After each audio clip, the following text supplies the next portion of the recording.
911, what is your emergency?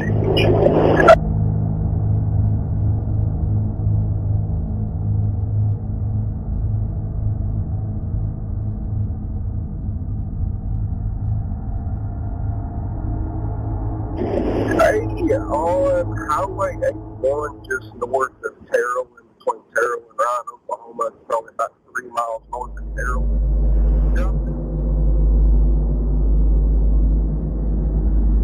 There's no way that's a deer. No, and it actually looks like there's a piece of clothing maybe laying in the middle of the road now.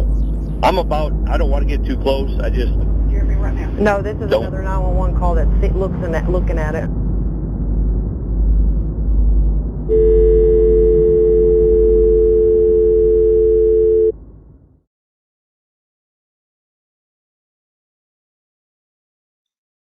Hi everybody, how's everybody doing? I'm back, Beeetchez, as you can see. Thank goodness you're back. Well, yes, thank goodness. Nope, you stay over there.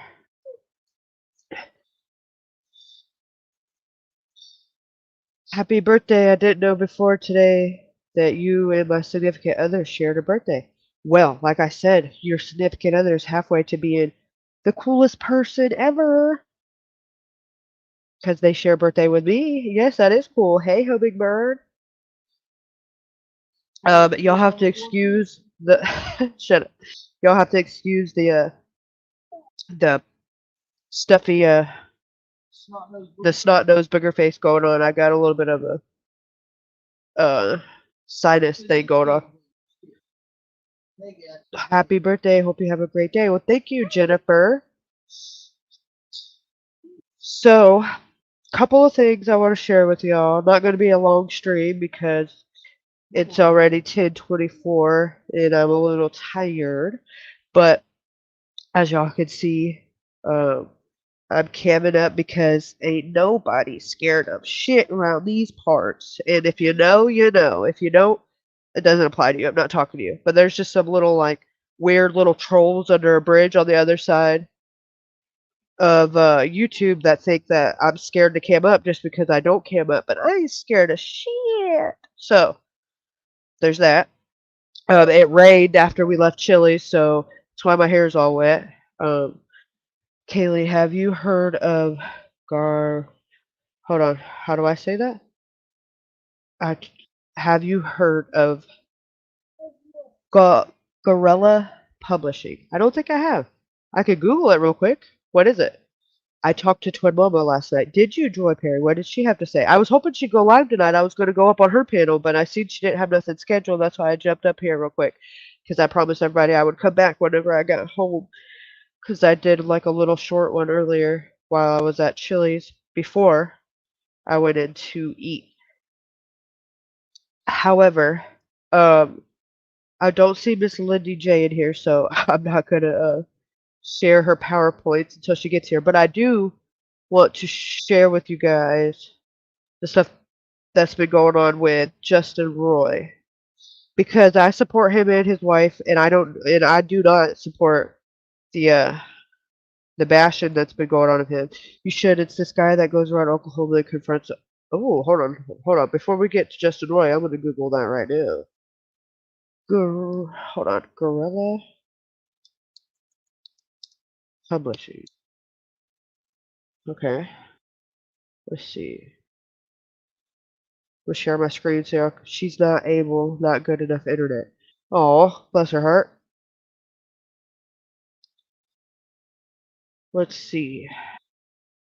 Share my screen so y'all can see what I'm talking about. He has a YouTube.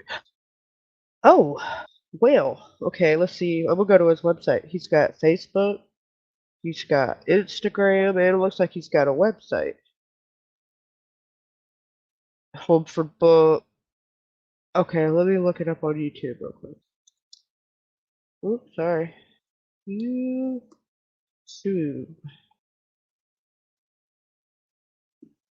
Gorilla. Hold on. Gorilla. There we go. attorney and team that specializes in investigation, journalism, and exposing government corruption. I think we're in the right spot. Content for a cause. Subscribed. All. Thank you so much. Cop arrest and assaults teen. Drunk judge arrest wrong line. Cop attacks autistic kid. Arrest someone for walking in pew pew's dog. Oh my late I'd kill him. I mean I'd give him a stern talking to. Karen and psycho YouTuber join forces. Craziest clerk ever. Huh. Well, as you can see, I just subscribed. I would definitely be taking a stroll through this after I get done live streaming. No doubt. That's crazy. Crazy cop exposed. No using the restroom. Attacked by psycho YouTuber. Crazy. Okay, that'll keep me busy for a while. Wow, unbelievable. Even has my hometown lotted. Oh, no shit. Let's see. Lotted. Oklahoma. Oh, that's Comanche County. So you are close to this shit with Noah. No shit, huh? Lawton is a city in the county of Comanche. Okay, while I'm doing this, I want to see. Okay, have you guys heard of, let me pull this up real quick. I should have refreshed my page sooner. Miss Lindy J is Miss Lindy J is freaking here. I don't watch my potty mouth.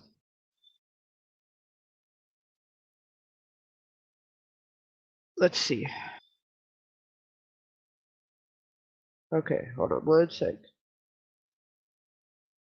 I don't know why I'm drawing a blank right now. Try to keep from sniffling on the camera because that's one of my pet peeves when other people do it. So I'm trying to not be a hypocrite. But so if I mute, it's because I got a sniffle.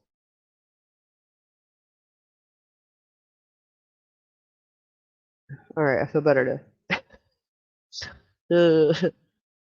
All right. Okay. Let's see. Okay, this case that I was talking about. Let me share this tab instead. Okay. Lawton serial killer case. Okay, check this out, y'all. Florida Or check this has out. a near total abortion ban with no. That was weird. But no, check this out, Hummingbird. Sorry, didn't mean to say. No, you're good. You're good. I don't really have anything planned. I'm just kind of rolling with the punches. But I did want to show you guys this. I didn't know you lived in Lawton, but this makes it even more topicable. So I'm gonna mute and play this real quick. After I change this layout. Hold on. I don't like this one. Yeep, yeep. Ooh, that's weird. We'll do it like this. I don't like that one. I guess we'll do it like this. Ew, no, I don't like it. No. No. No. No. No.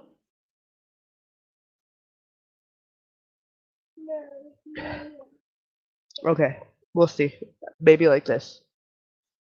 I don't like that one either. Alright, we'll see. No real exceptions for rape, incest, or the health of the woman. Lawton's Cash Road, now a bustling corridor of businesses and restaurants. But you don't have to look far for evidence of its much different past. This is the area where our missing women went missing from. Many times this was the last place that they were seen. Most of the budget motels are gone, replaced by fast food and retail stores. 5 women, maybe more, were killed under similar circumstances over a 4-year period 20 years ago. They were undressed and dumped in rural areas in or near water. All lived what OSBI called a high-risk lifestyle. They were substance abuse users, and they supplemented their substance abuse by engaging in sex work. Some of them knew each other. They were all engaged in the same sex work in the same area. There was Pamela Woodring, found in the water off of a country bridge in eastern Kiowa County. Rebecca Boyd, known as Kiowa County Jane Doe before OSBI identified her through a DNA match, was found a short distance away. OSBI suspects her case could be related to the other 5, but have not officially linked them. The others: Jane Marie Chafton, 28, found in August 1999. Cassandra Lee Ramsey, 25, found in March 2000.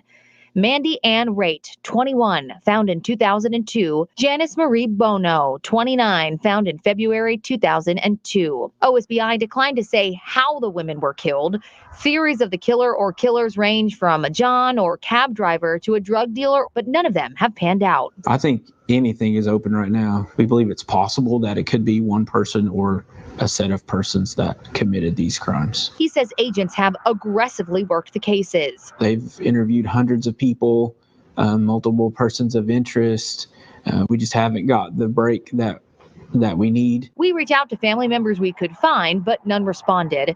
OSBI also has not spoken to the victims' families. Since they've been gone for so long, and we want to make sure that they're not forgotten. A break could be near, though. Francis recently resubmitted evidence to the lab, hoping 2 decades of improvements in DNA testing and other forensics could finally identify the killer. The guy's been kind of 1-2 steps ahead of us for almost 20 years now, so we're hoping that the public or maybe a break and on the forensic side will help us close that gap. The killer or killers could be free right now and never face justice for their crimes. It's possible that the person is still local. It's possible that they've moved on. It's possible that they've been in prison since the last homicide on an unrelated case, and that's why they stopped. We're working off all possibilities right now. Tips from the public could break the case. We're pretty confident that somebody in that area that was around there that time has good information. After 2 decades, the women need a champion. They deserve to have their voices heard, and we are trying our best to be their voice. Shelby Cashman, KOCO 5 News. Shelby, thank you. And OSBI says they aren't out to arrest tipsters. They don't care about what they were doing around Cash Road 20 years ago. They just want to solve these murders.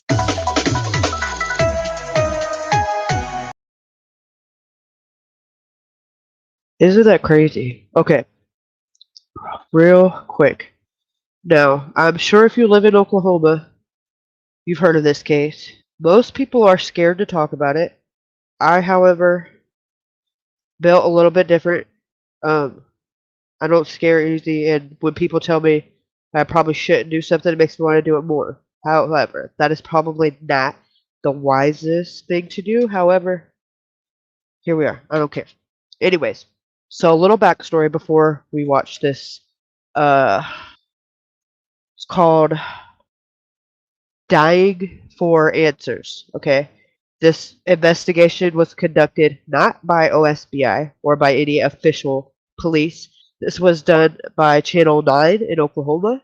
An investigative journalist has put this together. The person that we're talking about, her name is Karina Saunders.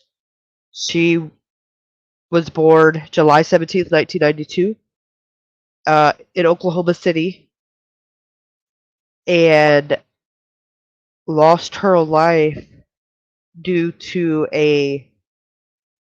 what her parents believe was a connection to the Oklahoma City drug trade that led to her demise. Okay, so before we watch this, I'm going to read this first.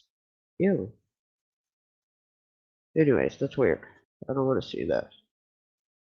Sorry, I have to keep forgetting that.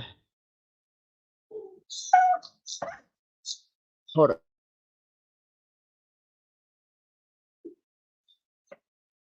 Put that down. But drowned the dog. Okay, so.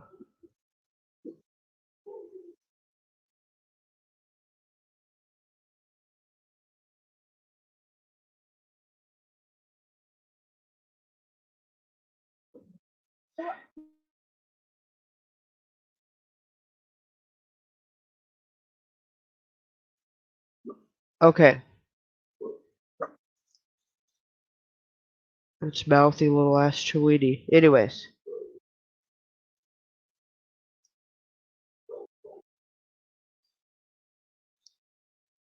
So,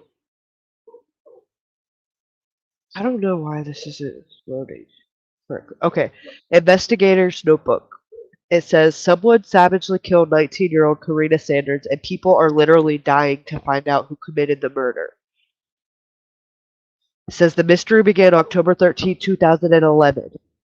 Okay, 2011. You guys realize 2011, 2021, 22, 23, 24. This is going on like 15 years ago. Okay, so this is kind of like the Molly and Colt situation. Anyways, the book is called Long Haul by Frank Figluzui. Let me star that so I can save it for later. I read a book on lots of these women are killed by long haul trucker. That is very disturbing. And I'm gonna drown this Tweety. And we ain't scared. That's right, Miss Lindy J. Okay. So the discovery of Karina's youthful body was dismembered and discarded in bags in an obscure field in Bethany, Oklahoma. So kind of weird that you just mentioned that, hummingbird, because that's definitely where this is going. Okay, just out of curiosity, I want to see real fast. Bethany, Oklahoma. Okay, it is in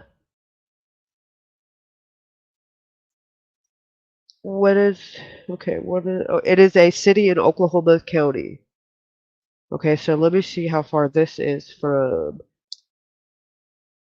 Terrell, Oklahoma, just for shits and giggle.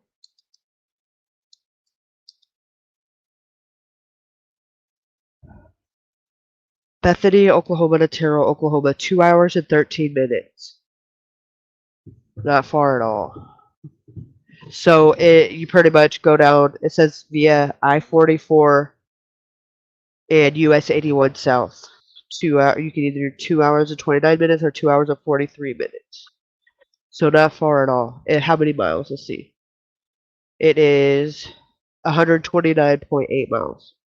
So that's not far at all. All right, let's get back to it. So it says for more than a decade, investigators have chased leads to no end. Suspects have come and gone, and people who ask too many questions met tragic ends. So why? Then are we digging into this dangerous case? Because the truth needs to be revealed. I'm Lisa Monahan, an investigative journalist and state licensed private investigator. I've covered crime my entire career, and no case has intrigued, frustrated, and haunted me as this one has. The killer or killers were so inconceivably cruel that I feel compelled to find answers for Karina's family and for my own peace of mind. Who would commit such a heinous crime and why? What was their motive? And perhaps most concerning is the killer walking among us. In this special presentation, Dying for Answers, photojournalist Mike Weber and I immerse ourselves in a dark underworld to find new witnesses, uncover hidden evidence, and expose what happened to Karina Saunders. All in an effort to bring justice and peace to her family. They have suffered for years and deserve answers, but answers don't come without cost in this agonizing mystery. Still, we must ask, who killed Karina and why? So who was Karina Saunders? She was born in July 17th of 1992 to Margie Queen and Richard Saunders in Oklahoma City. Her parents say she was a happy baby, a precious little girl, and curious teenager. From a very young age, Karina was considered a free spirit. She made friends effortlessly, but chose to graduate early from high school to gain her independence. Before graduating from Mustang High School in 2010, Karina won spelling bees, math league competitions, and a spot in the honors choir. Karina had a remarkable voice and dreamt of performing in the opera. If that didn't work out, she'd pursue a career as an accountant. She seemed to have accounted for everything other than a drug addiction. It was shortly after Karina moved out on her own that she began experimenting with drugs. Karina's parents repeatedly tried to intervene with newfound lifestyle, but it was only made Karina more reclusive. Although she made several attempts at sobriety, her parents believed this is what ultimately Karina's connection to OKC's drug trade that led to her demise. The owner of the SUV. Okay, so we're gonna watch this, and then I'm gonna come back and I'm gonna read you this stuff. Okay, so here we go. We're gonna watch part 1. Let me share my screen, and then I'm gonna mute, but I'm gonna keep my camera on.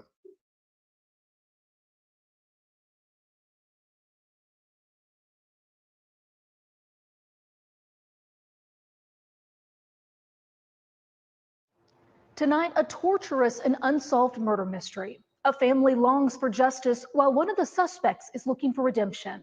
I'm Lisa Monahan with an Oklahoma Zone original. This case was certainly out of the ordinary, I think, certainly for Bethany.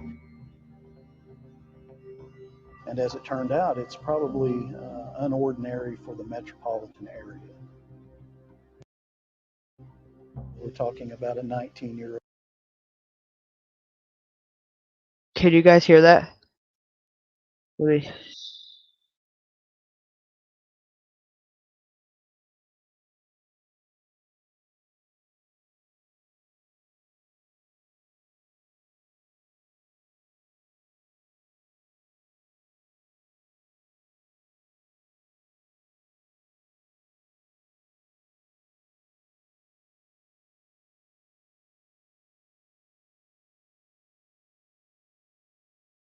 Yes, okay, I'm gonna push.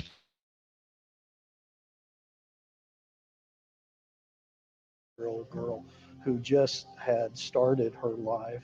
She was very loving. She was so proud to be grown up and living on her own. In life, like everything, things change. Knowing that she was so far involved in that circle, the stories that she told, not by giving any names, just saying, these people are looking for me. These people, I took this. It's almost as if she knew something was going to happen. I got on Facebook because that was my way of keeping track of Karina, you know. I realized that she hadn't been making posts.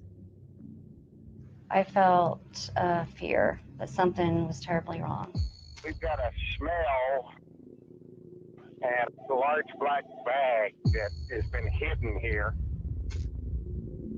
And they broke in with a story. We begin here at 5 o'clock with a breaking news update. A body discovered inside a duffel bag in a field near Northwest 23rd and Rockwell. Investigators have been on the scene. And when I heard that, I was like, no. I was like, no. It was a horrific crime scene. I have some new developments tonight, big developments in the murder investigation of 19-year-old Karina Saunders.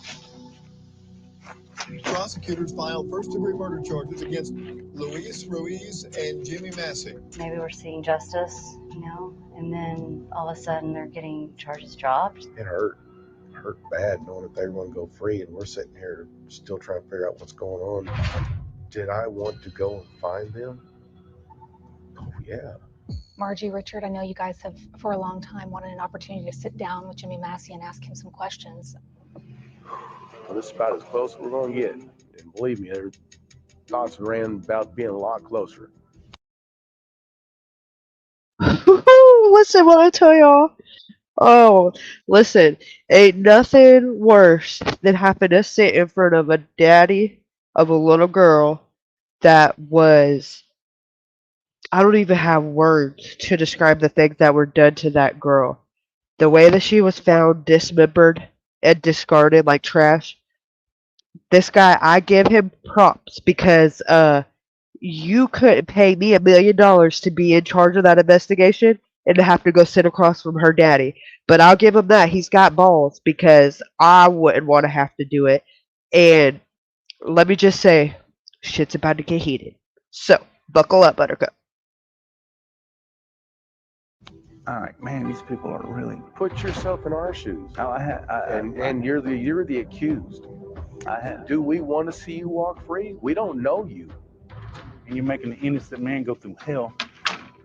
The test has begun. Please remain still. Alright, so let me give you a little backstory. Okay, the guy that was on screen, the little ginger. Okay, he was the one who got arrested for it at first, and as you can see, they're about to administer a polygraph and ask him if he had anything to do with it and if he was involved. Okay, so just so y'all know what's going on, that was the little red, well, not the little, the ginger like redhead dude. He was the first one who they had evidence that was involved, and they arrested him and they gave him a polygraph, and this is the results of them giving him that polygraph.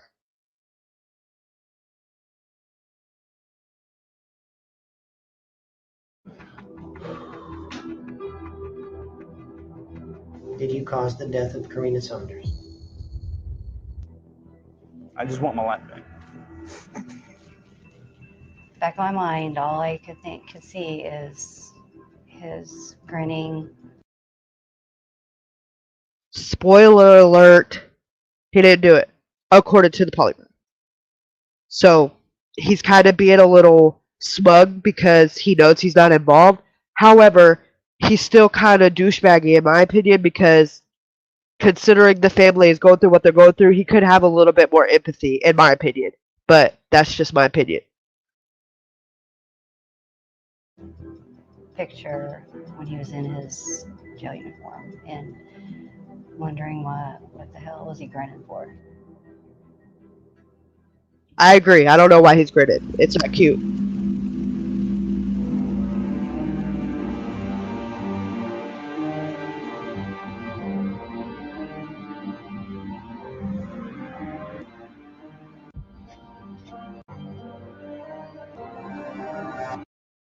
A beautiful young lady vanished in 2011, just a year shy of turning 20.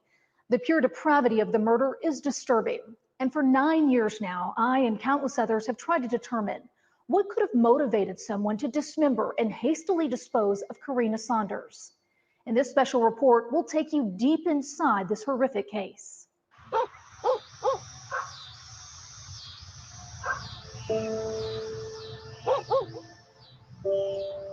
On Thursday morning, October 13th, 2011, Margie Queen and Richard Saunders were growing increasingly concerned. No one had seen or heard from their daughter in weeks. She couldn't be reached by phone, and her social media was stagnant. Her last post was, "What's everybody doing tonight?" And that had been a long time, and it was just setting off alarm bells. I'm Margie Queen. I am the mother of Karina Saunders. Karina was nowhere to be found, so she turned to police for help. Oklahoma City took the report, but the 19-year-old didn't have a phone or a car to track. Karina had been bumming rides from friends, and most recently she'd been staying with her cousin Katie. The two were close, more like sisters. It was on a Sunday. Katie had called me and said, "Well, I got these weird text messages and something about, I'm going to bury you next to Karina." I almost fell apart. I'm Richard Saunders, the father of Karina Saunders, and I promise there will be justice.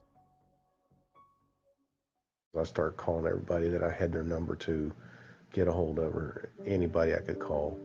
The officer assigned to the case was telling me I didn't, kids do this. Margie and Richard feared something more sinister was going on. Karina had graduated from Mustang High School a year earlier and had been quick to gain her independence. The parents say it was at that point when things started to derail for Karina. It's a touchy subject, hard to talk about. That was her introduction to, we'll just say, meth. It was a battle, talking with her, reasoning with her, yelling at her, crying at her. Karina eventually caved to her parents' pleading and went to rehab. The month before her disappearance, she'd been clean, found Jesus, and spent time with her family. By all accounts, Karina was doing much better and would not have intentionally gone off the grid. Margie urged the officer to take the case seriously. I said, "Well, what can I do?" I said, "What are y'all going to do? Are you going to go out and look for her?" He said, "No." He said, "That's not what we do." He said, what I can suggest is that you make a file." No, that's not what we do. Okay, I have so many fucking problems with that. Like, okay, what do you do then? Please let me know. Asking for a friend. What do you how do you tell a family that comes to you for help? That's not what we do. Well, what is it that you do? I'll wait. What the who? Please don't get me started because we're only at the beginning. I'm gonna mute. That's fucking horseshit. Janky shit. Flyers and post them. Margie Hey Beth, so good to see you. was willing to try anything, so she followed the officer's advice, putting up missing posters at I-40 in Rockwell. Thank you so much, Beth. Thank you so much.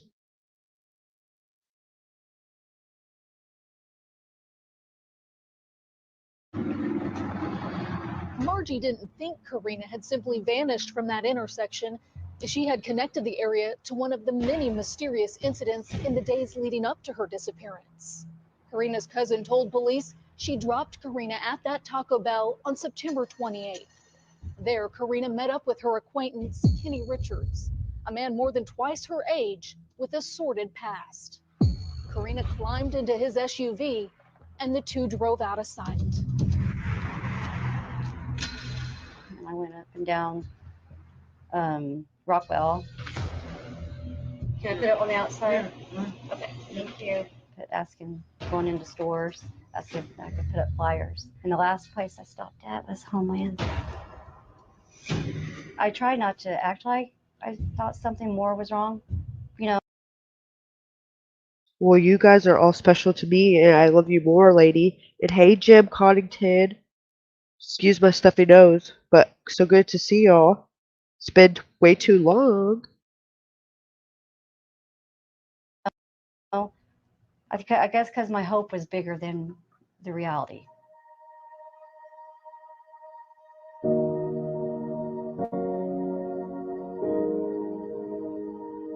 Oh, I can just imagine Karina's face. I had a great birthday dinner. Thank you so much, Miss W. And love you more. Going into one of these stores and calling one of us saying, really, come on, will you take that down? This is embarrassing. I mean, and I wanted that call so bad. I was expecting that call. Instead, a drastically different call was made. The call the parents didn't want. Back to 911. And when I heard that, I was like, no.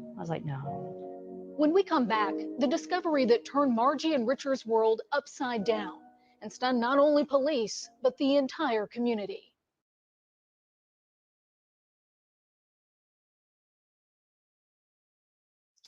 Exactly. Posting fly eggs. Yeah, like, please, like, you've done so much. How can I repay you? Right? Like, right? Exactly. Let's see part 2. The devil's in the details. There were several theories as far as the motive for the murder. There's lots of suspects in the case. Because of some of the lifestyle choices Karina had made, she made that suspect pool very deep. All right, that right there, that triggers me. Who gives a flying F-bomb what lifestyle she chose to live or what choices she made? Does that make her life any less significant than yours or mine? Like, that is a cop-out, and it's a lazy way to do police work, and it's bullshit. And I feel this just as strongly about that, about anybody. I understand people make bad choices, and they do drugs, and they do it. Trust and believe. You cannot tell me more than anybody else. I get it. But that doesn't make their life any less significant and mean that when they have something happen to them or they go missing, that they are not given the same amount of resources and the same amount of manpower that anybody else is given when they go missing. And that's disgusting to even act like that is something that's topicable. Like Alex Easterling, that is irrelevant into what he was doing or why he was there. His life mattered. So did Karina's, and so did Noah's, so did everybody else. And everybody out there that is still using, your life matters too, and you can get clean. And it would probably be a lot more motivating to want to get clean if you thought that there would be people that cared on the outside of it, or that if something happened to you, people would care to know what happened to you. So this whole stigma, which is what it is, it's a fucking stigma of, oh, because their lifestyle choices were bad, that their life didn't matter. That's where we got to start, because that right there is why people don't want to get clean. It's why bother? If your life doesn't matter, then why would, if your life doesn't matter to the people that you call for help, why are you supposed to believe your life matters yourself? I'm gonna drown this dog. So that triggers me because y'all already know how I feel about that and what side of the fence I stand on that. But it is absolutely very, very triggering because I know it's possible. I've been on both sides of it. I've been the relative of an addict, and I've also seen an addict get clean. So I know it's possible, and I know it wouldn't be possible with stigmatizing language like that. Just saying. There were numerous people who could have a reason to commit the murder. Hidden somewhere in this network of people is the truth of what happened to Karina. But finding the truth means first finding people willing to talk. We're sorry. You have reached a number that has been disconnected or is no longer in. This case is a dangerous case.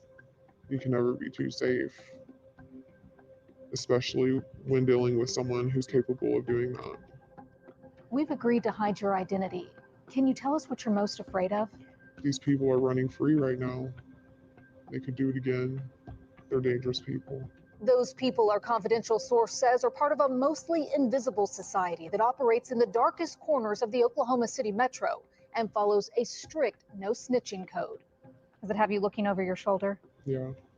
It's just a scary environment to be around. It's where Karina lived out her final days and where investigators have concentrated their efforts. No? Okay, that's what we're trying to find out. I tracked down the original detectives, Jack Jinks and Austin Warfield, hoping to find out more about their investigation. Both are retired now. They left Bethany PD amidst criticism of their work on this case.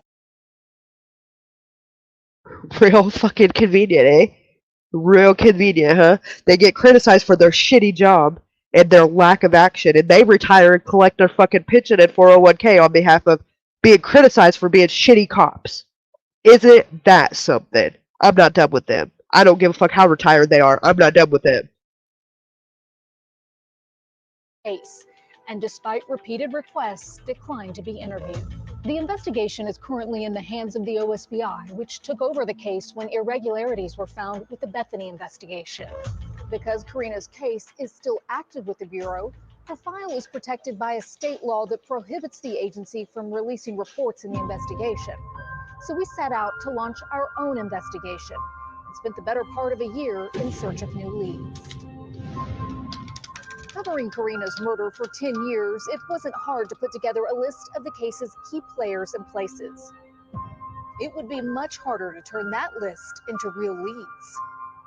People in this life don't want to talk. Just finding them can be hard enough. At the time, Saunders' family told News 9 Massey knew about the murder. It took us years to track down Jimmy Massey, one of the men originally charged with Karina's murder. But in 2020, we convinced him to answer our questions and face Karina's parents. But did you know her? No, I've never seen her. That is what I'm asking. Like, why did y'all single me out? Who was this girl that said all this stuff? Your name came out of her mouth. Are you ready? I'm ready. We also arranged for Massey to take a polygraph test. Did you cause the death of Karina Saunders? No. No deception indicated. You passed this test, okay? You did really well. Here we go. Then there's Luis Ruiz, the other man initially charged with Karina's murder. Prosecutors also dropped the case against him, and he settled a wrongful arrest lawsuit. We've been unable to find Ruiz since his release, Okay, right? but we were determined to find others. Looking at the map, we focused in this area where the lines blur between Oklahoma City and Bethany. That's 911. The shadowy areas of the 15 square miles surrounding the field where Karina's body was discovered in bags. We've got a smell at the large black bag that has been hidden here, and we're not sure what it is. I think maybe you guys better check it out. Our research showed most of the people connected to Karina's case were within close range of the crime scene in 2011. Some are still here, while others, felons with long rap sheets, are in prison. We were warned other people tried to find out more about Karina's death and turned up dead. There's certain people that have dug a little deeper, that have walked into certain areas that they didn't walk out of. Focused on Karina, we decided to proceed, but with caution.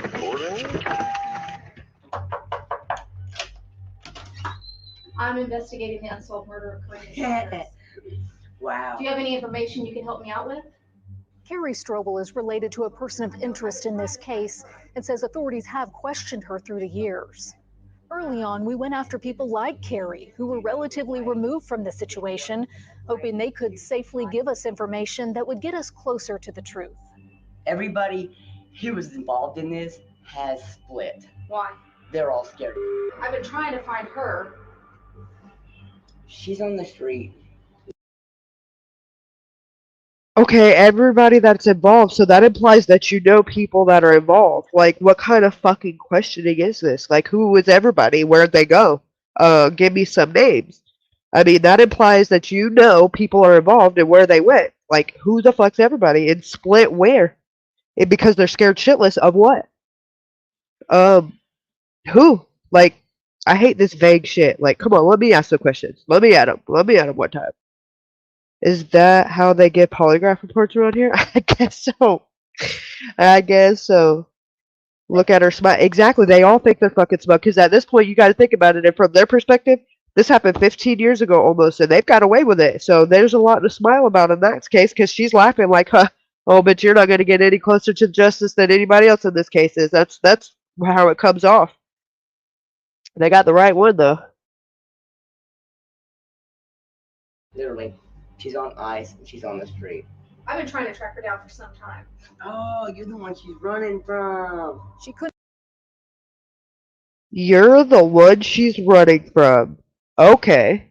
Well, that just says everything you need to know, huh?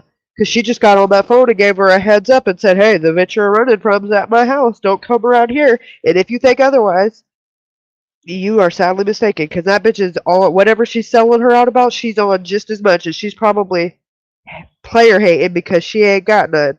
Because look, I ain't even being judgy, but that was real, like, oh, you're the one she's running from? That means she knows that you're wanting to talk to her, and she's ducking you, and she knows about it. So if you don't think she's giving her a heads up that you're in the neighborhood asking questions, you probably shouldn't be an investigative journalist because you're not doing very good. Just saying. No offense. But you probably, I'm assuming she would know that. However, this girl's irking my soul.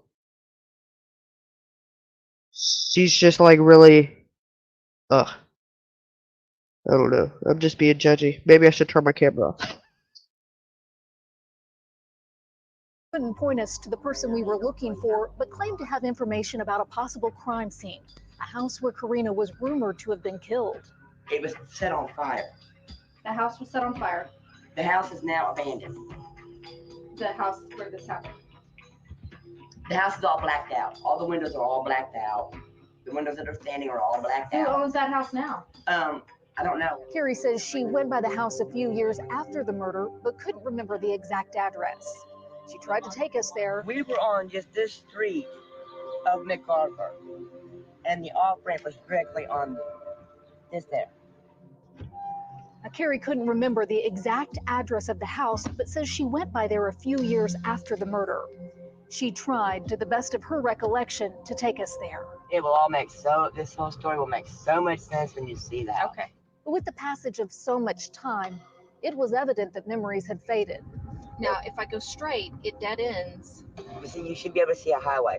We walked all the way down. It also didn't help that the landscape had changed. Can you see what you're talking about from here? No. Oh, right down there. So after making the drive a few times, is that council? We decided it was best to move on. We put it in our rear view, but I couldn't let go of the fact that Carrie's recollection of an abandoned house set on fire was very similar to investigators' narrative a month after the murder. A burnt-out two-story house known for drugs and prostitution is how Bethany police detectives described a possible crime scene in 2011. There was some people coming and going all hours of the night, you know. It was strange. Witnesses told detectives Karina was tortured and killed at an abandoned home in South Oklahoma City. I know there was 2 or 3 girls at one time over there. Of the girls that you saw, did you ever recognize this one? I think I seen that gal here. I think I have. Bethany police used witness information to zero in on an exact location, 3500 South Harvey.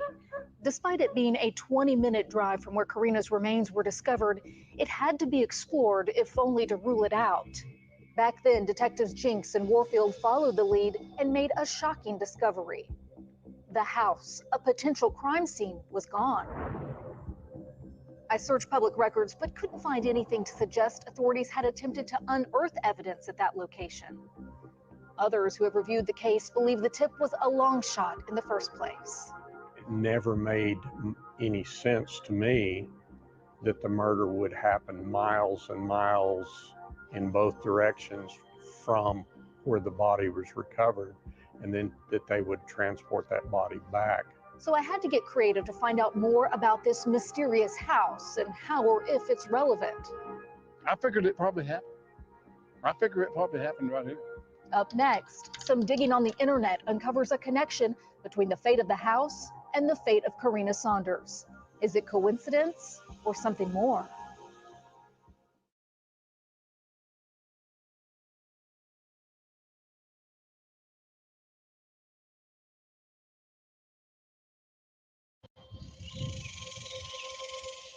October 13th, 2011. The same day a missing person case turned into a gruesome murder for police in Bethany. We're learning more about the body found in a duffel bag in Bethany yesterday morning. Tonight, we're told they believe it's that. On the other side of town, The MEE has done a preliminary exam. something else was coming undone.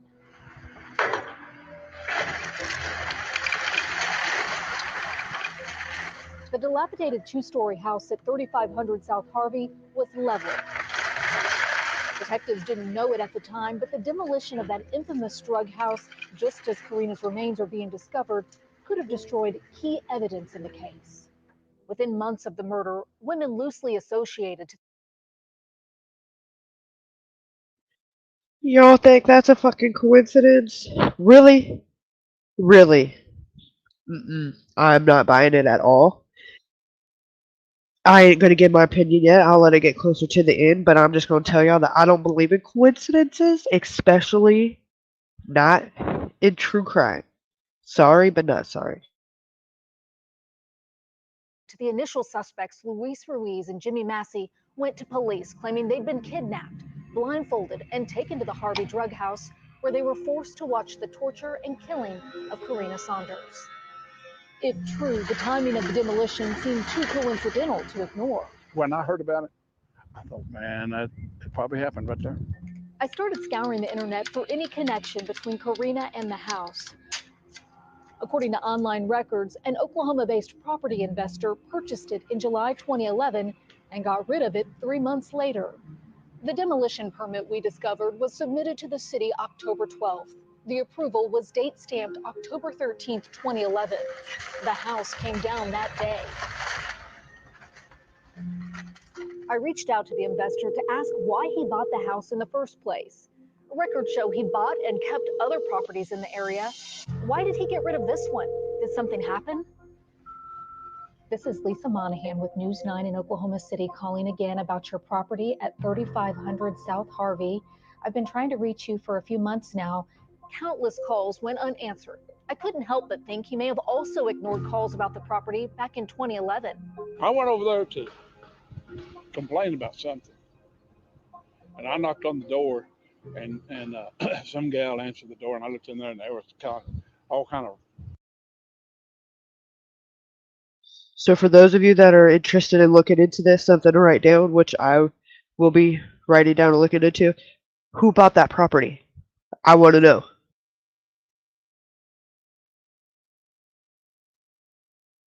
Okay, Racing Stars. See you when you get back. I'll be here for a little bit. Writings on the wall and stuff.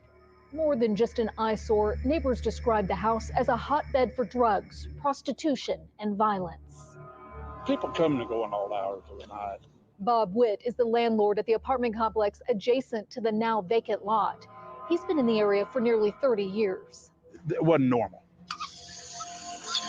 They were stealing water from my hydrant over there. I don't even think there was any utilities on in the house.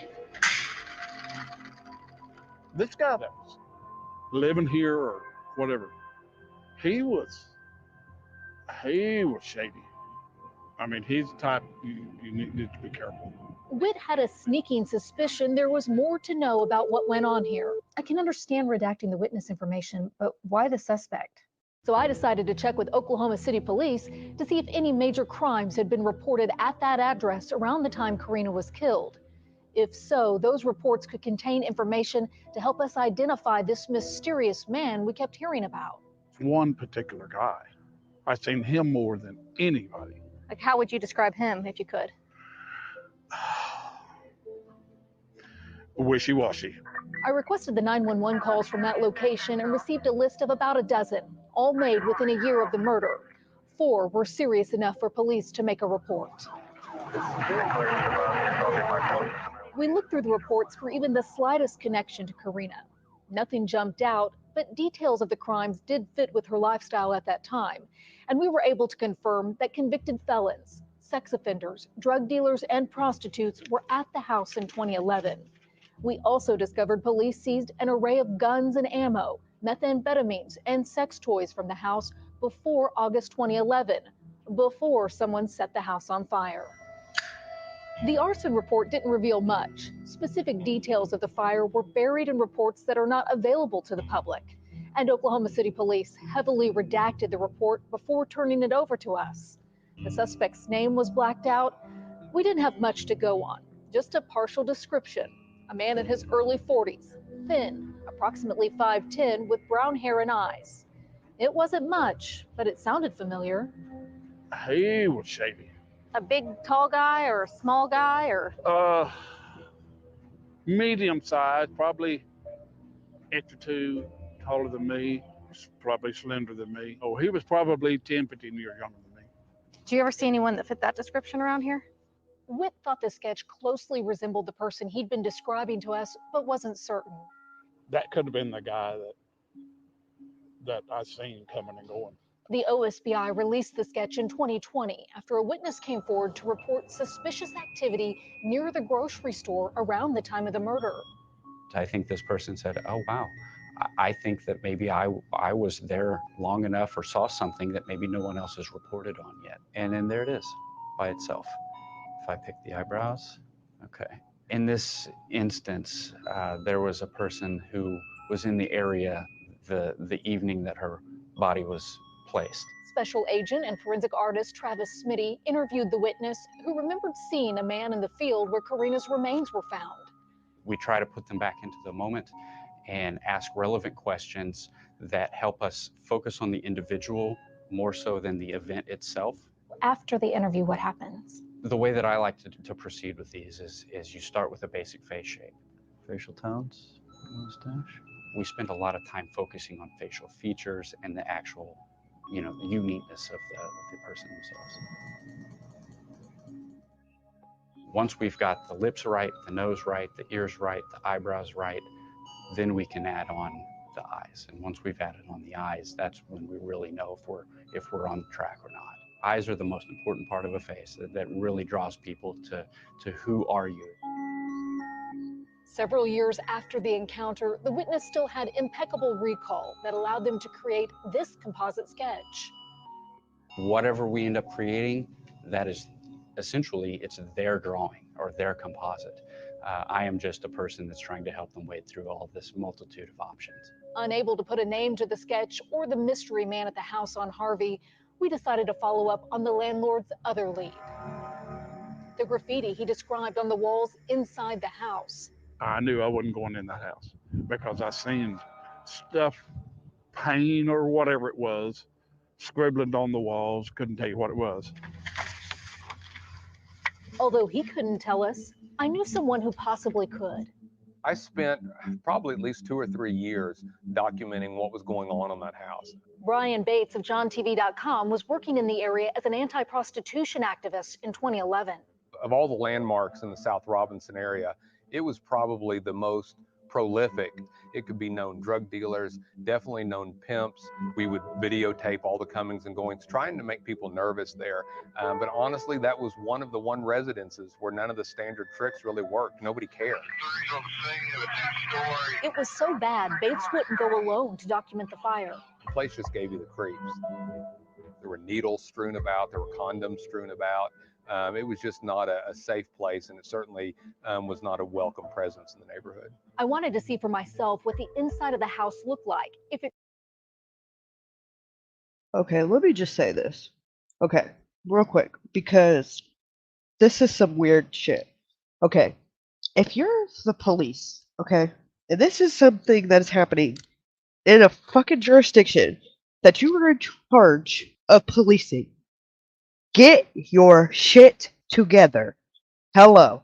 Shut it down. Everything that you just said that was weird and sketchy and uncomfortable just so happens to fucking be illegal. So start putting some motherfucking cuffs on people and see how fucking quick you clean that fucking place up. Hello. What the fuck are we talking about here? We're just gonna let the criminals run the show? Because they're not doing a good job as is. That's why there's all these fucking murders. But how about you do your fucking job that you get a fucking paycheck to do, and you fucking clean it up? Hello. Hell fucking low. Like, don't even get me started. Don't even get me started. Grady Judd would have that shit cleaned up in a week. I'm just saying. Scroungy fucks, janky ass police. It's because they're on payroll, that's why. The fucking dope man is paying their actual fucking bills, not the fucking police force. That's why they're not doing anything. And if I'm lying, prove me wrong, you scroungy fucks. I'll wait. Turn a blind eye. That's more than turning a blind eye. That means that they have to have motive to be that lazy, and that means that they're on payroll. They're benefiting financially from it in some way. There's no fucking way they took an oath and are okay with that happening and turning a blind eye. And if so, please, by all means, keep those kind of cops right where the fuck they're at, because I don't need them, because you're about as fucking useless as tits on a warhog. That's what I think. You ain't shit. Get your shit together, Oklahoma. What the actual fuck? No. Turn a blind eye? Not acceptable. Not acceptable. It truly matched with how witnesses described the crime scene. It is a rare perspective and one that could help us determine if Karina was in the house prior to her death. It certainly sounded like a place Karina would have gone with friends. Yes, it was just a place to hang out to do the drugs. Gabby Mize would know better than most. She was one of the only high school friends still hanging out with Karina in the end. She described a house eerily similar. We hung out there and smoked meth or whatever, but I have a very slight memory of the front of the house. I know that it had a carport and there was a tarp thing on this side, like I think to make like a wall or something, and that the guy's bedroom was the garage. Like we walked straight through to the garage. What was his name? I don't know. I have no idea. I know he's a tall, slender guy. Yet another reference to the unknown man. But Mize said something even more significant. The first time we were there to get high. And so we just were in this guy's garage and we just smoked, and I colored on the walls with a Sharpie, and Karina, I think, colored somewhat, and it was just like random doodling, like really. She mentioned the doodling to me more than once. She couldn't confirm if the house was in fact the Harvey house, but I thought maybe I could by looking for evidence of their artwork or Karina's name in these images of the house. Much of it is indecipherable. I noticed several scribblings in permanent marker, smiley faces in paint, and red smears on the doors. Also disturbing are handprints on the walls, huge chunks of missing sheetrock, and apparent death notes. But was this the same house? It seems inconclusive. Sources have told me in August 2011, a frustrated neighbor spray painted "Dope House" all over the exterior of the house, and that hours later, the alleged drug dealers moved their stuff out of the house and set it on fire. I could certainly see someone being afraid of something that may be found in that residence, so they went back to destroy it, and fire would be the easiest way to do that. Are you glad it's gone?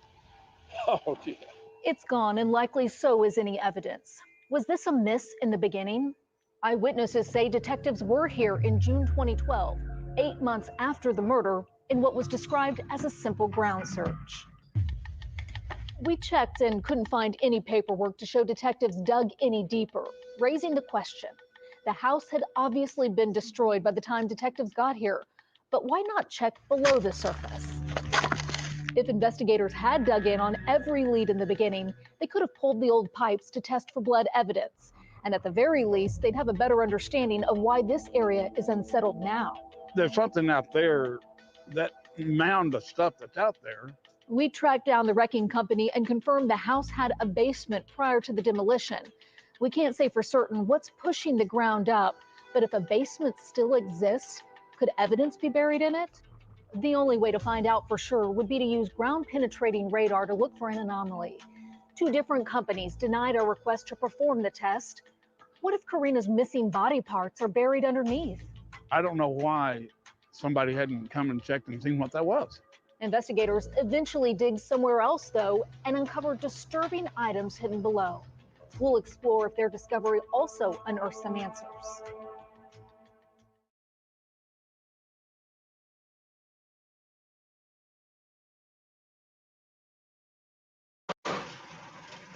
I dropped her off there. I met the man, and he seemed to be an upstanding person, claimed to be a safe house for many people who had meth addictions, and they came to him as a safe haven. She swore up and down that he was a good guy, so I left her at his house in his care. I wish I'd have killed him then. With the Oklahoma State Bureau of Investigation digging literally into the so-called safe house in 2017, Richard Saunders recalled just how reluctant he'd been to leave his daughter there 6 years earlier. When you have a 19-year-old addicted to drugs, yeah, you're afraid for her all the time because you don't know where she's going to end up.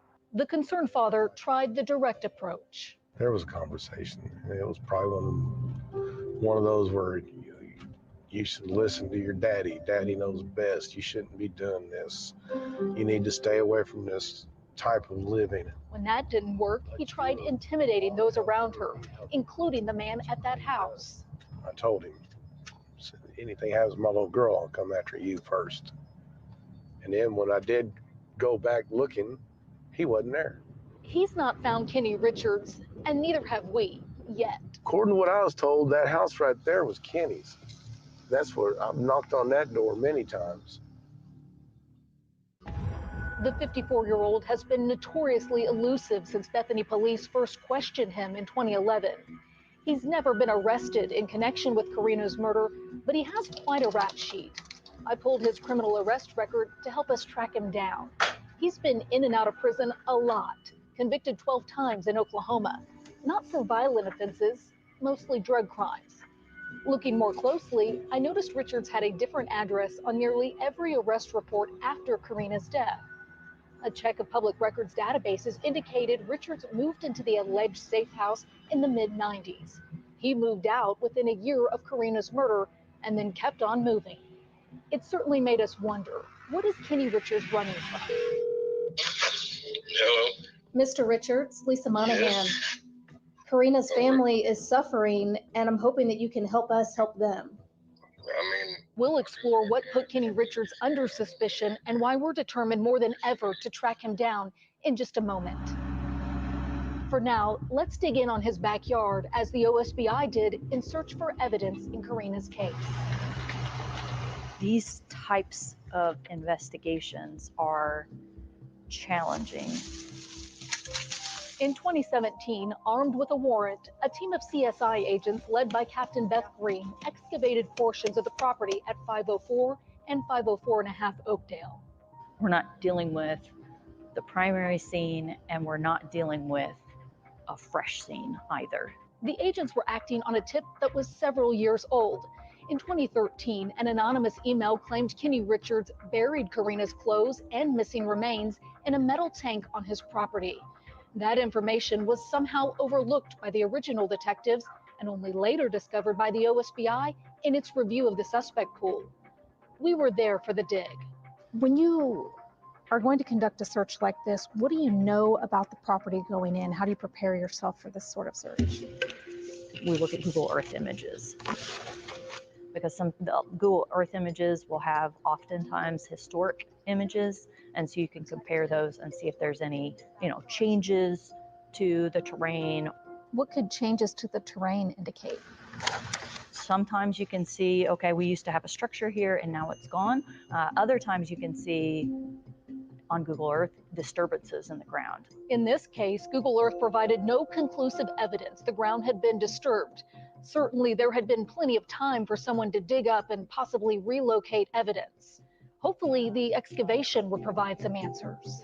Anytime we're doing any searches for clandestine graves or buried evidence or whatever, they're very methodical searches, and we use what's called ground penetrating radar.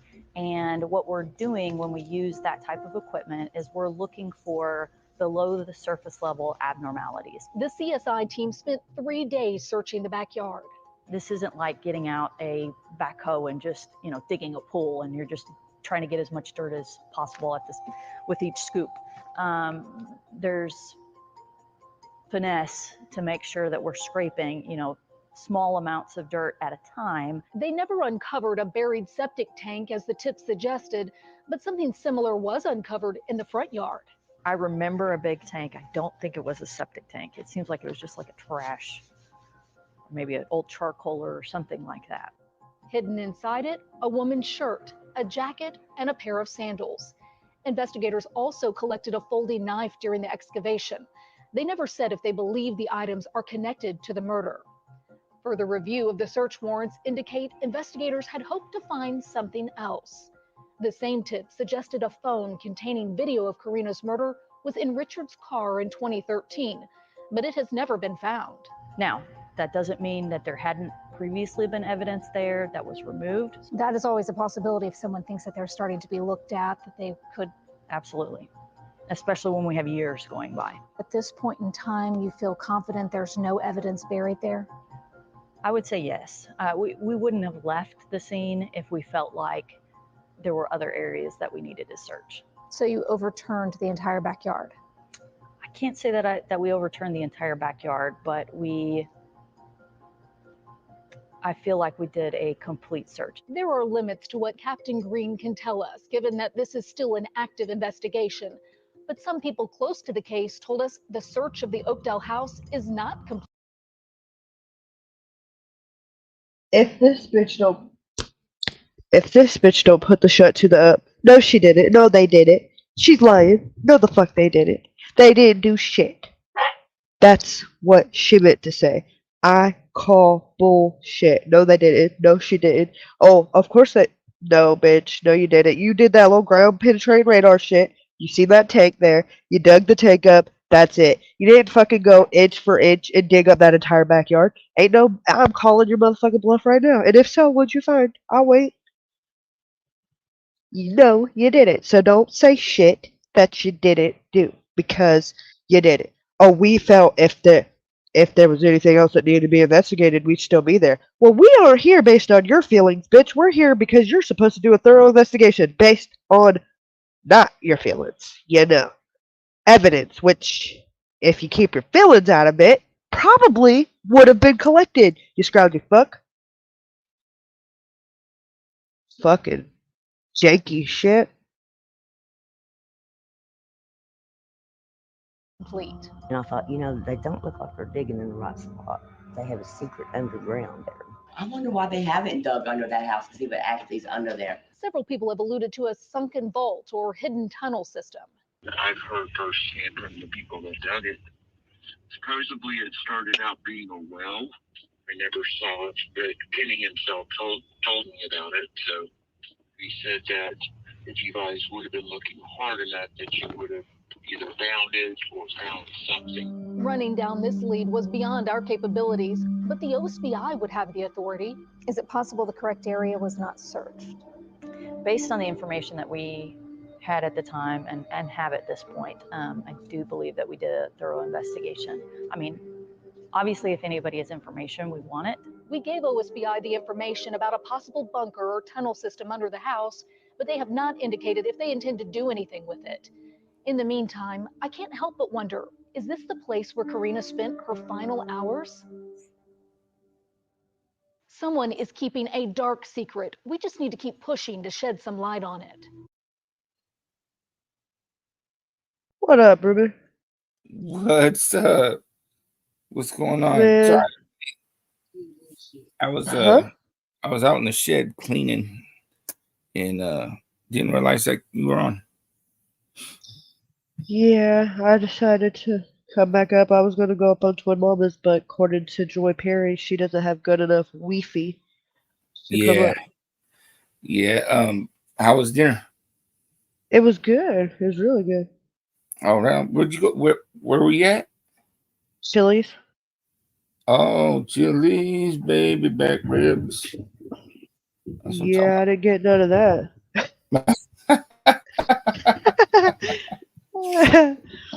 I have to keep going off camera though and muting to blow my nose. So that's where I keep going.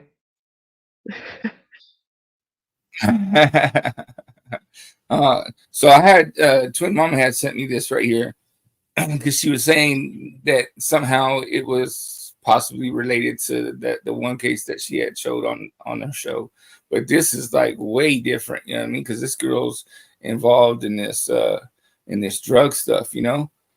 And what I'm thinking is that house that they tore down, there's a basement in that house, and so they never searched the basement and it all got dumped into the basement, you know what I'm saying?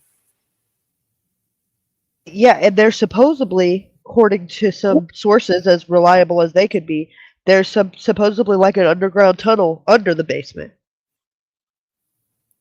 It's very Some like possible. human Where's it going? trafficking shit.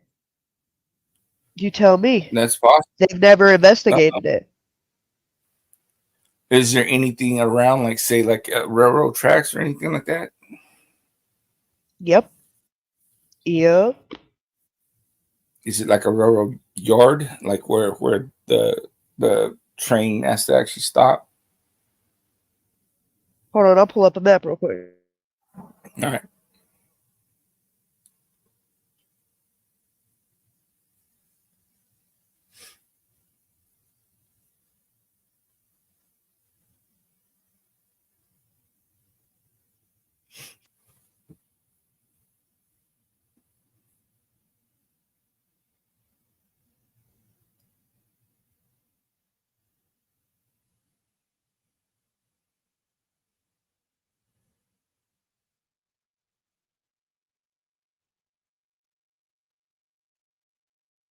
So Bethany is what's in red right here. Okay, so like if there's a yard close to where that There's place the is, airport. I don't think they'd be Oh. flying out the airport. No, that'd be pretty brazen. Right. But like, so I know sometimes like if Route 66. Oh, Route 66. That's Route 66. That's right here in Yeah, California that's, too. huh. They'll dig tunnels, you know what I mean, and then under, so like if there's a what do you call it, rail yard, you know what I'm saying, to where the train actually has to stop and either get more trailers to drop trailers off or whatever. They'll put them in those trailers that are sitting in the way back, you know what I'm saying? And that's how sometimes people get transported. Now, don't ask me how I know that. I just know that. Okay, here's 40. I see a lot of access like to truckers. Or which that. Is, but why would you need a tunnel for that though? Because you don't want to be seen with this person. So like say just tunnel out and then come out somewhere else where it's like less Right. like populated. Oh, okay. Right. Huh.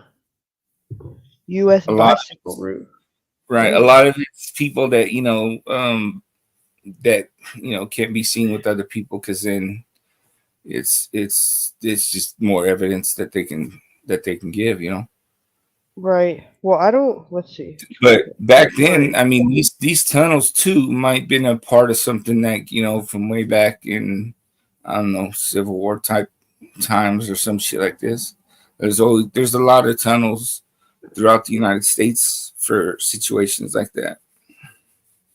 Huh. What the fuck is that? Garrison Post.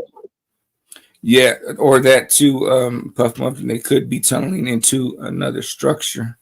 Like they said that there was an apartment complex across the street, right? Well, who's to say that they don't tunnel it in somebody that's involved in that apartment across the street, Harvey Street. coming out of there. But fucking A, yes, Harvey Street. That's Prohibition Rowdy Parade. That's very, very true. Sorry, no smoke signal, cousin. Oh, if I'm listening? Harvey. Yeah, I think so, unless it's a impersonator. Oh, I gotta go. Harvey Street. Bethany. Bethlehem, Oklahoma. But this one's kind of, it's. I'd be curious to know if there was any more cases close, similar to her, to where they were dismembered.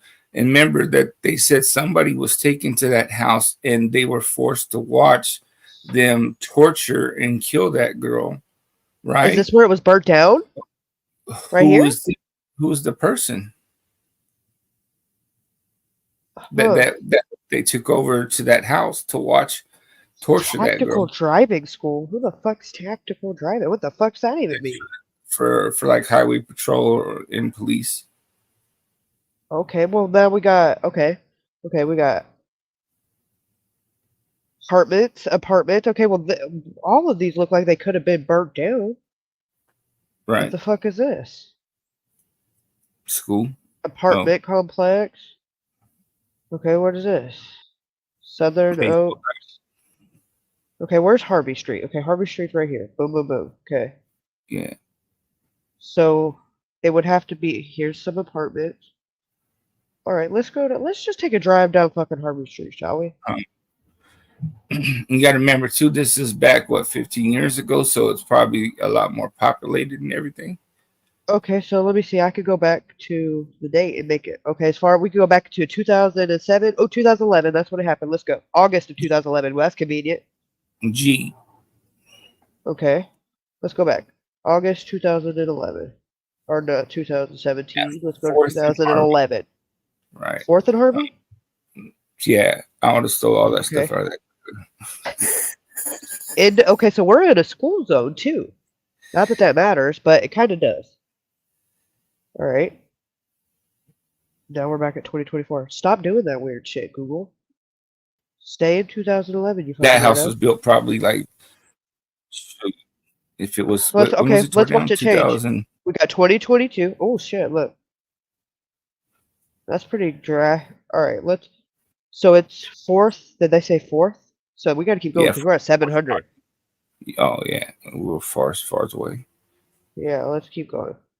7,000. Damn, how long is this road? This is gonna be. It's gonna be close into like the outskirts of the town. I want to say. Yeah, because look, we're going from the suburbs. Right now, I would still consider this the suburbs, right? Would right you? here's all my folk area, right? Yeah. And Right. then, So like, there's got to be railroad tracks because that's the only thing that changes those shit. right. You could tell like the people that take care of the grass and the people that don't. Okay, well now we're still at. God damn, this road has got to be long as fudge. Hold on. Hell yeah. Man. All right, Harvey. Where the fuck are we? Okay, here. So we're about to pass the middle school. Okay, how much further does it go? All right, we're gonna find out. Fuck it. Hey Beth, how you doing? They're 6512. We need to go this way. Go to the parking garage across the street from the church. Well, once we. Okay, so what happens? Because now we just got to the end of Harvey Street. So now what? Harvey Street. So some streets they'll be cut off, right, and then on the other side of whatever it'll continue. This says Oklahoma City. Is that where we're supposed to be at? Jam sandwiches. I believe it was. Okay, hold on. Let me see. Let me pull this back up. All right. 1 second. Investigator's notebook, case files, autopsy report, the location. Okay. 504 Oakdale excavation. That's not where we're at, though. Because that's Kitty Richards' place. I want to know where the fuck. Discovery site. In October, the dismembered body was discovered in a black Nike duffel bag. The bags were along the tree line in a field west of the grocery store in Bethany. Okay, the Newcastle Casino. Blah, okay. Man who was last seen in the area of Northwest 23rd Street and Rockwell Avenue around the time Karina Saunders' body was found. Is that the house? Rockwell Avenue. Why does that sound familiar? Rockwell Because there's a song called Rockwell Avenue. Or Bethany. Oklahoma City. Okay. Okay, I let's don't know go why to it sounds real relevant to me for some reason. Comfort Way. Where the fuck am I looking at? I don't want to. Satellite. Let me turn off street. Aha, there we go. Okay. Building 305. Oh, It's condemned, so Hardy it might Acres. That place that's in red? No. Newcastle Road, Hardy Acres. What the fuck? Okay, let me go back here. It was So you're on talking Harvey. about tunnels. The only ones I know of are downtown. I think I'm confused. No, right now I just want to know like where the house is that got burnt down. That's what I'm looking for. I want to see what's going on around there. Okay, let's see. Timeline. Karina checked in at Valley Hope Rehab. She left the program early and moved to Kanawha, Oklahoma with a man she met in rehab. Karina visits her father. Saunders drops Karina off at a baby shower with her high school friends. Karina sleeps at her mother's house in Mustang. Let's see. Karina, 19, and Mustang disappeared in 2011. She was missing for 2 weeks before her dismembered body was found in a pair of bags behind a grocery store near Northwest 23rd Street and Rockwell Avenue in Bethany. The murder investigation, plagued twists and turns, remains unsolved 9 years later. And it's been longer than that. It's been closer to 15 now. Yeah. Okay, Karina attended church with her mother. She gave her life to Christ. This was on September 18th. After spending the day, they went back. Karina leaves and was dropped off in Valley Brook. Okay. Approximate dates was she stayed in her cousin, Karina's cousin, said she dropped her off at a Taco Bell near Interstate 40 and Rockwell Avenue. Karina got into a Chevy Blazer with a man police identified as Kitty Richards. This is the last time anyone in Karina's family saw her alive.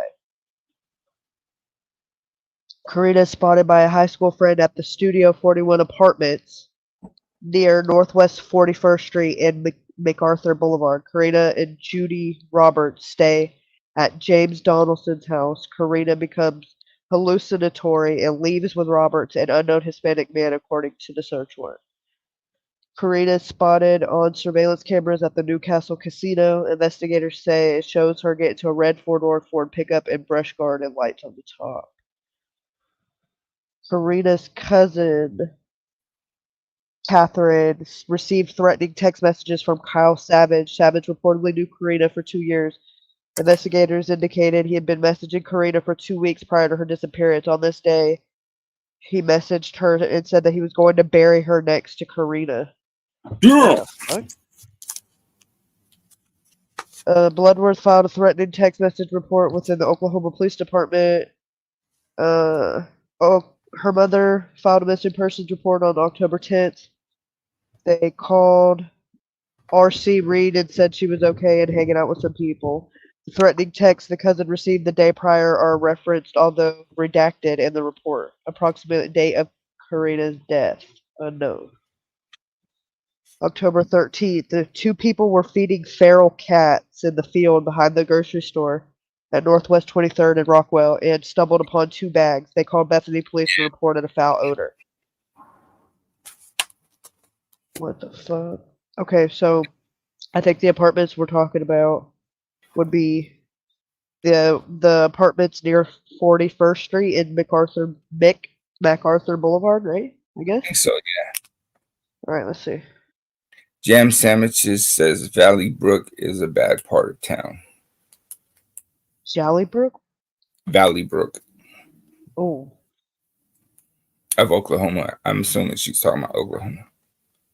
I'm aging myself. Valley Brook is a bad part of town. So let's see. Search this area. Sure. Let's go to 41st.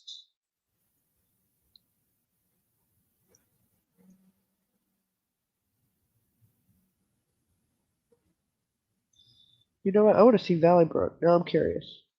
So is Bethany. Bethany's I don't know that shit. Jam Sandwiches, I'm sorry. No, I'm just kidding. I know what you're talking about. Harvey at 35th Street. Harvey and 35th Street is what they're saying. Huh. Okay. Expand side panel. Harvey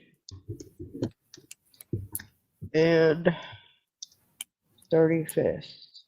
Didn't look like there was much around the area. Right from the 3500 South Harvey. Thank you. I love these people. Make my life easier. 35 South Harvey Avenue, right? Oh, look at that. And it looks to be abandoned. That's it right there. Okay, so now I gotta see. God Exactly. damn, can you talk about it? No, there's shit around it. It's pretty populated. Okay. Oh, look, it's the only. Oh, no look at that. shit. Sticks out like a fucking sore thumb. Okay, but I'm you not see, gonna say there's. is okay. Is So the red here's, thing right there? Is that where it's at? yeah, the pin house? right here. Yeah, here I'll pull up the street So, view. and they're saying there's tunnels. Yeah, that's what the rumors. I don't know how true they are, but that there's So tunnels underneath. Whoa. right, so that would be easy to find because she did. That lady did some ground Penetrating. Yeah, but that was at the other house, not this one. Oh, it wasn't this one. I thought it was That the one was that at was. the Richard. That was at the Richard Kitty's house, the one she was last seen with, the one that has been living in the same house since the 90s and picked up and left a year after she was murdered and has had a different address every year since then. What Right? the fuck? I thought it was Yeah. the one that So what is? torn down, the one that the investor bought and then just was like skirt. No, that's this one right here. And they didn't do no ground penetrating radar here. They just did a ground search. Oh, Okay, so let's see what this looked like. Okay, let's look at the progress. This is 2022. right. Here's 2019. Okay. Here's go with more dates, you fuckface. Sorry. 2018. Let's see. Do they have 2011? They. Oh, look at that motherfucking shit Oh, right there. shit. That's it. That's it. Okay. Let's put this out of the way so I can see. Get that That's out it. of the fucking way. Street And there's view. apartments across the street. Hey, Racing Stars, how you doing? She said, I'm back. I'm back. What up? All right, let's go to see more dates. I want to see what it looked like in 2000. Let's see how far it'll go. 2007. Okay. Okay. Shitty fucking quality, but what do you expect for 2007? Speed limit 30 mile an hour. All right, let's go to 2011, which is when it happened. Okay. It looks like a little bit better. All right. No, go back. Those apartments, no, those aren't the apartments across the street then, right? Let's see. Oh, shit. Maybe over here? Let's go down a little bit. Maybe across the street here. I don't know. It all looks like houses. Yeah, I was just saying. That lady said okay, that. let's see. It might be right here. Look. Oh, it looks okay. like apartments. Yeah, those apartments are there. And this is in 2011. So yeah, that would be I guess across the field. Oh, maybe there was no houses there before then. Right. Okay, so let's see. Let's see who's parked here. In 2011. Okay, of course they protect the tag. I think I know that What person. else? Me too. Looks like my uncle. I'm just kidding. Okay. There's a bucket on the roof. That's a little bizarre. Hummingbird What's going on says here? thinks you can do an underground tunnel map in OKC. That's tight. What's that say? Dutland? Where's that? I mean on the. You see it on the tailgate of that truck? Look. Dutland or something like that. Something like that. Can you make it bigger? No. No. This is zoomed in as far as I can go. What's that right there? Ventilation or something? What the fuck is that? A box. This? Yeah. That looks like something going down though. Like go one way and then turn around and see if you can see it better. Is it like a little air ventilation from basement from right. the basement? Yeah, that's what I was looking for. Yeah. Okay, Very let's see. Let's keep going. Okay, here. What's the fuck is that? The swing? It's a cooler that he uses to shit in. Oh god. Okay, center blocks. Looks like a blunt wrapper. I'm not even kidding.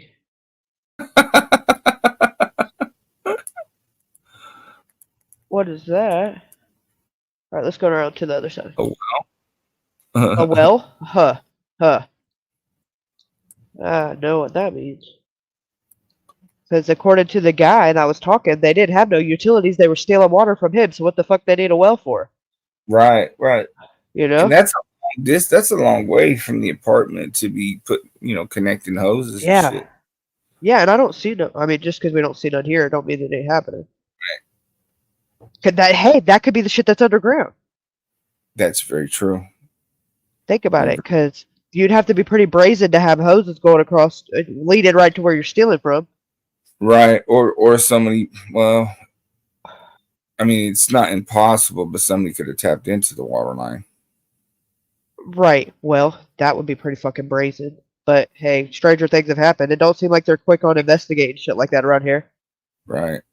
Oh, what is that? Stairs? Yeah. What's underneath it? People Why does it get so fucking blurry? People under because they know. Yeah, right? Okay, the hills have eyes. Oh, she's. Well, I know for 2011, this is not much of a dope house if they ain't got that bitch wired for sound with cameras. I tell you what. So what's like to the right of that? Are those apartments right there? Is that a church? That's a church. Is it a church? Is it? I think so. Let's keep going. Let's go. Let's zoom Yeah, out and go go. a little bit. It kind of looks like a church, no? A building. It's a church. I don't. Where's the fucking steeple? Can you? Is there a sign on it? I don't see shit. It looks abandoned almost. Kinda. It's big. It's fucking big. Yeah, it's a church, all right. Is it the school? Is it No, school? what? Whoa, whoa. What is Oh, that? it's- What is that? Look at that creepy ass fucking looking van type thing. What is that? What the hell? Hold Is that on. a ass windshield? I mean, a broken window? It's a duct Yo! tape. It's fucking scotch tape. Yeah. Damn, he didn't even do Was it that right. a prison hole or fucking smoking hole? Why did you leave a big hole in the Man, he didn't middle? even do it right. You could have did that and make it look real good. That is kind of creepy though. Fucking tape that shit up. Keep out immediate. There's Chris's truck. Hey, there's Chris's truck. Oh, listen, that's a dope man for real. You didn't hear him fucking honking his head. He was like, he had that Mexican horn. Yeah, that's a dope man for sure. Look at them rims. Right? Look at them rims. Ugly as fuck. And now you. Goddamn, that's got some blood. That's the popo. Big narc. Fuck. What is this? This building's still here. What the fuck? It takes up the whole rest of the street. Let's go to the other side and see. It's not a church because there ain't no sign. Around the block. Around the block of that. I know, huh? Like, how you supposed to know what kind of church it is? Yeah, or It's a school or dope church. something. What the fuck? Is that the Nerf gun? What? Oh, I'll blast them on some Nerf shit. What's up? I'm fixing to get me a Nerf What the grenade. fuck? I'm about to turn down the street. They got a big ass privacy fence. What is going on here? What is So, that? What kind of speed bump is that? right? God damn. Don't drive over there. No shit, huh? It's What does this one say? way only. Is this a What the hotel? fuck? Oh no, motherfucker, that's a motel. Right? If you want more, take them What to the? That says something meat. Hold on. What the fuck is that? I can't read cursive. I don't know what that says. Most something? 220. Most G? Clean? No. That shit don't say most clean. Yo. What does it say? Let me see. What does that say? Most geek? Don't, come on. Don't play with me. What does that say? I can't read cursive. Is that an elementary school?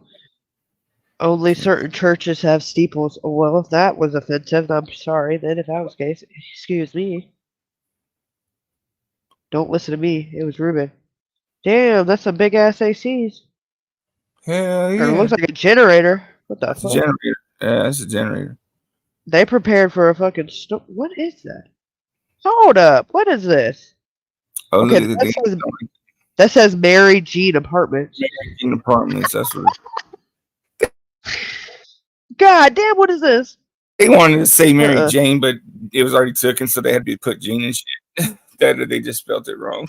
What is this? Oh, okay, it's a car lot. You better be glad, because I was about to say, what the fuck? That's the trap house right there. Alright, what is going on here? What is this? Let's see. So we got Mary Jane's Apartments. What the fuck? There's still water. I ain't judging. What the fuck?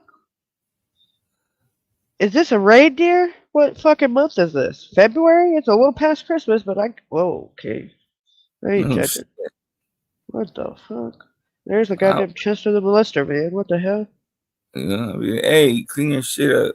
Hey, is there somebody in it? They're smoking dope right there. Oh goddamn, they might be. Look, Right? They living in that motherfucker. they got an orange fucking light on top. What the hell is happening here? So Look they at all can the say boxes.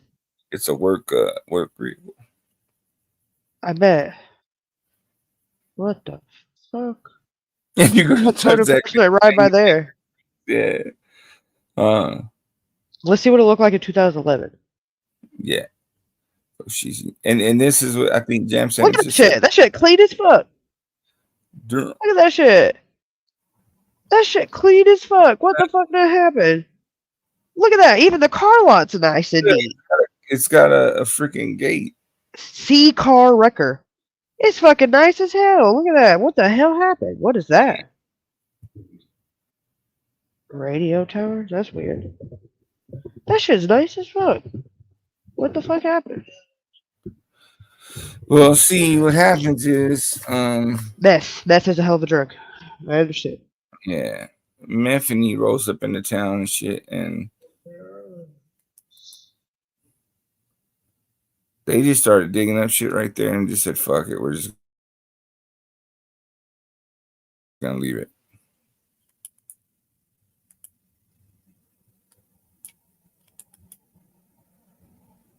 So it looks like that I mean, it's in the middle of, you know, what do you call it? What is it called? Pedestrian neighborhood. It's not like close to no industrial shit. I think they're bullshitting about the tunnels. I mean, it's possible. Oh shit, look at that. What is that? That looks like a tunnel right there. What's that? This thing with the little loop in a fucking circle. Yeah, it goes through the water. What's this? What are we tunneling to? Lightning Creek? Right. Alright. Hold on, let's see. Yeah. Where's that house at again? Boop, boop, boop, boop, boop, boop. Right here. Alright. So, how would you, It's in this empty lot right here on this corner. Uh-huh. That's where the house was, right? Yeah. Right. So how the fuck, okay, let me see. Let's go back. Right here. Right. Yeah. Okay, looks like somebody's been doing donuts, but that's irrelevant. Let's go here. Shit. And see the terrain. Durham. What the hell? 226. Okay, I see. Never mind. So Mary Jean Apartments. So 3,500, that's right here. Let's see. Yeah. That was at the corner right there. Transit. No. Traffic. No. Biking. Terrain. Satellite. Now, let's zoom. It's all around the picture. I don't. You see how like that circle? Look, the donuts right there. Yeah. Boom, boom, boom, boom. I think somebody was trying to tell somebody something. Oh, it's probably a fucking alien. Giving signs, crop circles. Mm-hmm. Okay, no, but for real though, what is this shit? Like, how would you know? The whole point If is to there's not know. tunnels? Yeah, like how would you know? Would there be? Well, so sometimes, you know what I mean, if they do them right, well, you're probably not gonna know. No, real good. right? But where would they want to go to? Like right Well, here? If it's not around any industrial shit, the only thing I could think of, but that's pretty fucking far to put some tunnel to do what? Put her in the fucking lake? Okay, well, where was she found? That would be shit. Lightning Creek. It's a creek. It's a creek. All right, don't retch. That's retching. Yeah, don't be retching out for people. Yeah, that's crazy. Capitol Hill. What's this? Okay. Oh, okay. Now we might be onto something. What if they tunneled into the storm drains? That's very, very possible. Very possible. I would buy that for $1. because it's an easy way. If it was a dope house and shit, you know, and they was getting raided, they would just go out that way, take all their shit with them, and bounce out. Right. And that wouldn't be very hard to do, right? Because the hard work's already been dug. You know, the groundwork's already been dug, right? Yeah, yeah. No And shit. it's not, I think once that's you get past the plausible. concrete, I mean, you Because might run look what rocks. here. Do you see that right there? Look at that shit right there. You see it? Go. Zoom in. Boom. Bake it. Move up. Right here. We can just walk up in that bitch. Yeah. We can just walk up in there. Yeah. And I wonder how far those go that way. And oh, look at there. So would it be far-fetched to say that that house being okay? Let's go back. Let's do our due diligence and go a step further. Okay, because this house is on the corner. Where'd it go? Where are we at? Fumbler, you ain't lying. Dope heads be digging up some motherfucking shit. Yeah. I ain't even trying to be judgy. I'm just saying. Like, So we're we've right been- here.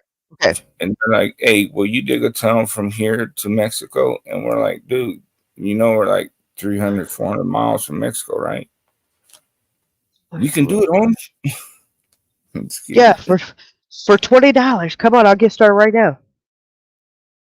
Come on, just give me a bump. Okay, look, it looks like they already started right here. What's that? What the fuck is that?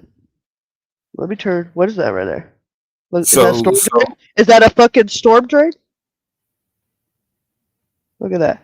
Yeah. Is it for septic or some shit? It looks like something that you can tunnel into, and this is right on that property. Look, here's another one. It's a manhole, right? Ain't that what they're called?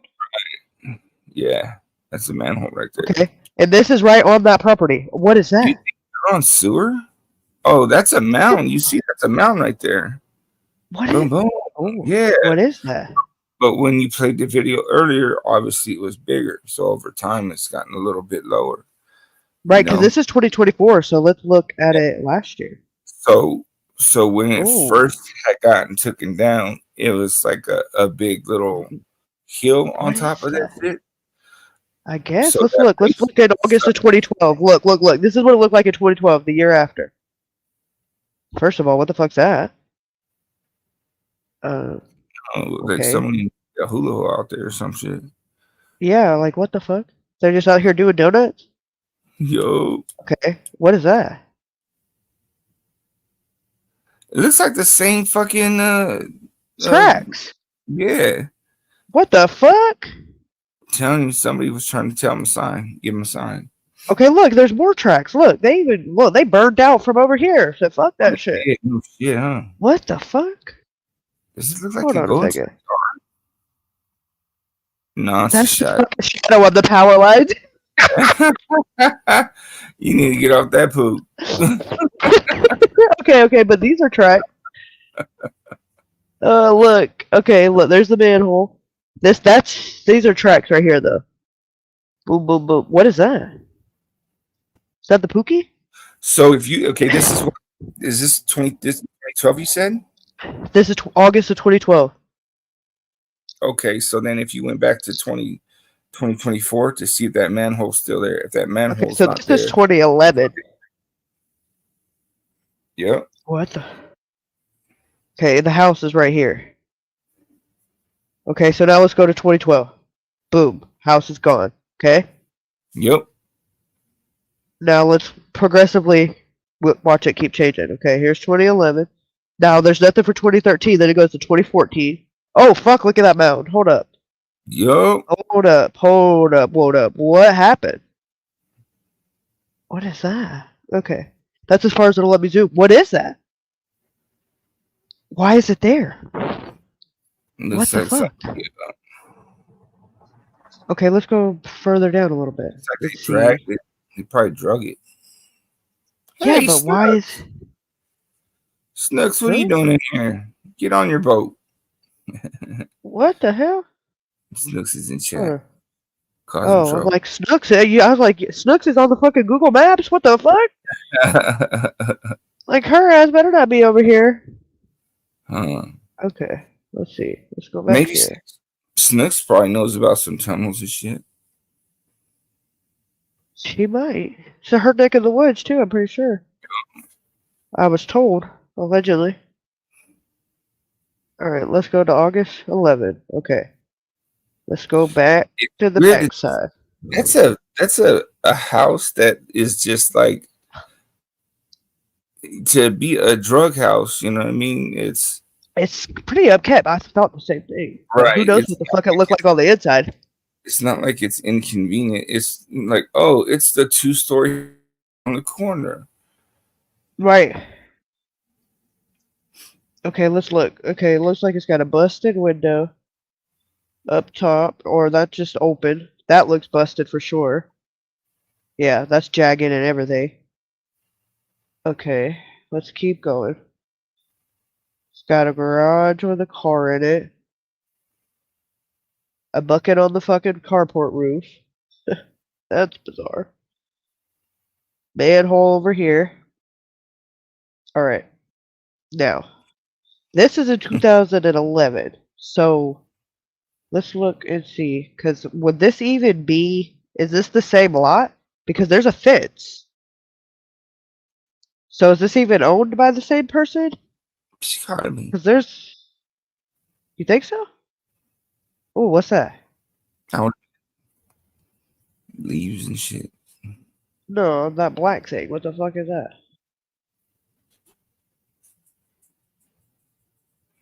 It's a... Oil. Oh, okay. I see. Damn, that looks like fucking balled up barbed wire and fucking gas. That looks like a goddamn hostage situation. What the fuck?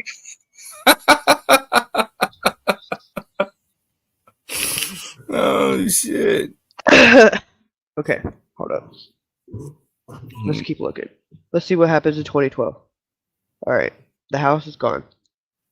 See, now that there's no fence line, it makes you think that that is the same person.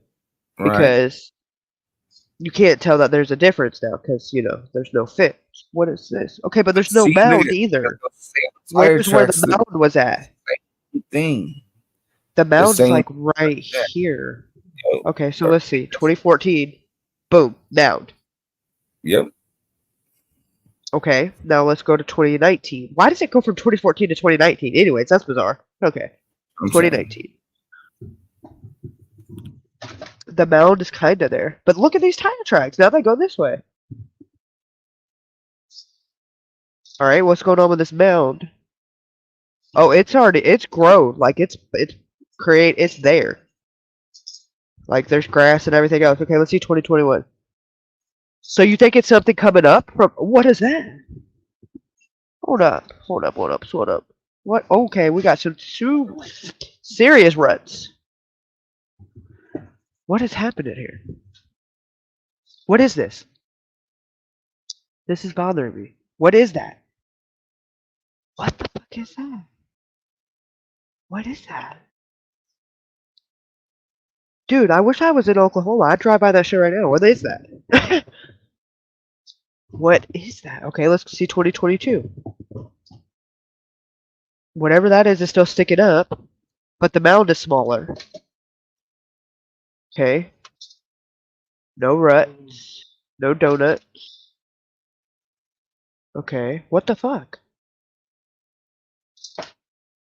Bizarre. Okay, let's look at 2024 now. 2024. There's ruts. Ruts here. And then look at the mound. Now it's like sticks. What the fuck? Okay, there's something going on there.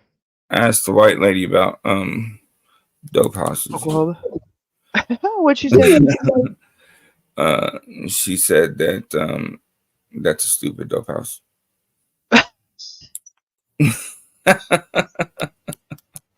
I want to know what that fucking mound is. It's about to drive me nuts. And mound is because when they tore it down, they didn't fill in the basement. That's all that stuff that's filled in the basement. So push it back up?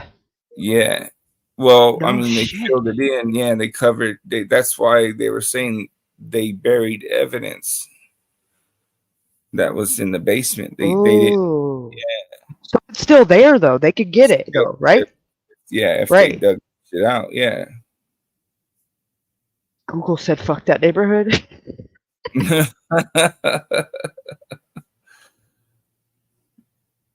What lady said she don't know nothing about Snooks Oklahoma. said that is a horrid area full of bad people. I have a person I know that recently lived in one of them homeless camps. It is bad, bad people.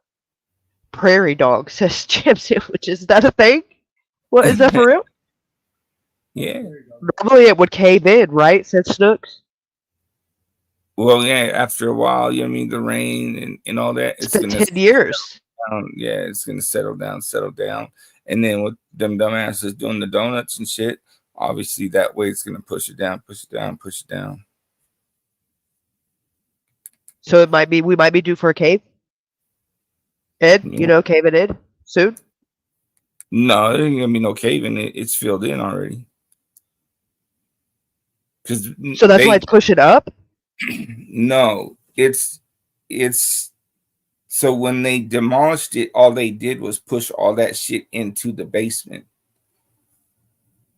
They filled the basement with the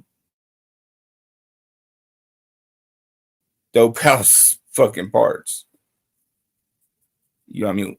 After it burnt down, right? Because they didn't. I don't think they had to do much demo because it burnt down. Right. It got So they burnt down. put all that shit into the hole. Right. Oh, what a fucking cheap. Yeah. I gotcha. Just like a grave sinks, they must have piled it high. Huh. That's rough. It's possible that they pushed it all into that hole and then filled it with some kind of dirt or gravel.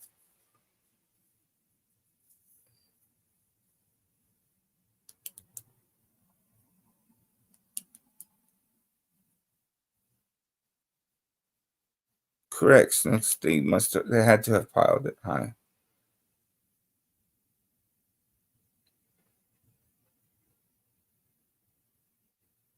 It's funny. Somebody just spray painted fucking dope house, and that's how they got rid of them. Like, duh, they should have did that shit like 2 years ago, right?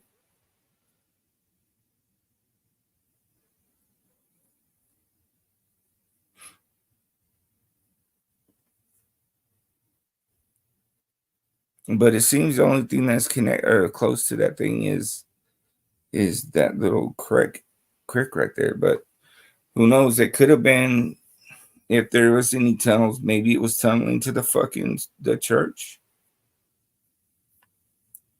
You know what I mean? And they got the church, they got a fence and shit, and they got them vans, and they were just shoving people in the vans and taking them somewhere else.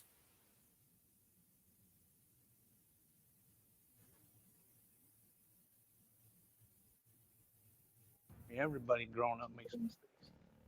You know, my life is. That's the house. Everybody. And their victims. But according to investigators, some of them just couldn't keep quiet.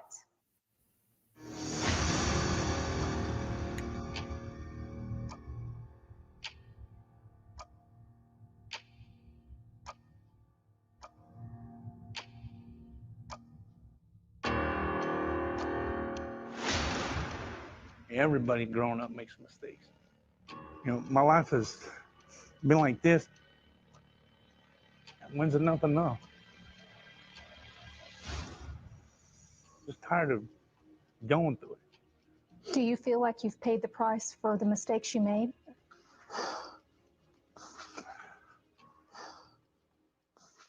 I have some new developments tonight. Police arrested Jimmy Massey. During interrogation, Massey admitted to knowing about the murder and dismemberment of Karina Saunders. If the bare facts of Karina Saunders, Racing Stars. investigators learned of the possible ties to drug cartels and sex slavery. And by the following summer, 9 months after Karina was killed, Bethany police were feeling enormous pressure to make an arrest. In July 2012, they made 2. Prosecutors filed first-degree murder charges against Luis Ruiz and Jimmy Massey. But the case quickly fell apart. Oklahoma County prosecutors soon realized investigators had based the arrest more on statements from alleged eyewitnesses than actual evidence. We faced an incredibly difficult set of circumstances. Our hopes were that in between the time of arrest and the time of trial, that we can continue to build that evidence base. Luis Ruiz and Jimmy Massey languished in the Oklahoma County Jail for 7 months as investigators worked to bolster their case. But an alleged video of her killing never surfaced. Witnesses started to change their stories, and the statements as to how and where Karina was killed now conflicted with each other. It was just like gut wrenching. There wasn't no doubt in my mind that this was fixing to be probably the worst time of my life. Prosecutors had no choice but to dismiss the murder charges. What it takes to arrest somebody on probable cause differs from the burden of proof that a prosecutor would need in a court of law to gain a conviction. Chief, with hindsight, is there anything you would have done differently? You know, over the years, I have second guessed myself about the decision to keep this case. Looking back, I think we probably had more boots on the ground than OSBI would have been able to provide. The district attorney saw it differently, and Bethany police relinquished control of the case. More than a year after Karina's murder, the Oklahoma State Bureau of Investigation took over. Luis Ruiz walked free, sued the Bethany Police Department, and settled for $50,000. Jimmy Massey served time for an unrelated drug charge and also went free, but he's still looking for redemption. They got it wrong, straight up wrong. I'm not a murderer. I'm not a kidnapper. I'm not a monster. And that's why it's so hard. And, you know, crying, and it's hard because people think I know something when I don't. Even though his murder charge was dropped, Massey knows some still believe he was involved, which is why he's speaking out publicly now for the first time. Still going through it.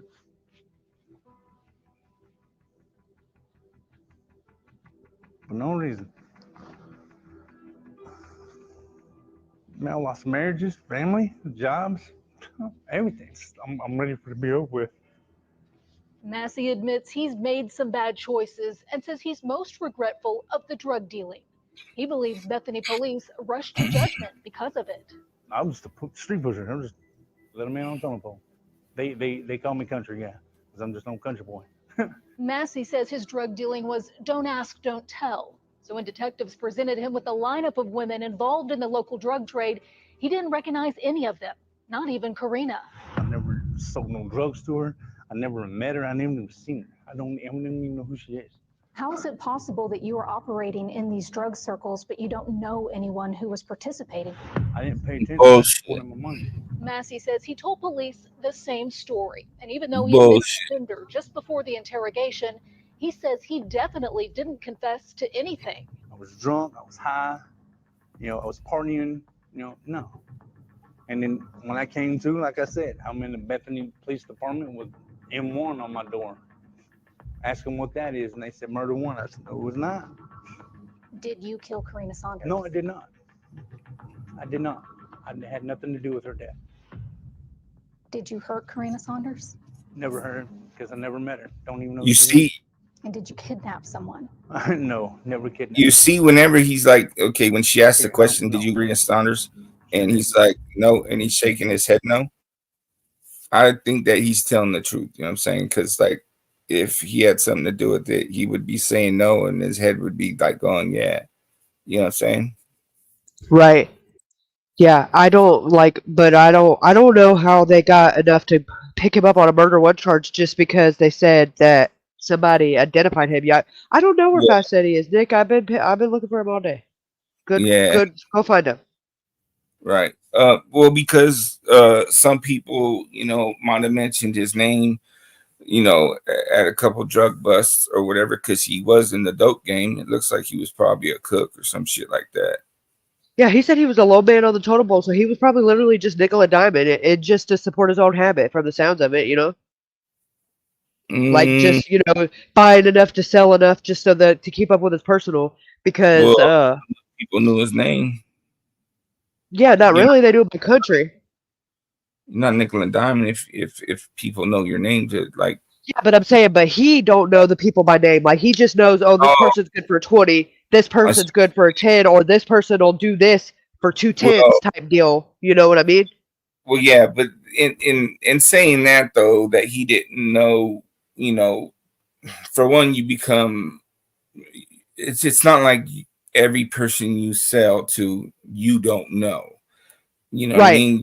But just that could be argued the same way though, that just every person that you sell to, you don't have to have a personal connection with either. You know, that's kind of like a double-edged sword.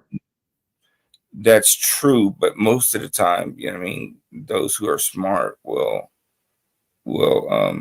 try to make some kind of personal connect to either help get involved deeper into the dope game or get it cheaper, some shit like that. You know, I don't think these were like entrepreneurs trying to crawl up the totem pole. I think these were just straight junkies.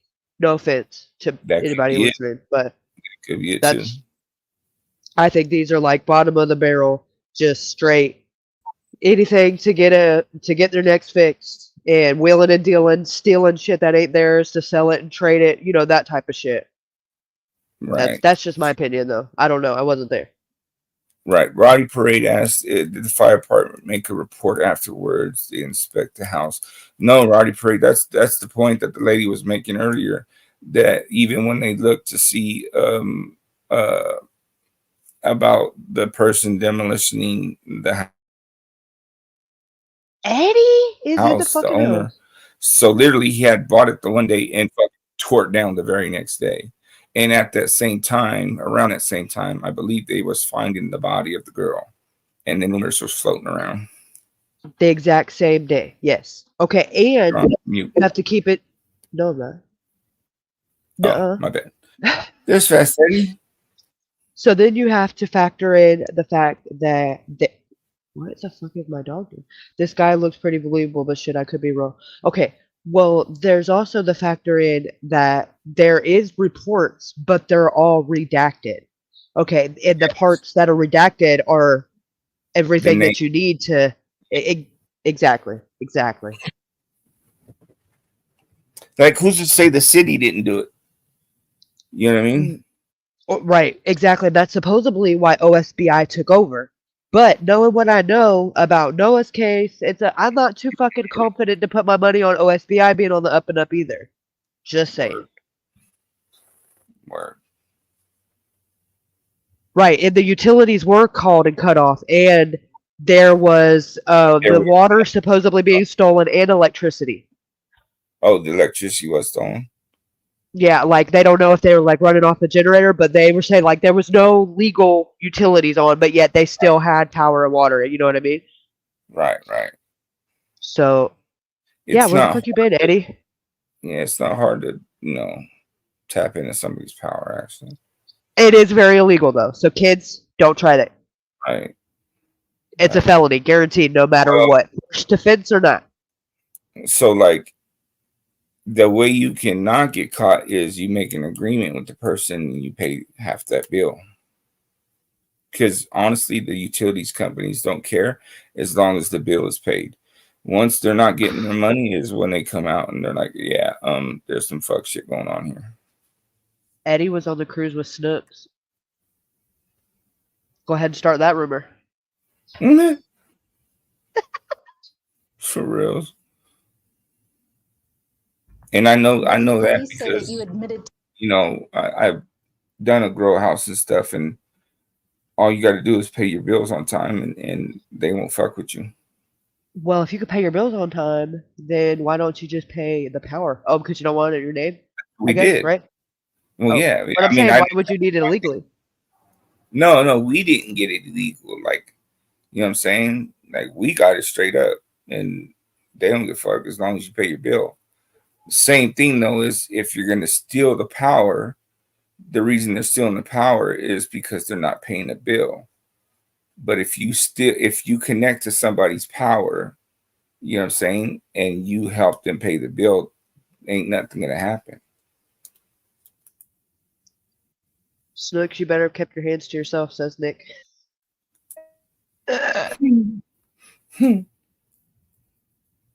To being present for the murder. Did you witness her murder? No, I didn't. I'm saying I never been around anybody. I don't know who did it, and I never witnessed anything. So you've never witnessed any murder? I've never witnessed any murder, period. You go into a polygraph tomorrow morning. Is there anything you're withholding? Nothing. Hook me up. Let's go. I mean, they're gonna get the same answers. They ask me this, they're gonna get the truth. I don't know nothing. I had nothing to do with Karina Saunders' murder. I'm just an innocent man that got accused of kidnapping. That's how it all started. Still ahead, Jimmy Massey put to the test. Was he telling the truth when he says he had nothing to do with Karina's murder? What he revealed during his polygraph.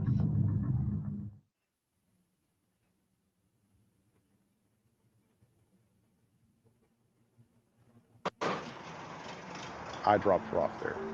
I met the man, and he seemed to be an upstanding person, claimed to be a safe house for many people who had meth addictions, and they came to him as a safe haven. Tonight, She maybe. swore up and down that he was Maybe a good guy. So I left her at his house in his care. I wish I'd have killed him then. With the Oklahoma State Bureau of Investigation digging literally into the so-called safe house in 2017, Richard Saunders recalled just how reluctant he'd been to leave his daughter there 6 years earlier. When you have a 19-year-old addicted to drugs, yeah, you're afraid for her all the time because you don't know where she's going to end up. The concerned father tried the direct approach. There was a conversation. It was probably one of those where you should listen to your daddy. Daddy knows best. You shouldn't be doing this. You need to stay away from this type of living. When that didn't work, he tried intimidating those around her, including the man at that house. I told him, anything happens to my little girl, I'll come after you first. And then when I did go back looking, he wasn't there. He's not found Kenny Richards, and neither have we, yet. According to what I was told, that house right there was Kenny's. That's where I've knocked on that door many times. The 54-year-old has been notoriously elusive since Bethany police first questioned him in 2011. He's never been arrested in connection with Karina's murder, but he has quite a rap sheet. Yeah, they in the criminal kitchen. arrest record to help us track him down. He's been in and out of prison a lot, convicted 12 times in Oklahoma, not for violent offenses, mostly drug crimes. Looking more closely, I noticed Richards had a different address on nearly every arrest report after Karina's death. A check of public records databases indicated Richards moved into the alleged safe house in the mid-90s. He moved out within a year of Karina's murder and then kept on moving. It certainly made us wonder, what is Kenny Richards running from? Hello. Mr. Richards, Lisa Monahan. Yes. Karina's family is suffering, and I'm hoping that you can help us help them. We'll explore what put Kenny Richards under suspicion and why we're determined more than ever to track him down in just a moment. For now, let's dig in on his backyard as the OSBI did in search for evidence in Karina's case. Kaylee Stokes is saying to send her addresses of interest. She's going that way sometime this week. Okay, I'll do that. I'm pulling up. Be able to, like, take photos or some shit. Yeah, I'm looking up her autopsy now. So I would definitely like the behind the grocery store. Definitely where we were just looking at behind the wherever that was, 3500 South Harvey Street, I believe. Would be another one. That's where that mound is at. Yeah. And the grocery store now. That's the store that the girl's dad used to work at, right? That they found the body by. According to this autopsy I'm reading, it says that it was found on 7101 Northwest 23rd Street, just west, Bethany, Oklahoma. So, let's see. Oh my God, yeah, dismembered white adult. And apparently, they're still missing pieces of this girl. Yeah. They never found her forearms or hands and feet. So suspicious contusions over right cheek and back of right shoulder. The hyoid bone and thyroid cartilage impact. No evidence of internal abdominal injury. So she had 20 cut marks on her neck, and she was literally dismembered from everywhere that there's a joint. Or Right. that's fucking terrible. And Now, they depart the parts that are most identifying. Okay, this dismembered human body was recovered in Bethany, Oklahoma on October 13th. The remains were presented in 2 body bags. The body's parts were wrapped with plastic wrap, a laundry bag, and a duffel bag. Complete autopsy shows decomposition of the body with semi-liquefied brain matter. There was no inner thyroidic or abdominal organs that are decomposed and appear to be unremarkable. There's a tattoo on the upper back. Okay, so let me ask you this: if this was drug related, why would they leave tattoos? why would they what? Why would they leave tattoos? That's like that's like textbook 101. If you're gonna dismember a body, that's one of the things you get rid of.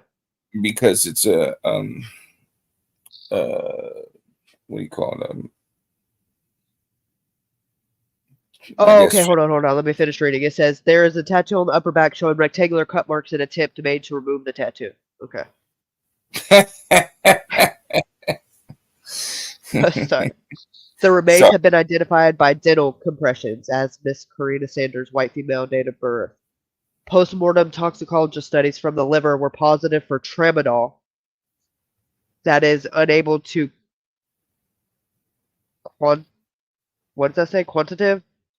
Oh, how many? They don't know how many of the tramadol due to the decomposition. No blood sample available. It is felt that the cause of death is classified. What? It is felt. Yeah. That the cause of death is classified as a violent death. The manner of death is homicide based on the circumstances surrounding the death and the autopsy. Forensic evidence is submitted by Clyde Collins, forensic anthropology consultant, Norman, Oklahoma. Now look up his name and see how many he's done. January 25th, 2012. What the fuck? Did this happen in 2011? What the fuck? She went missing in 2011. I think they found her on October 13th, 2011. Though. What? Okay, it contained a black duffel bag, a Nike bag, tattoo on upper back, Weed, Kween, Spain. What the fuck is that? And 2 belly button scars measuring 0.5 centimeters each. So that's just a piercing, I'd assume. I don't think she was a particular, tall girl. I think she was a petite thing. Let's see. Age 19. Let's see. Weight. Do we have a weight? We should. 115. Let's see. Case number. 5'4". What the 5'6". hell? Okay, we got. Okay, I don't want to know that. Body. What does that say? Body heat? Cool? The fuck's that mean? Description of clothing. Received 2 body bags containing right and left leg with no foot on each with plastic wrap measuring approximately 35 inches in width and 90 inches in length. That shows irregular cuts versus tears that are wet with brownish red foul smelling fluid. In addition, there's also a double white plastic bag containing part of the neck with a head that is tied once. The bag measures approximately 24 inches in width and 25 inches in length, and a black laundry trash bag with white string that measures 37 inches and 24.5 inches. Inside the bag, there is maggot infestation. Body bag number 2 contains a black duffel bag, Nike, 25 inches in length by 10 inches in height and 14 inches in width that is partly kept open, showing a plastic wrap measuring 8 foot in width and 11 foot in length with black duct tape. There are parts of the chest and abdomen in the bag, including parts of thighs and arms with no forearms, including hands. The duct tape is wrapped around both parts of the thighs, twice and around the right distal femur one time. The overall length is 7 foot 8 inches. The width is a ½ inch. The black bag shows numerous maggot and insects recovered in and around the bag. with the bottom side of the bag showing to be ragged, while the top part of the bag shows to be thinning, likely singed defect. The bottom body parts are located at the bottom of the bag. The total weight is 48 kilograms. The trash bag shows red print. Don't put over children's cribs or beds.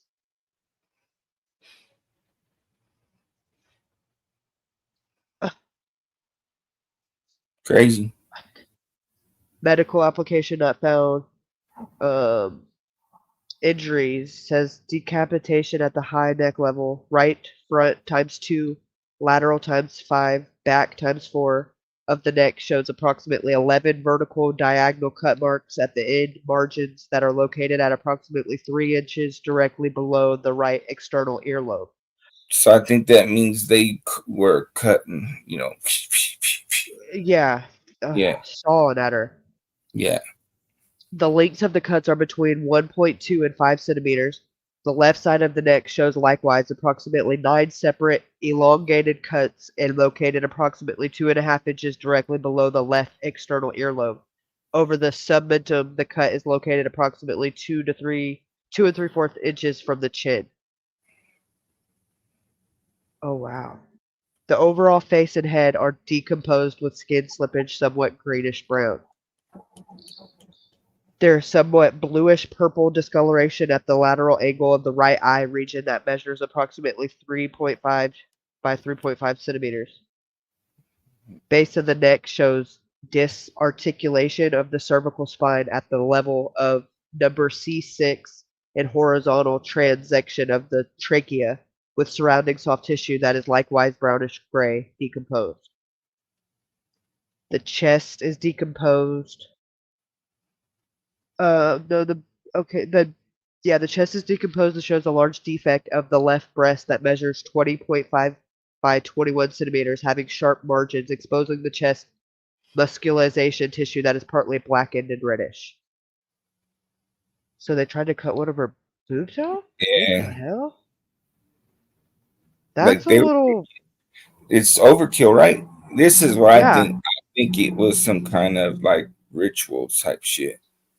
You think? Yeah, I honestly do. Okay, it says both arms show disarticulation exposing the distal head of the humerus. The length of the arm is 11 centimeters from the shoulder bilateral. Over the anterior surface of the left shoulder, there is purplish skin that measures 3 by 3.5 centimeters. At approximately 1 inch above the breast defect, there is a small cut measuring 1 inch by 0.8 centimeters. The distal end of the left arm shows 2 horizontal superficial cuts present. There is a large cut through the right inguinal region running toward the back of the gluteal fold that is nearly completely cut, other than approximately 2 centimeters of skin remaining attached to the body. Jesus. Below the cut, there is visible of the head of the femur, included transected arteries and muscularities are evident. It is likewise grayish brown and decomposed. There is a similar cut through the left inguinal region that measures approximately 16.5 centimeters in length. God bless America, that is fucking horrific. The cut end of the right thigh shows disarticulation at the knee joint with the patella bone remaining attached, while the left thigh shows disarticulation of the knee joint with no patella present. That means the you know what the patella is, right? It's like on your kneecap. There are multiple I barely have half a kneecap. There are multiple purplish skin over the right thigh at the anterior surface that measure 1.2 centimeters, 0.6 centimeters, and 3 by 2 centimeters near the right knee. The left thigh shows bluish skin measuring 1 centimeter. There are 3 areas of purplish skin over the right shin that measure 7 by 9 centimeters, 2 centimeters, and 1.5. The shin skin shows the area of 3 by 3 centimeters purplish skin below the cut margins. There are 2 areas of bluish small skin discoloration over the left shin. At the back of the right ankle, approximately 1.5 inches above the cut margins, there is 0.6 area of purplish skin. At the back of the right shoulder, there's an area of 2.5 centimeters purplish skin. There's somewhat brownish skin over the right lateral chest and blackish brown skin over the back of the right thigh. The weight of the head portion is 2.6 kilograms. Weight of the right leg is 2.1 kilogram, and the left leg is 2.0 kilograms. The body is that of a well-developed, well-nourished white female. The scalp is straight, approximately 3 inches long, dark brown. The overall weight is at least 58 kilograms. Number 1 bag is 10 kilograms, and number 2 bag is 48 kilograms. The overall face is decomposed, clay in color, smudged with skin slippage. The inside of the mouth is in fair condition. The neck is otherwise unremarkable. The chest is otherwise unremarkable. The abdomen is slightly bloated and otherwise unremarkable. The external genitalia are likewise decomposed. The pubic hair has been shaved. The extremities are otherwise unremarkable. The back is otherwise unremarkable. So with that being said, the pubic hair being shaved, do you think that she was also, Essayed? Yeah. No doubt. I don't even know if they would be able to tell if she was decomposed as bad. That means that she died way before that day, that's for sure. Mm-hmm. Says the body was opened by Y shape. Okay, the perennial pleura decomposed, otherwise unremarkable. The heart weighs 130 grams. It has a normal location. Overall, the heart is decomposed and dried. Chambers are dilated. The valves are normally formed and measures as follows. I don't know what none of these numbers mean. The arch of the aorta is classically formed with no abnormalities. Other great vessels arise and distribute normally and are widely patent. The neck was normal. Thyroid gland was decomposed. However, the vocal cords are intact, even though they were decomposed. The thymus is decomposed. The lungs, the right weighs 100 and the left weighs 100. There was horizontal cuts throughout both of them, even though it was decomposing. The GI tract, the esophagus is decomposed, otherwise unremarkable. The liver weighs 540 grams. Normal configuration, rubbery, tan, and intact. Cut surface shows no pathology. Gallbladder, nothing wrong with it besides decomp. Lies in the normal position, decomposed. Spleen, nothing seems out of the normal. Adrenals, decomposed, unremarkable. So she had nothing going on besides murder. The kidneys are normal. Female genitalia, is intact, shows no gross pathology. What does that mean? With no erosion, the endocervical canal is within normal limits. The uterus has a symmetrical, overall unremarkable configuration that is non-gravid. There is a single fibroid nodule, 1 centimeter in the mesenterium. The endometrium is a gray, thin, bilateral indixa or unremarkable. What the fuck does that mean? I think it just had a bone marrow, unobstructed path. Like she wasn't. Okay, here we go. Blood, ethanol, alcohol, blood. No puncture wounds down there, basically, yes. Hold status, 5 years, medical examiner, CHAI, SCHOI, Cha Choi? CHAI? CHAIS dot CHOI, MD. Material submitted, liver and brain. Laboratory number, date received October 18th, 2011. Carbon monoxide, blood, what the fuck? Test performed, alkaline drug screen liver, acid or neutral drug screen liver, results. Tramadol positive for the liver, comment, unable to say how many due to decomposition. So she had tramadol in her system, and that's it. What? And this was done on December 13th, 2011. How long does tramadol? Tramadol doesn't stay in the system very long. I think it's like a day. Tramadol? Yeah. It wasn't her drug of choice according to her dad, meth. Yeah. That's bizarre. Let me look this up, see if tramadol has anything. Does tramadol like incapacitate you? Like Tramadol, I believe, is like it's kind of like a pain medicine, I believe. Is it what's it I called? guess with enough of it, does it like will it make you unconscious or? I think enough of any. Yeah, one of them would probably likely do that. It's either gonna make you unconscious or make you awake. Oh, I think it's a muscle relaxer. You know what? So they were probably trying to make it easier to. Oh, not to be gross, but trying to make it easier to. Right. To. Yeah. Yeah. So she's not squilling and willing. If it relaxes your muscles, it probably makes them more pliable. With I would imagine. I don't know. I don't cut people up, but. Well. When Mama's in the hizzy, she says yeah. It's a weak pain med. They use it in the ER. Yeah. Yeah. Yeah, but why would you? That's bizarre. Okay, so if you would want to, why would you want to? Okay, let's try to get into the mind of a killer here for a second.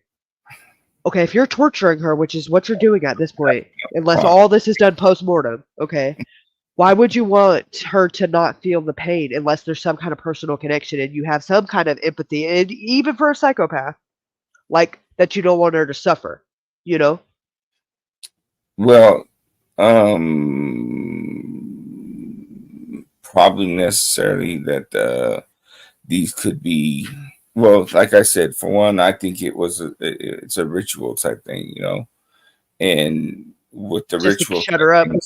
They want them to be as docile as possible. Gotcha. You know what I mean? It has nothing to do with any kind of sympathy. They just need to be as docile and, because remember, they're not out in the sticks. They're in a relative, if they were screaming, the shit people would hear. Right. Okay, so does that mean that she was clean off of meth when she died? I believe she actually, I think they say that she went to rehab like a month before she died, but she left rehab with some guy that she met at rehab, Right. She went back. And that was where her dad dropped her off and said that this was supposed to be this like safe house. Right. And if you played, they end up catching up to dude. Like, how she's saying, oh, this guy's been elusive, whatever. Well, he had been in prison. So they wait for him to get out. And he actually finally ends up talking to the person. No alcohol in her system, Roddy. Just Tramadol. And they don't even say how much. They said they can't tell because of the decomposition, but that it was in her liver. Not her blood, because they weren't able to do any blood tests. There was no blood. Right. So, high risk for addiction and dependency can cause respiratory distress and death when taken in high doses or when combined with other substances, especially alcohol or other illicit drugs such as heroin or cocaine.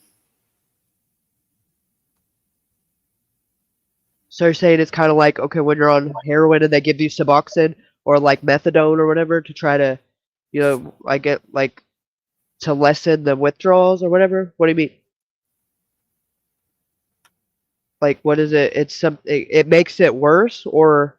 No. Like if you take enough of it, it will cause overdose. Death. Yeah. Gotcha. Wouldn't a drug house have stronger drugs? You would think. Yeah. You would think, yeah, but we're also talking about like, okay, do these people know what the fuck they're doing? Right. And who's to say how long she was dead and what stuff came and left out of her system? That just what so happens to be like what's in her liver. Like, is there other stuff that, like, or who's to say, first of all, let's say, who's to say what these shady ass fucking people in Oklahoma were even testing for in the autopsy? Because that's the other thing, right? Right? Because I don't believe that Noah just had alcohol in his system either. And I don't think that they did any I mean, come on, look how little there was in his autopsy that we know people seen at the fucking funeral. So I don't have faith in anything that Oklahoma is in charge of. Remember in the beginning of the story, you were talking about the two detectives that retired because of the fuck ups that they the did. Backlash. Yeah. Yep. So, I mean, who's to say that the person that did the autopsy wasn't with them at the time. And right, and they probably retired and they're collecting their pension too. Correct. Yeah, I'm So writing down all these names. yeah, I don't think we can count on the autopsy. Like even in this case, you know. Exactly. I mean, I think we're on to something big here. Challenging. In 2017, armed with a warrant, a team of CSI agents led by Captain Beth Green excavated portions of the property at 504 and 504.5 Oakdale. We're not dealing with the primary scene, and we're not dealing with a fresh scene either. The agents were acting on a tip that was several years old. In 2013, an anonymous email claimed Kenny Richards buried Karina's clothes and missing remains in a metal tank on his property. That information was somehow overlooked by the original detectives and only later discovered by the OSBI in its review of the suspect pool. We were there for the dig. When you are going to conduct a search like this, what do you know about the property going in? How do you prepare yourself for this sort of search? We look at Google Earth images. Because some Fucking A, that's Google what we Earth do. images will have oftentimes historic images, and so you can compare those and see if there's any, changes to the terrain. What could changes to the terrain indicate? Sometimes you can see, okay, we used to have a structure here and now it's gone. Other times you can see on Google Earth disturbances in the ground. In this case, Google Earth provided no conclusive evidence the ground had been disturbed. Certainly, there had been plenty of time for someone to dig up and possibly relocate evidence. Hopefully, the excavation would provide some answers. Anytime we're doing any searches for clandestine graves or buried evidence or whatever, they're very methodical searches, and we use what's called ground penetrating radar. And what we're doing when we use that type of equipment is we're looking for below the surface level abnormalities. The CSI team spent 3 days searching the backyard. This isn't like getting out a backhoe and just, digging a pool and you're just trying to get as much dirt as possible at this with each scoop. There's finesse to make sure that we're scraping, small amounts at a time. They never uncovered a buried septic tank as the tip suggested, but something similar was uncovered in the front yard. I remember a big tank. I don't think it was a septic tank. It seems like it was just like a trash. You don't think? Maybe an old what the fuck? charcoal or You don't something like that. know? Hidden Right. inside it, a woman's shirt, a jacket, Oh, and a pair of shit. sandals. Investigators also collected a folding knife during the excavation. They never said if they believe the items are Damn. connected to the murder. Further review of the search warrants indicate investigators had hoped to find something else. The same tip suggested a phone containing video of Karina's murder was in Richard's car in 2013, but it has never been found. Now, that doesn't mean that there hadn't previously been evidence there that was removed. That is always a possibility if someone thinks that they're starting to be looked at, that they could. Absolutely. Especially when we have years going by. At this point in time, you feel confident there's no evidence buried there? I would say yes. We wouldn't have left the scene if we felt like there were other areas that we needed to search. So you overturned the entire backyard? I can't say that we overturned the entire backyard. No, but they did Because not. that would be a lie. Because that would be a lie. Right. They I feel didn't. like we did a complete search. There are limits to what Lying Captain ass Green can bitch. tell us, given that this is still an active investigation. But some people close to the case told us the search of the Oakdale house is not complete. And I thought, they don't look like they're digging in the right spot. They have a secret underground there. I wonder why Here, they listen, haven't here it dug is. under that house to see what actually is under there. Several people have alluded to a sunken vault or hidden tunnel system. I've heard firsthand from the people that dug it. Supposedly it started out being a well. I never saw it, but Kenny and Bro, Kenny. what the fuck did we see? Goats? No, we seen the fucking well. Yeah, we did. Or Or part is of this it. the same house? The same house, yeah. Is it Kitty's house? Not the one with the goats, but That's fine. Medical examiner's name on this one? Hold on. I'll tell you real quick, Snook. Blah, blah, blah. it's Snook Sam. The medical examiner is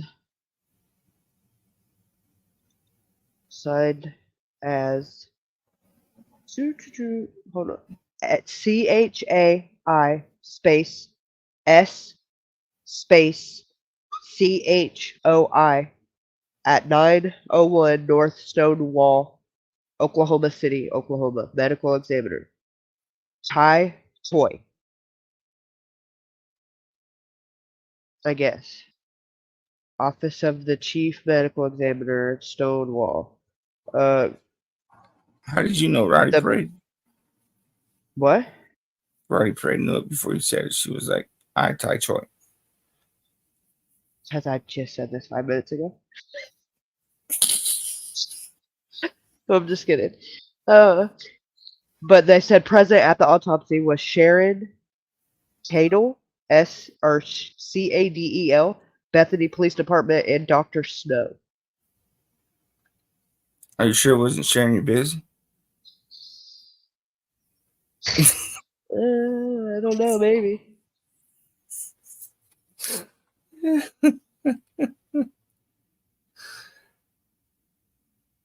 So there was a deputy there.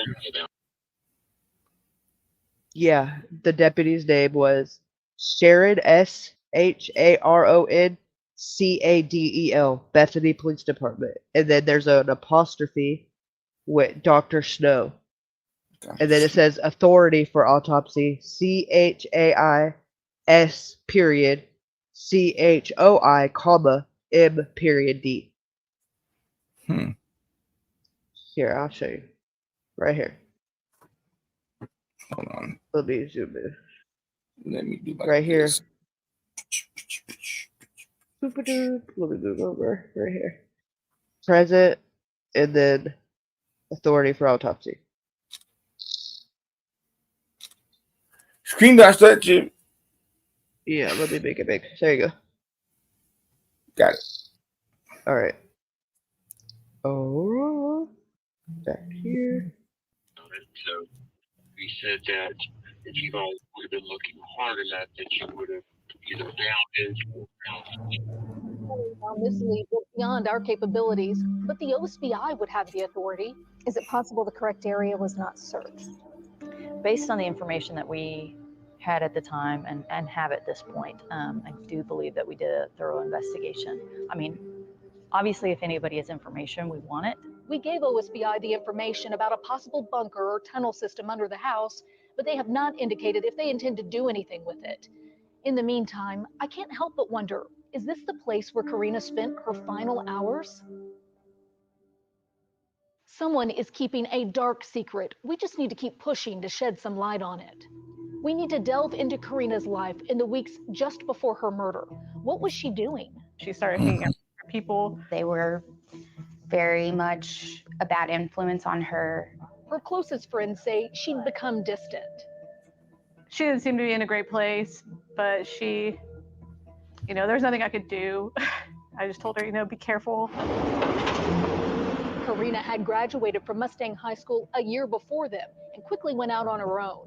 And it didn't take long for those friends and her family to become wary of her new lifestyle. All the stories that she would tell me about Mustang, Mustang? right? No, Comanche. Comanche. I'm sorry. Yeah, it was Comanche. Who graduated from Mustang? Mustang is where Candace is from. Okay. Howard. Oh, okay. I'm tripping. Mm-hmm. Yeah, on acid. She looks familiar. Comanche, Mustang, sounds familiar. That sounds all the same. It's not even a little. the people she was hanging around, guys and girls. I'm like, no, that's bad. They're bad for you. She was struggling with drug addiction and living with her new boyfriend at the Rockwell Arms Apartments in Bethany, the apartment complex directly across from where her body was found. I think knows something that he's not saying. Karina's boyfriend would have been a Shit, natural right. suspect. He's some devil shit. Why they bleeping out names? That's the shit I mean right there. That's what I'm talking. Like, why are these people entitled to privacy? Like, when Well, clearly I think she just they're said involved in some kind of way. I think she was just saying Lucifer or some shit like that. I don't know. Yeah, Damien. Why'd she say what the fuck? Snooks? He was in jail at the time of her murder. He'd been Yeah. picked up on an outstanding warrant more than a month before her death. In July 2011, police responded to a report of a domestic dispute and found the boyfriend had been beating on Karina. He went to prison and was not released until days after Karina turned up dead. Every time she was around, and it was all bad. The boyfriend is one of the only people in Karina's circle who had a solid alibi, but that didn't stop police from searching his apartment. We know he and his father were questioned by police shortly after the murder. I just don't want to be on the list. Okay. He refused to talk with us, but I'm not sure he would have provided any relevant information about Karina's final days. After all, he was locked up. I would talk to her, please, you know, go to rehab, consider rehab. With the boyfriend out of the picture, Karina tried to get sober. She went to rehab August 16th, where she met a guy. She left the program early, but the two of them had made plans to battle their addictions together at his home in Kanawha. He gets better though. Leaving rehab was a defining moment. It's kind of sucks. Yeah, because she wasn't ready to get out of there and she wasn't strong enough to stay away. Still, by all accounts, Karina seemed happy with him and on the right path. And in mid-September, she made a surprise visit home 1 week before her disappearance. There was just an aura about her that was just really beautiful. The boy that she really met at the sweet. time. That weekend, rehab. Karina Was that spent Kitty? time with her father and I went don't to a think baby so. shower with her high school friends. I was about When to you say, saw her at he's the baby old. shower, did she seem like normal Karina from high school, or had things changed? What was she like? She was really happy. She was Good still boy. her goofy Karina self. Always could make us smile and laugh. When you look at the house now, what memories come to mind? I feel sad. I feel sad. She also spent the night at her mom's house in Mustang. I just look back to that weekend because there was just something about her. Margie didn't know it then, but September 18th would be their last day together. I think she was on her way. I think she was on her way to coming back to us. She was really happy to be where she was. And when we went to church, she gave her life to Jesus. She raised her hand. She earned herself a place in heaven. And a special place in Pastor Steve Cowan's heart. It's just like there was like a spotlight on her that day. And she just, like she hung on every word, like she was searching or looking for something. And then I gave the invitation, you know, who's really had their life changed by Jesus. She looked up and made eye contact with me. She said the prayer, and it was awesome to see that. And I remember we just embraced in church, and I hugged her, and I didn't want to let her go, and I was crying. And it was just the most beautiful thing ever. Grateful for their time together, Margie took Karina back to Kanawha. She drove away thinking they'd finally reached a turning point. I remember driving away, and they were in the backyard, and she was leaning against the chain link fence, kind of looking out away from me, you know, just looking out to the sky. And that was my last time I saw her. Looking back now, she wonders what went wrong from that point. Did Karina know something bad was about to happen? Or was her murder a mistake? A mistake?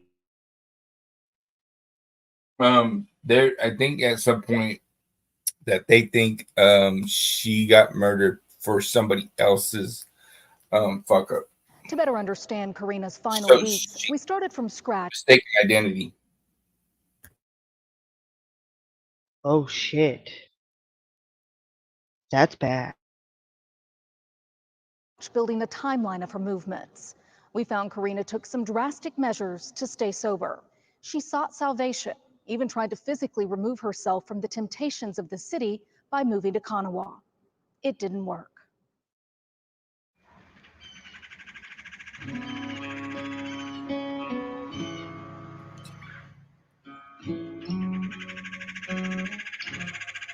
Yeah, I think something happens and she gets the blame for it. Like a debt or something? Yeah, She something like came to this that. house, but then after a couple of weeks, she started going back and forth to the city, using again. Staying away from old habits proved difficult for Karina, and eventually her intended rehab partner decided it was best to part ways. I told her to load all her stuff back up, and I begged her to go back to her mom's. He couldn't remember when, but guessed it was within a couple weeks of her disappearance. And she wouldn't do it. She had me take her to a trailer park in Valley Brook. Oh. Known as a haven for strip clubs, Tiny Valley Brook is home to an inordinate number of sex offenders and is rife with crime, making it a notable mark in the timeline. It's not clear who Karina visited or what she did there. It is clear she Did that fucking sign for that fucking strip club say student loans got you down? We Yup. can help you hiring here? We wonder. Hold on. I It think didn't stay that's what longer. that was She Biden's sought sign. salvation, even tried to physically remove drastic measures to stay sober. She sought salvation, even tried to physically remove herself from the temptations of the city by moving to Kanawha. It didn't work.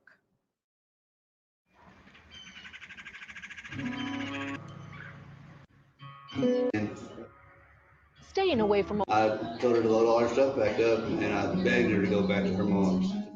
He couldn't remember when, but guessed it was within a couple weeks of her disappearance. And she wouldn't do it. She had me take her to a trailer park in Valley Brook.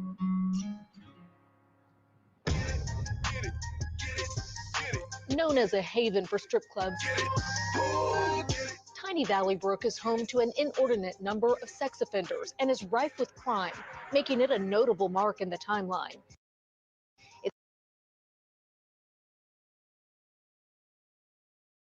Student Yup. loans got you down. It's not clear who Karina visited.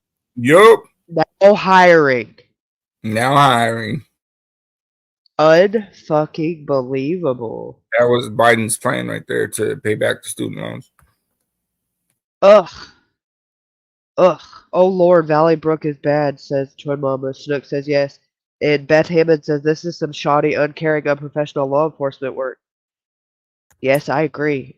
Beth, in your experience and opinion, how, like, if you can guesstimate, how many jurisdictions are like this, either in small towns or big towns? She said, were these people not properly trained in forensics? Sounds like they weren't properly trained in anything. She That's said my the bad. whole. Oh, Snook said that is so true about sex offenders. They live in tents there, and the homeless live across the street Weird. from strip joints. Yeah, Bizarre. that's strange. But yeah, that's my bad. I only did one semester. I should have followed through with that stuff, and then you guys would have had some good forensic scientists. Beth, is this a more common thing than not, or is this limited to like some Oklahoma shit? In your opinion? Snook said, I told you it is bad. Ugh. Ugh. Ugh. Ugh. Sounds like somewhere you better go and they stop everyone coming through and cite them. What?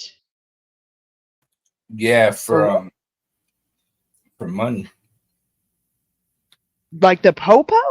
Yeah. Oh hell no. Mm-hmm. So because they don't want to do their job, they're going to stop people driving through and ticket them so that we can pay for their lack of revenue. That is fucking crazy. Why don't they cite the fucking pedos across from the fucking strip clubs? That's a start. Or get them off of the fucking street. Ugh. Because if you do that, you have to move them Well, into. okay, hold on, wait a second. What? Wait a second. Okay, so that right there tells me that you're fucking targeting college students, and you got Chomos and fucking tents across the street? Okay. Yeah. Okay. How could that go wrong? Huh, what could happen? What could possibly go wrong there? Ugh. Ugh. Get it together. Oh, that's where they go when they get removed from other areas. Right. And what Ugh. they'll do is they'll let them stay there for a while, and then they'll move them again, and then they'll move them again, and they'll just they circulate them. At least Ugh. that's what they do out here. The Chomos or just the homeless in general? Just the homeless in general. The sex offenders and when Mama says pedonation. Oh, ugh, pedonation. Ugh. Remind me to never go there. And this, okay, so this is getting interesting. Not interesting, but to know this is where she got dropped off. Okay, because this speaks volumes. You have to think about how many calls and things they have to deal with in a day. Hello, they can start by not doing shit like this. Are you looking at this fucking sign? Don't let fucking student loans get you down. Just go shake your ass and throw your morals out the door, but we'll get them student loan paid off. What the fuck? And then meanwhile, we're going to protect you by having the pedos and the tits posted up across the street so that when you get off from your little stripper job and you're out here in your little bathing, whatever, you got the chobo pedo nation just out here waiting for you to get off work at 3 in the morning. Are you fucking kidding me? Absolutely not. This is kind of what happens. You know what I mean? Is these dope fiends meet some girl that they might look up to, and she's like, "Well, look, honey, you're still young, you're still cute, you ain't blown out yet. Why don't you shake that ass or put that shit up for business, and you can pay them school And loans get off." both out of debt. Yeah, get us both out of debt. Right. Hmm? Hell. She said, "Yeah, why don't you go ahead and you could get us take it to herself. You could get us both out of debt. You know." Yeah. Ugh. And she'll introduce them to, like, say her first her first buff or whatever they call him. You know what I'm saying? Right, John. Yeah, Pimp. John. That's what it is. What did I say, buff? No, way off. Pimp. Yep. Well, that's me right there. Yeah, that's disgusting. And see, and then it starts like that, and then they go from stripping to, okay, one of these old fucking weirdos come up to him in the club, and they're like, "Hey, are you tired of doing this? I can change your life. Just come with me." And then, boom! Before you know it, they got a drug addiction that they never agreed to, and they're literally under someone's thumb, and they're never seen again, so to say, because they don't have the same identity when they do resurface. Right. A lot It's of called times, sex trafficking. sometimes I don't know if you ever heard these stories about them being sent to like Saudi Arabia and shit like that.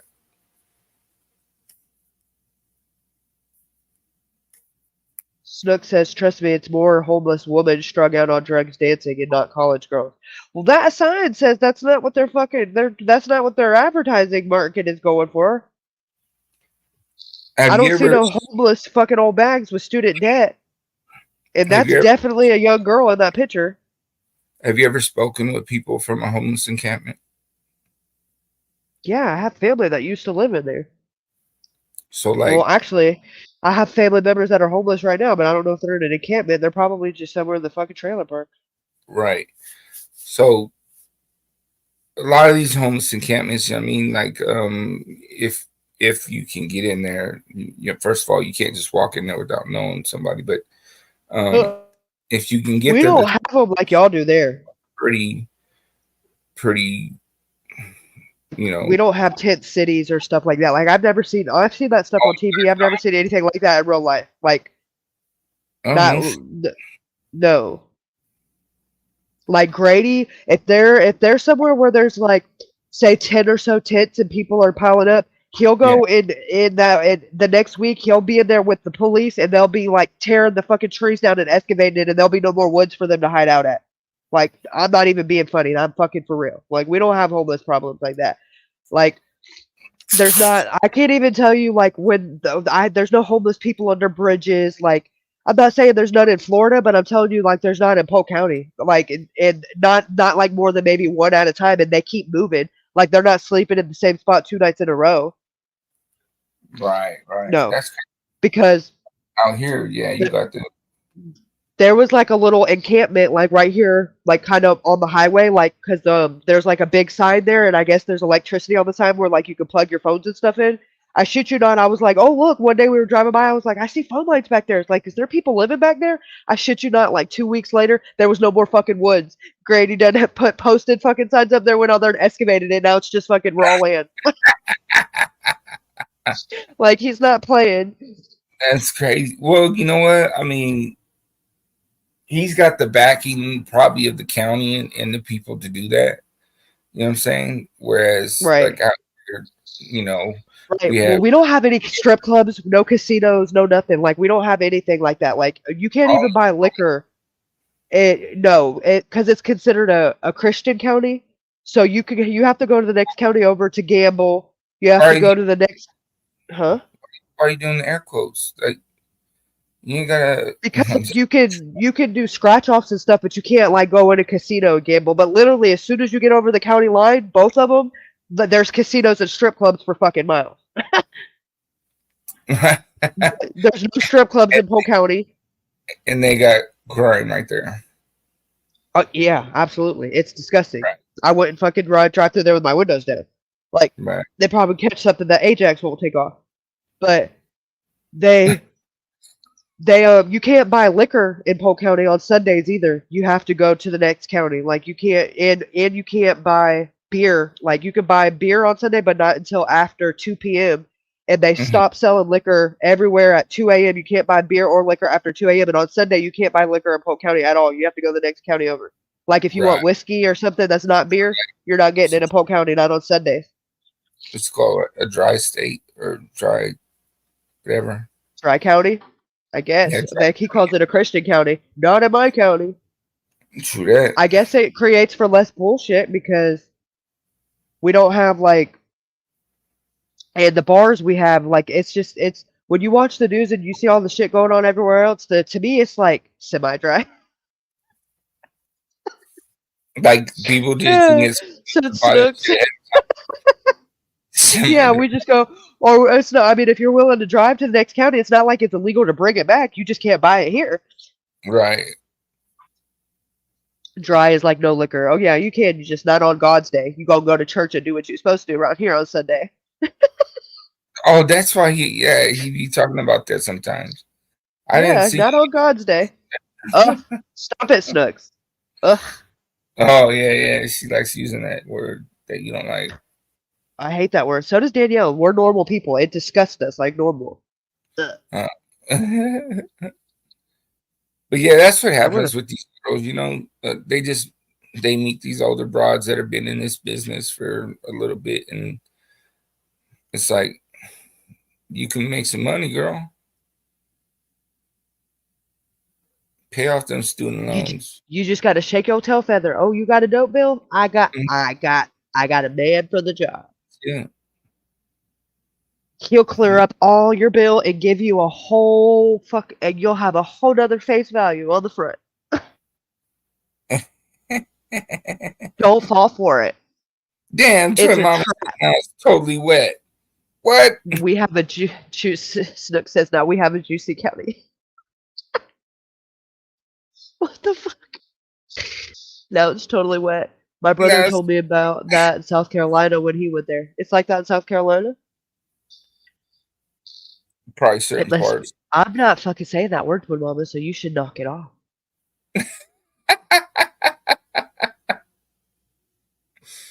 Eye roll. Bad Twin Mama. Bad Twin Mama. Yeah, wet or dry. We don't have no in between. We don't say that word. Saying wet, they must be doing that PCP shit out there.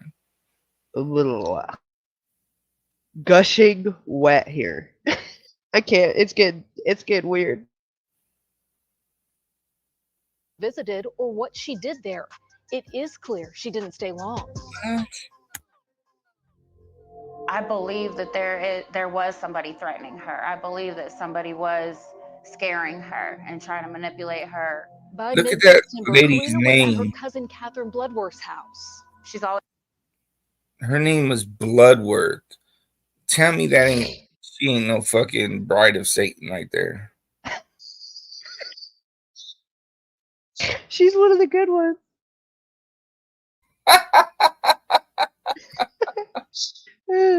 She's like the Blair Witch Project. Stop it. Or Hocus Pocus or something. Right? Or Buffy. Bloodworth. Man, she knows where the body's at or some shit. I don't know. So Beth said all over America, many, I would say about 40% are scroungy like that, apparently. That's a big fucking number. Twin Mama said, I know, it's kind of common. I know some Bloodworths. Damn, Twin Mama, what the fuck? She's a witch. But I think the way to the entertainment areas are clear, but no others. Maybe, I don't know. Wow.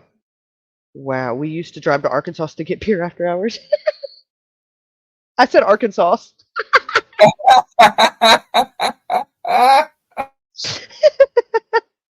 Oops. Always looked up to me, and I haven't lived the most solid, life. Catherine admits she was probably not the best I bet. influence at that time. I started working in the strip club, and then from Here there, it starts. I got introduced to prostitution through a boyfriend. So I was living fast. At some point, she had Snooks knows some tits worth and some nipple Myers.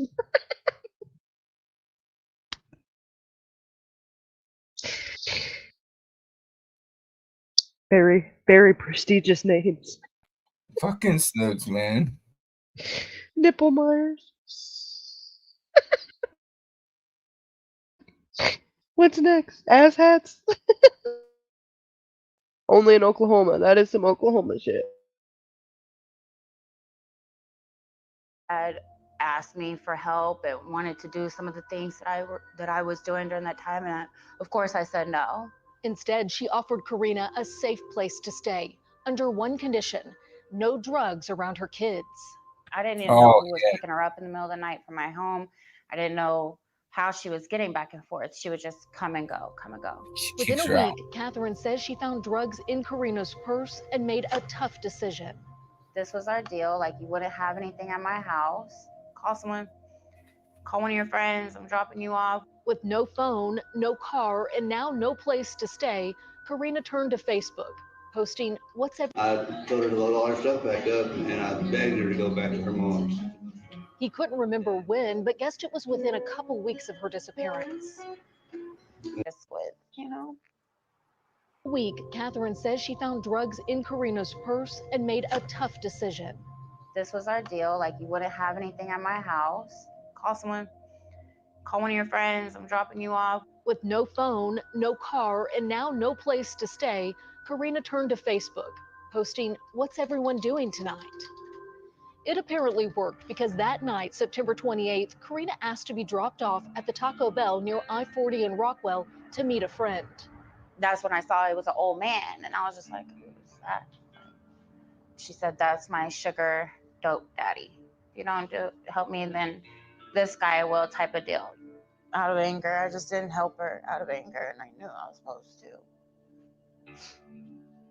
And I knew better. Catherine blames herself for letting Karina leave with someone who she thought clearly had bad intentions. It was my fault. In the moment, I even knew better. And a lot of people don't say that, but Yeah, in it that was your moment, I fault, knew what I was supposed to do, and I didn't. She says it was the last time she or anyone in the family saw Karina alive. And I don't even know if maybe once we find out who did this and why and all that, I still don't know if I'll still be able to forgive myself. Like, that's something I'm just gonna have to live with, As painful as it is now, her encounter helped Bethany police identify the man Karina left with that night as Kenny Richards, a 44-year-old drug dealer who allegedly promised to turn Karina into an amateur porn star. He can get aggressive and mean. Do you think he's capable of something like this? I think anyone in his situation would be capable of it. And that may help explain why no one who ran in Kenny's circle was able or willing to tie him directly to Karina's murder. We'd have to go straight to the source. Your name keeps coming up in this investigation. Kenny Richards had dodged us for years. He's been in prison several times since Karina's murder on various drug convictions. Most recently, federal agents busted him in connection with the international drug trade. His case file revealed he had a suspicious photo of Karina on his phone, but the exact nature of it has been kept confidential. I wrote to him several times in prison, but he never acknowledged my letters, so we decided to keep tabs on his parole and be there when he walked out of Jackie Brannon Correctional Center in McAllister. Corrections officials had other ideas, though, and kicked us off the property. When you cross back over here, we're on the complex. Persistence, however, paid off. A couple of weeks later, he called us. Hello? Mr. Richards, Lisa Monahan. Yes. Karina's family is suffering, and I'm hoping that you can help us help them. Kenny Richards is key to filling in gaps in the timeline, starting with what happened after he picked Karina up September 28th. We weren't doing anything. She called me for a ride. Did she ever indicate that she was in any sort of trouble? Not at all. Richards says he just drove Karina to the Rockwell Arms apartments, where he watched her walk between the buildings and fade into the night. I asked her who she was going to see there, and she goes, that was none of she is my friend's business. That's what she told me, and I drove away. Richards is adamant he never saw Karina after that night. And although we couldn't find evidence suggesting otherwise, we still had to ask the questions that for 10 years now, so many have been asking. Were you pimping her out? No, I've never pimped anyone out my whole life. So you never made a sex tape of Karina Saunders? No. I also asked him outright if he killed Karina or had some other role in the murder. Oh, absolutely not. So you weren't made to clean up Karina's murder? Hell no. Investigators had received a tip that Richards was seen using bleach to clean up a car he had borrowed around that time. He was driving my car, this car out here. The cops came to my house up there in Oklahoma City, and they thought that the blood that was in the back of it might have been hers. I didn't know that he was using my vehicle to do all this kind of crap. We found the car and could see where investigators took a sample of the carpet, presumably to test. We're not privy to the results of their test, so we did our own.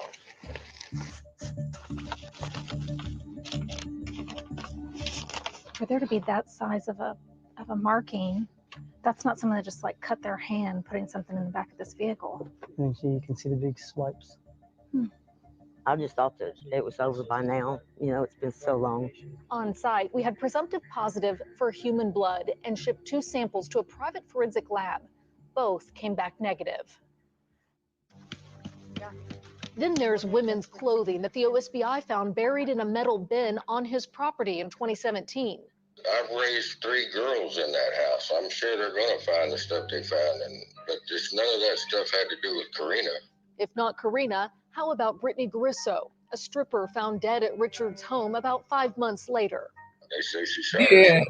Do you believe she shot herself and you didn't hear it? 3 different people. I normally would have heard something, I'm sure, but there's all sorts of rumors about that too. Adding to the mystery are confidential police reports we obtained that show Richards told police he didn't see a gun at the scene, and investigators never mentioned one either. Still, Grisso's death was ruled a suicide. By all accounts, Grisso and Karina were friends. More uncertain is whether they were together at any point in the final weeks of her life. I mean, I don't have anything to do with either one of those girls' deaths. Back on the timeline, before Karina's death, September 30th, Karina got a message from Matthew Kyle Savage asking to hang out. We're not sure if they ever met up, but records show they exchanged several messages in the 3 months before Karina's murder. Toward the end, Karina sent and received warnings that Savage was, quote, bad news. Hi, guys. Hi. I'm trying to find your son. Savage's father tried to convince him to talk to us, but he refused. He said, "No, I don't." I think he just fed up with it. Savage was a suspect early on when it was discovered he sent threatening messages to Karina's cousin Catherine saying, "I'm going to bury you next to Karina." before anyone knew Karina had been killed. Did he tell you he's innocent? Oh, yeah. Savage told investigators he was just riled up and didn't mean what he texted. The next 6 days are tough to pinpoint. Several statements indicate Karina was running around with Judy Roberts, an ex-convict she'd befriended at a casino in Newcastle 2 weeks before her death. We'll delve into Roberts and her associates shortly, but there's one other point on the timeline to discuss first. Karina was spotted on October 6th or 7th at the Studio 41 apartments at Northwest 41st and MacArthur. I just hear, "Hey, Keegan, how you been?" And I didn't recognize her right away, but as soon as I turned and saw that big old smile of hers, it clicked. Keegan Zimmerman knew Karina from high school and admitted he was a little caught off guard to see her working outside of his apartment. And we sat and chatted in the courtyard, and she just she seemed a little guarded at the time, a little to divulge too much about her life. But Karina did reveal she'd been staying with the apartment's handyman and son, helping around the complex to pay them back. Did she let on that she was in any sort of trouble during the time that you guys spent together? I don't think she was around the right people at the time, but something wasn't right. He can't remember the handyman all these years later, but says several aspects of his last interaction with Karina have stuck with him. I noticed that she looked skinnier than I had ever seen her. So I asked her, "Hey girl, when was the last time you ate?" You know, and she said, I don't think it's been since breakfast yesterday. And whew. Keegan gave her something to eat and a place to hang out for a bit. When he realized Karina was living out of a small frayed laundry bag, Keegan says he gave her a green duffel bag to store her things. The one she was found. Let's toss your stuff in this. This is a little more sturdy. You know, when you're living on the road, you gotta make sure everything's secure, you know? He says Karina was grateful for his generosity, and as he dropped her off at an unknown location, she seemed proud of that new duffel bag. Have some new developments tonight. Keegan says he didn't see Karina again. That is until she appeared on the news. My heart seized so hard when I heard she was found in a duffel bag. I thought that could have been the one I gave her. To Keegan's relief, it was not. The autopsy report indicated Karina's body parts were found inside a black Nike duffel bag and a small laundry bag. Her hands, feet, forearms, left breast, and clothing were missing.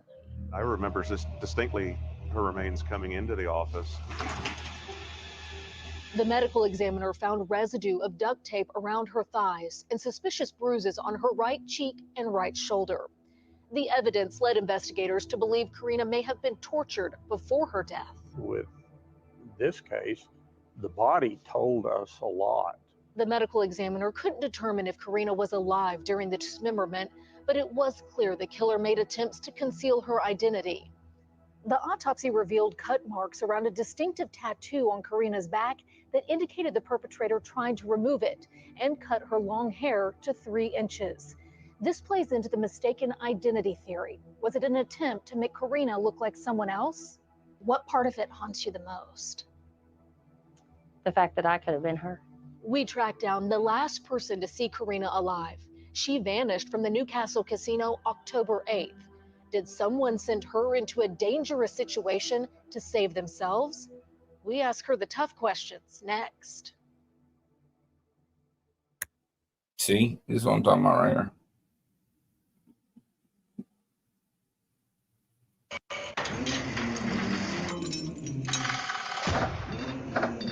You know how many body shops I hung out at 2 o'clock in the morning? 1 million of them. Because that was the place to go.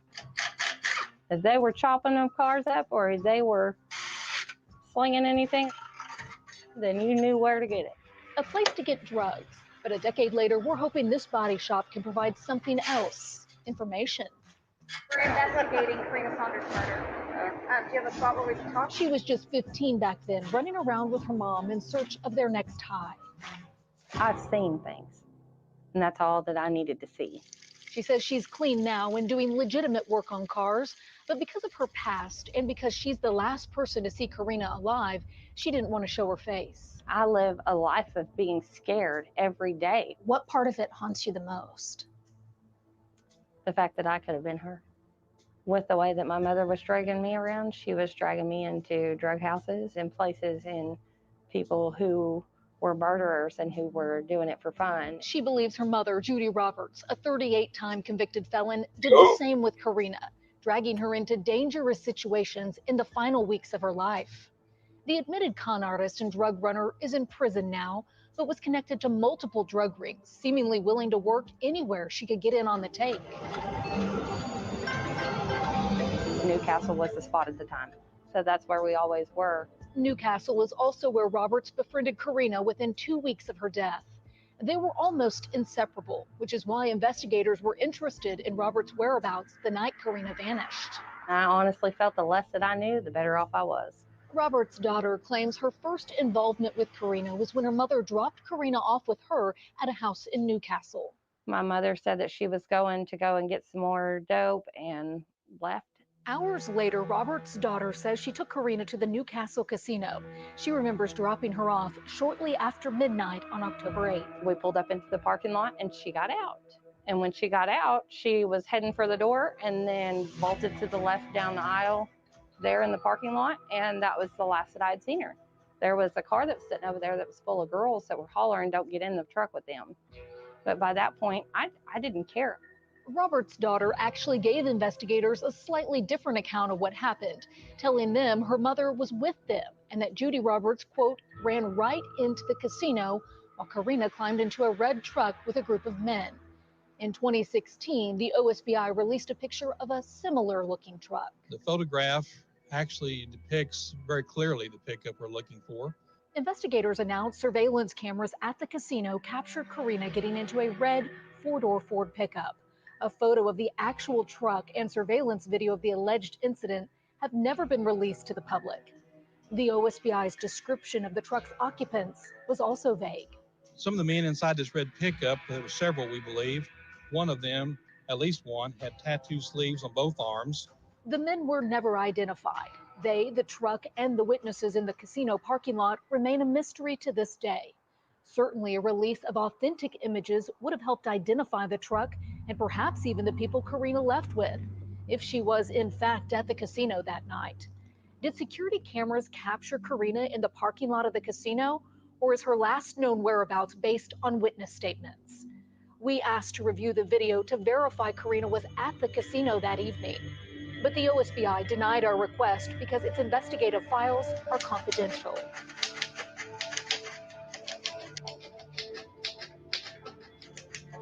We'd have to rely on paper trails instead, and almost immediately we noticed holes in Roberts' alibi. Roberts claimed she and Karina had been staying at the home of James Donaldson, known as Kitchens, in southeast Oklahoma City, up until the day Karina started hallucinating on drugs. She said it was at that point she decided to get Karina out of there to keep her safe. Kitchen is as dangerous as they come. He was taking orders from somebody in a prison and was more than happy to kill anybody just to get a hand on them.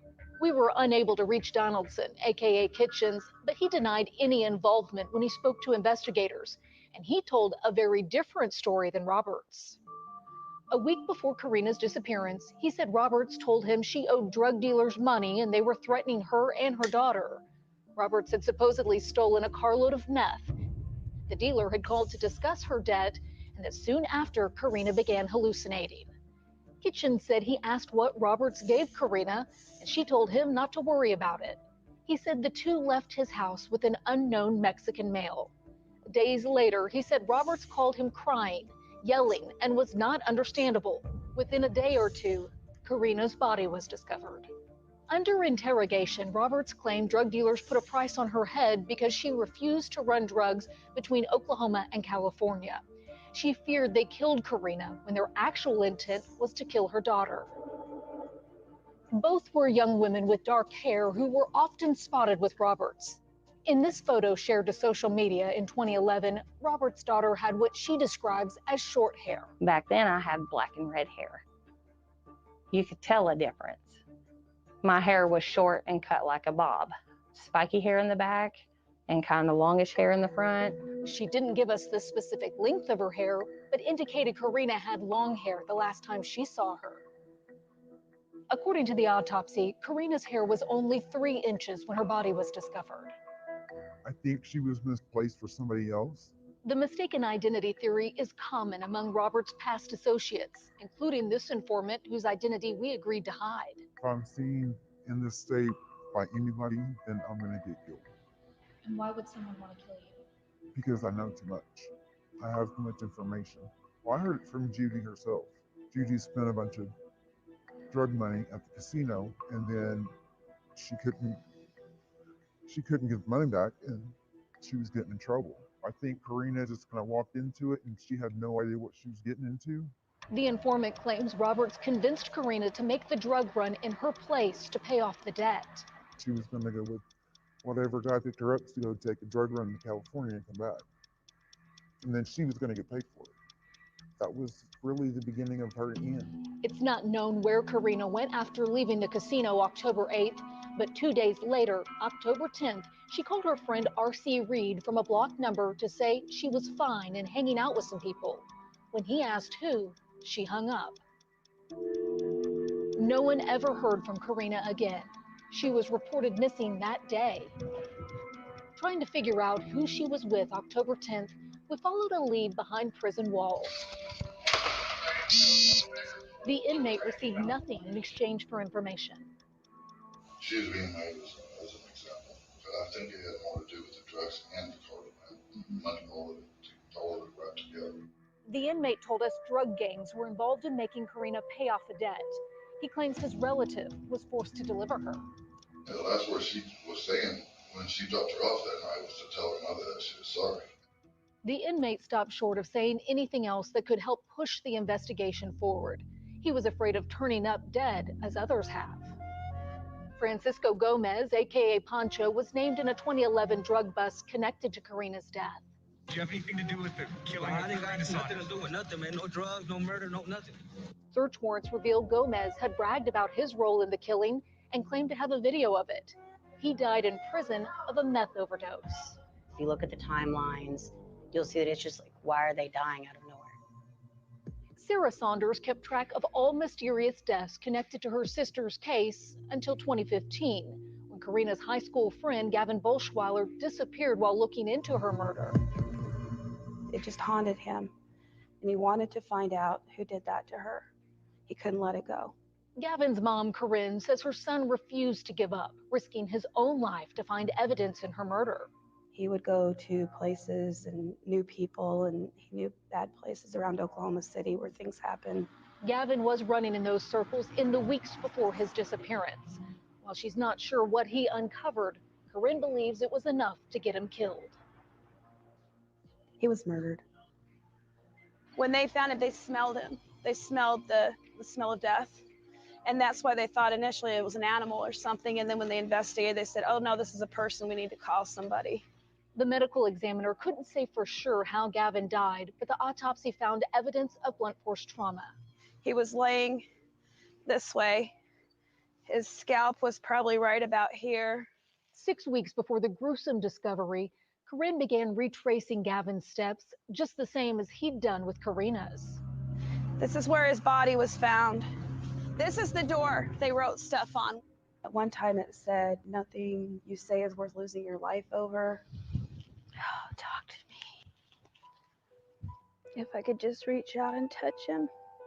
As a result, Corinne fears her son's death will remain as much of a mystery as the one he'd set out to solve. Although Karina's family wants to know why she was killed, they don't want anyone else to be buried here. I want the answers, but not at the cost of somebody else's life. Like many investigators before us, we retraced her final days, but were unable to get definitive answers as to who killed Karina. One day down the road, I've got to say there's an end, and I'll be happy. One day down the road, I'll find that forgiveness, but right now, I'm going to stay closed-minded until I find out the truth.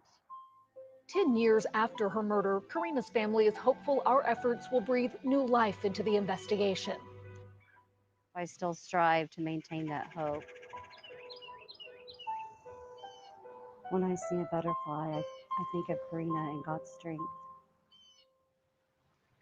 I feel like she's with me. They still desperately want justice because justice, they believe, has the power to transform violence into peace.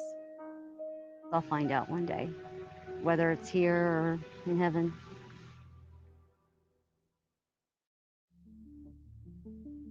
If you have any information that can help law enforcement with this investigation, you can directly contact the Oklahoma State Bureau of Investigation by emailing tips@osbi.ok.gov.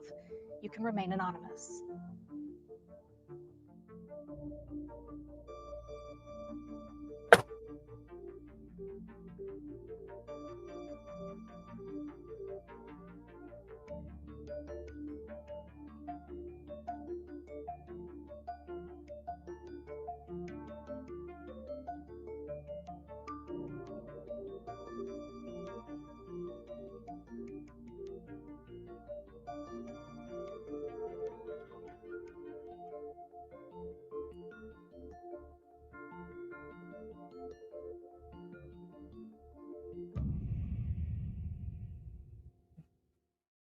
Crazy story, huh? Yeah. I'm trying to figure out though, like, how is her story linked to the butcher of Oklahoma? Because You know, the dismemberments or what? I think that's what the did you watch that thing where the daughter? Yeah. Well, she thinks because of the timing and where. See, that's what's crazy. She thinks the timing and because the where the daughter was found, that just by fluke accident because of the lifestyle that Karina was living, like say if she was prostituting, for example, that was her dad, the butcher, that was what he would go after. So if she just so happened to be on one of them corners, he could have picked her up and was one of was one of his last victims. Right, but his MO was they had a Native American ancestry or blood, which Right, but she could have just been they think that she was under stress, like he was under stress because of the fact that he was coming, I think he knew his daughter was getting suspicious, and I think that the reason why the daughter thinks that Karina was his dad is because it happened on her birthday. Right. So I But think hers are kind of just like a lot of hunches, but who's to say? Well, I mean, is Karina is Native American. I forgot to say that too. Twin Mama just said that. Karina is Native American. right. So how would he know that though? I mean, I guess the same way he knew all the rest of them were. I don't think it was necessarily that they're Native American. I think I don't know that he actually sought that out. I think he just had an area that he trolled that he knew these type of girls would be there, and ultimately that none of them would be nobody would look for them. Is what he was going for, And that's true because I don't believe. Correct me if I'm wrong, Twin Mama or Snooks, but I don't believe that Native Americans have like a missing persons No, it's actually like quite the opposite. Like if you go to the regular police or the FBI, like they turn you away because because the fact they will turn you away. Like they'll humor you, they'll take your report, but they're not really looking for them. Right. There's actually a really big in Oklahoma specifically, but it's actually like nationwide. It's really bad in Alaska too, but Oklahoma is really prominent with it, where there's indigenous women that are just like literally by the hundreds of thousands, and nobody's looking for them. Right, and they don't have a database for and it's mostly missing women, missing girls. Right. Yeah, absolutely. Young women and young girls. Yeah. And nobody's looking for them. That's sad.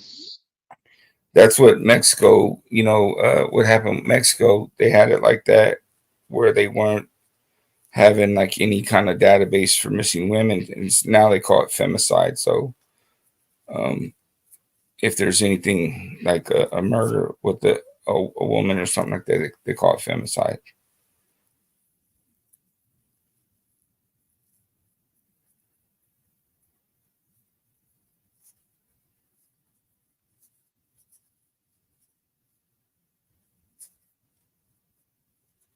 So hold on, let me share this. They have a website, which is what Twin Mama just put in the chat, MMIW. I looked it up. It's called Missing and Murdered Indigenous Women. Across the United States and Canada, Native women, girls are being taken and murdered at an unrelenting rate. Let's see. End all human trafficking. Let's see. Facts about missing and murder. There's a widespread anger and sadness in First Nation communities. Sisters, wives, mothers, and daughters are gone from their families without clear answers. These are families whose loved ones are missing, babies growing up without mothers, mothers without daughters, and grandmothers without granddaughters. For Native Americans, this adds one more layer of trauma upon existing wounds that cannot heal. So the National Crime Information Center reports that in 2016, there were 5,712 reports of missing American Indian and Alaska Native women and girls through the U.S. Department of Justice Federal Missing Persons databases. NamUs only logged 116 cases.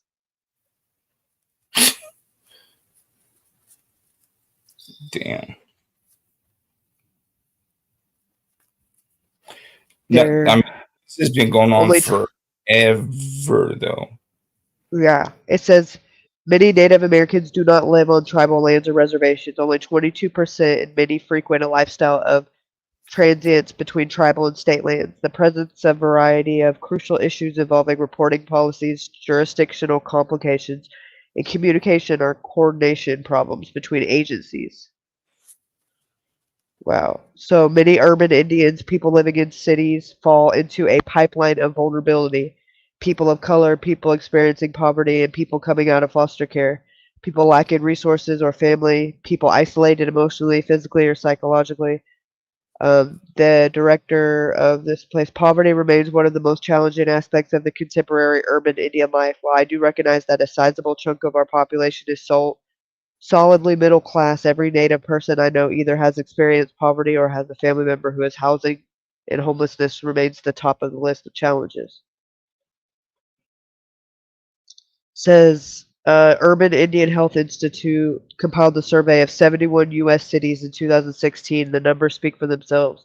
Native American women make up a significant portion of the missing and murder cases. Not only is the murder rate 10 times higher than the national average for women living on the reservations, but murder is the third leading cause of death for Native women. This is startling, as Native people only make up 2% of the overall population. Urban Indian Health Institution reports the youngest victim was a baby less than 1 year old, and the oldest victim was an 83-year-old woman.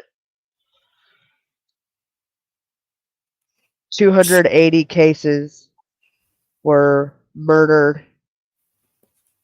280 were cases of murdered Indigenous women.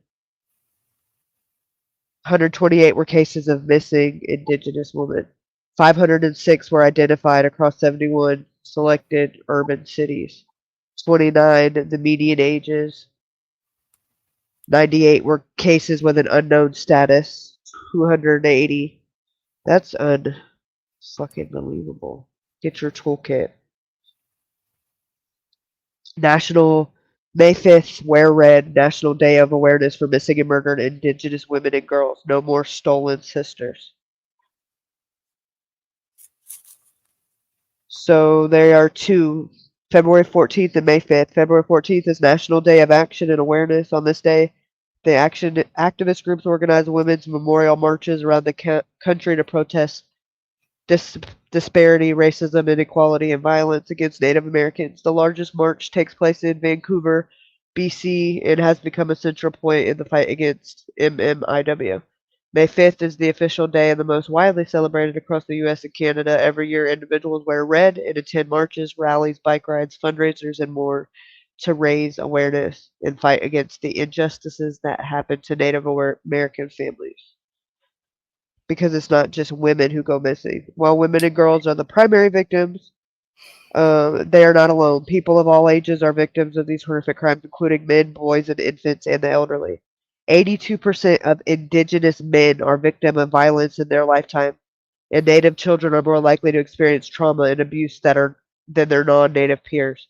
When Right. educating yourself about the struggles of Native Americans, it's important to recognize and remember all victims of these crimes.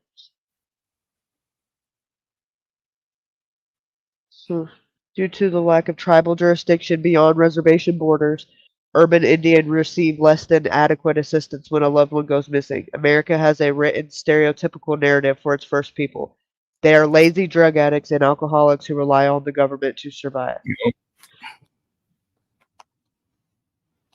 Wow. So and you know why that is, right? So, and I don't know what the common word for it was, but so, and I can't remember what, it doesn't show the date right here.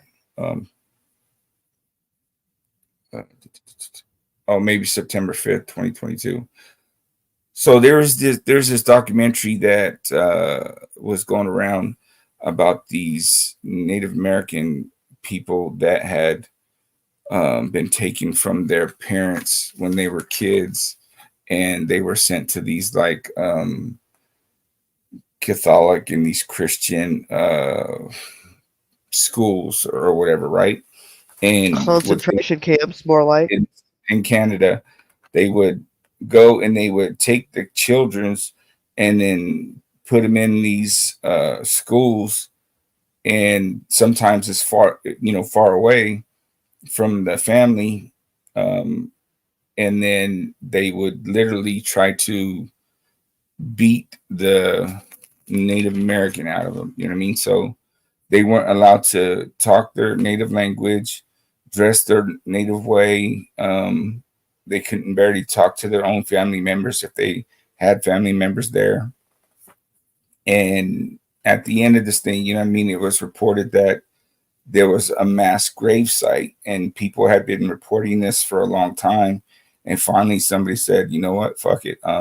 It was one of the guards that actually took place took part in this. I think it was before his deathbed. He admitted that yes, there was an unmarked mass grave, and they found 215 unmarked, children's at camp. What is it called? Kamloops Indian Residential School in British Columbia. 215 mass graves.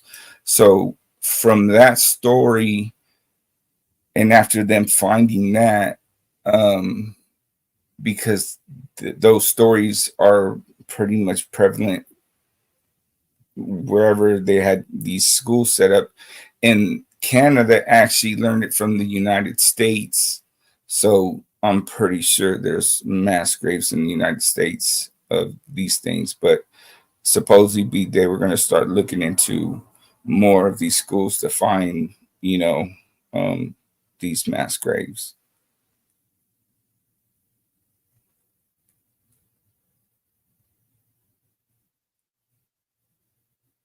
But yeah, they didn't get treated very kindly. Yeah, it sounds more like concentration camp.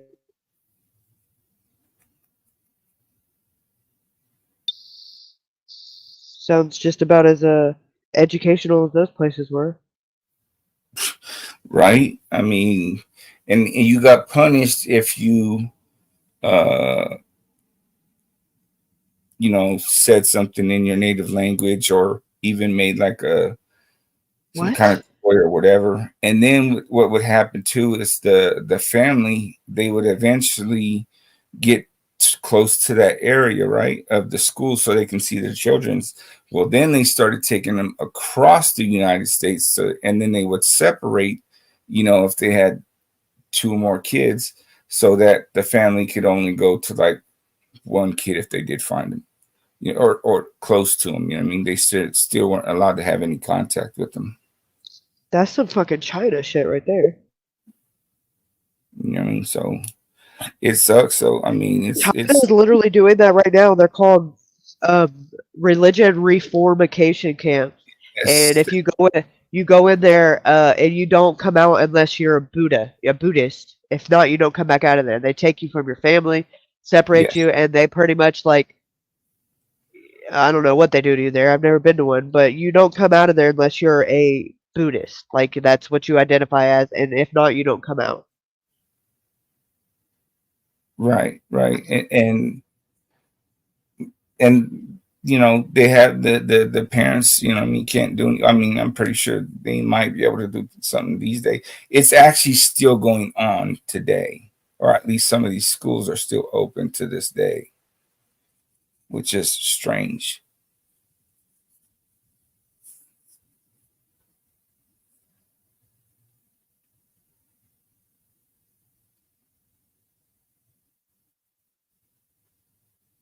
Yeah, to the mom. That's where the Canadians learned this. It was some general dude that came down to the United States, had seen what was going on and how the United States people was doing them, and he was like, "Oh fuck, you know what? We're gonna do that shit, but we're gonna top that shit." And then they went back and implemented this bullshit.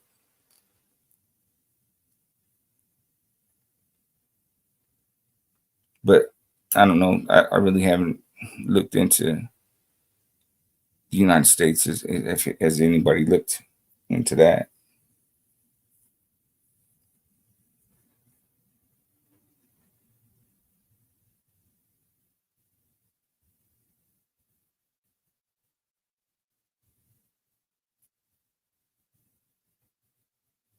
Canada and UK is imperialist too, literally, when a country takes over a land and institutes its way of life. Now we are learning the native languages. Says Twin Mama. She said we have those schools here. Yeah, we done had this. That's where the Canadians learned it from here, from the United States. And it's always some religious school like Catholicism or Christianity or some shit like that. You know what I mean? Mormonism and all that crap.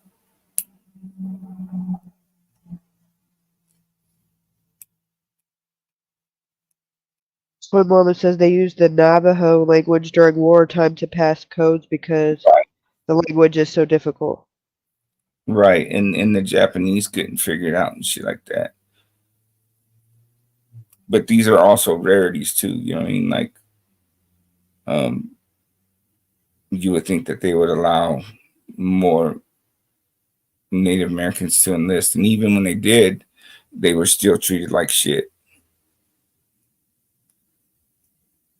Some of them were passed up for medals that they, you know, rightfully earned and would have been given to somebody else. You know, that was a lighter complexion. But there are stories of some natives, like in Vietnam. There's a couple. There's this one dude. He's a fucking beast. He gets shot, I don't know, like 5 times and stabbed, and he ends up saving a gang of fucking people.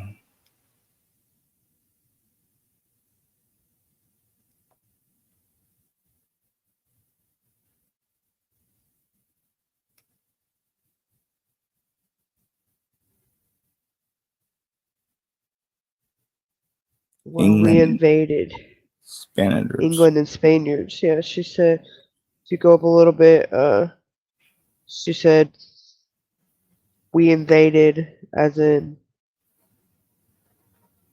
when we came in, and literally when a country takes over land and institutes its way of life. Saying that the English and the Spaniards invaded. You know, we all invaded this land. We as in Americans.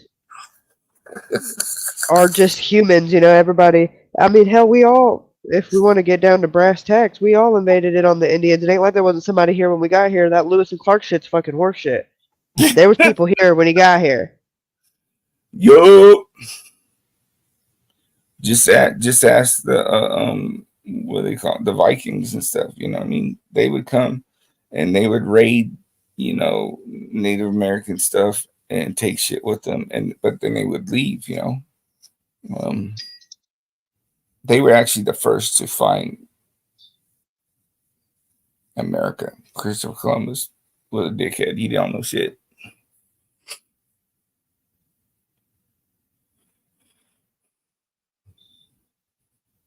Oh God, I can't deal. Confluence. She sent me a cash app that says for happy birthday, but zinc will rid your respiratory virus faster than Fast Eddie.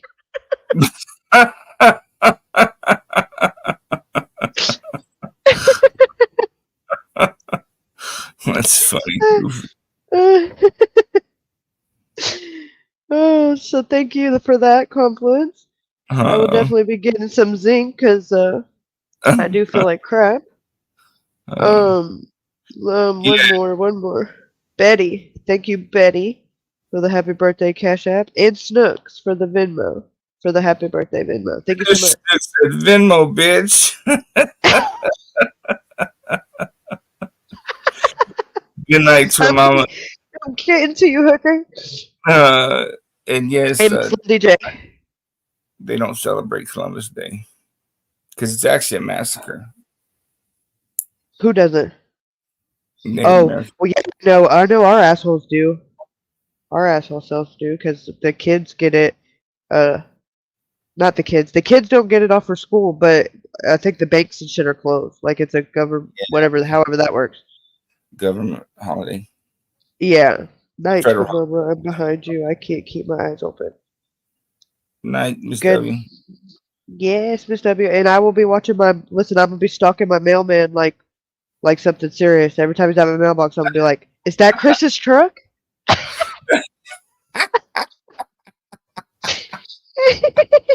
You didn't hear him? I could have. I saw her honking and shit.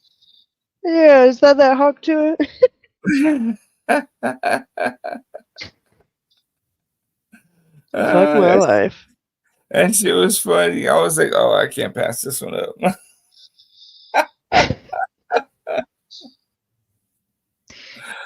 Oh, shit. Fuck my life. This is an interesting case. I mean, like, I doubt. I mean, I shouldn't say that. There's probably a way to solve it, but it would have to be through, you know, witness or some shit like that. Right. I think there's a lot of the puzzle pieces that people, like even that investigative journalist, and don't get me wrong, like she was doing the damn thing. But I think there's certain things that because of their professional careers and the limitedness, what they can do with that license, I think there's things that they're not willing to say or do that I just so happen have the not give a fuck with all that I'll get right up here and say that shit. Because I don't have any bounds that say I can't. Right. I don't have a job that I'm going to lose or a professional etiquette that I have to uphold or licensing bounds that say, hey, you can't say this about this because it's not proper. I don't give a fuck about none of that. Right. But so I think we could put the puzzle pieces together, and the things that they're tiptoeing around is what's keeping these people protected. And I think that's the problem. Well, that and that some of it is probably most of it who pay their salaries if they have any kind of government jobs, and I don't give not teetotal fuck about near none of that. Exactly. I mean, that's the thing is who's paying their salaries and stuff. Exactly, and who's paying off, or because it's somebody. Because for this to have been going on for 10 years and there to be no movement and shit like that to just keep disappearing, evidence to keep being demolished, and people to just keep dying, that's some pretty high up shit. There's too many people linked to this story. Right, for it to be nothing. Charges get dropped and people just stop talking about it. Right. You know, there was the fucking, if somebody said that they were forced to watch this person torture and butcher dismember, right? Dismember, yeah. Now, is that true? We don't know.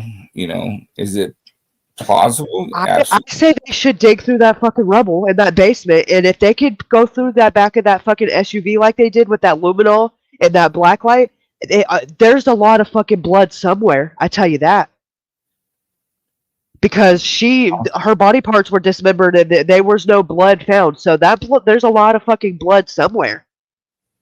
Could be in that You basement. know, and even if it's been cleaned, that shit'll still light up like fucking Fort Knox with the right goddamn equipment with that luminol and that black light. It just takes being pointed in the right direction. And like you said, it might be in that fucking all that rubble in that basement. Right. That might be why they did that. Because think about that. That was one of the first places that went up in smoke. And it's just look what and it's the only place that's been sketched as far as they bought it and then sold it. And then Right. it burned down, you know? It's the only one out of that whoever invested in multiple properties that they bought and then took it down the next day. Right. They they bought it long enough to make sure it got demolished and then it exchanged hands quick. Right. Again, yeah, that's bizarre. And that person has never been able to be hunted down and answered questions. They've been avoiding the questions as well. Right. Especially if you're just a property investor, a realtor, you know? Yeah, because how do they know that this person owns multiple properties? They know some about them.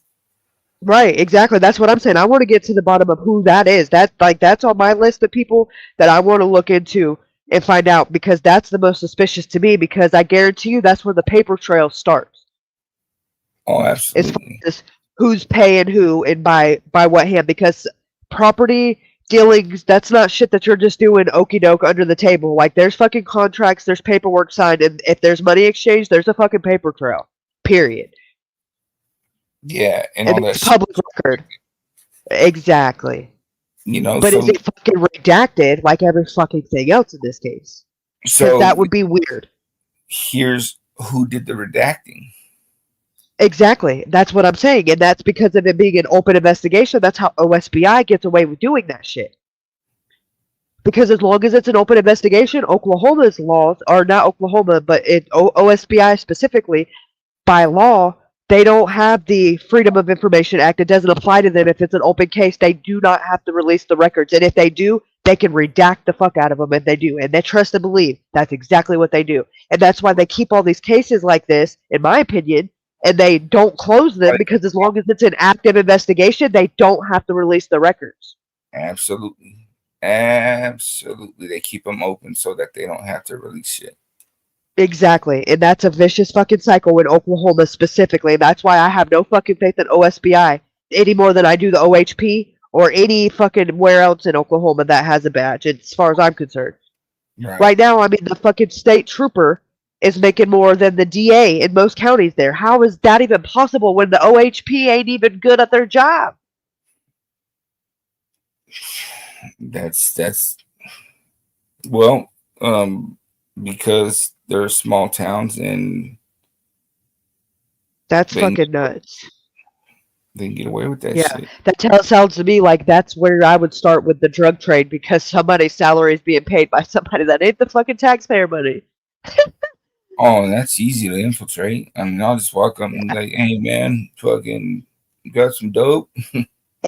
Well, think about it though. If you had any agency that you wanted to have on your side that would be easily too corrupt, and that you know of, and that you could have access to turn their eye the other way, wouldn't you want it to be the fucking the highways, the waterways, and what else? I mean, do you really need anything else at this point? I mean, you're good. Just to get somebody to turn their head the other way. Okay, here goes a boat. Up here goes a semi. Up here goes a car. I mean, you couldn't be in a better jurisdiction as far as to have that be what you wanted to lock in. Right. Think about it. Like, they're in charge of the highways.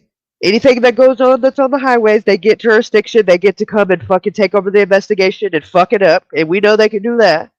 Anything that goes on the waterways, like, you know, a baby little girl, fucking 7 years old, losing her fucking life out of the hands of a drunk, we can make Right. that go away, you know? So who's to fucking say that gosh dang Caleb isn't the fucking Oklahoma El Chapo? I mean, come on, he is not making money at that. He let his fucking plumbing license expire. Spire. Hell no. He didn't renew it.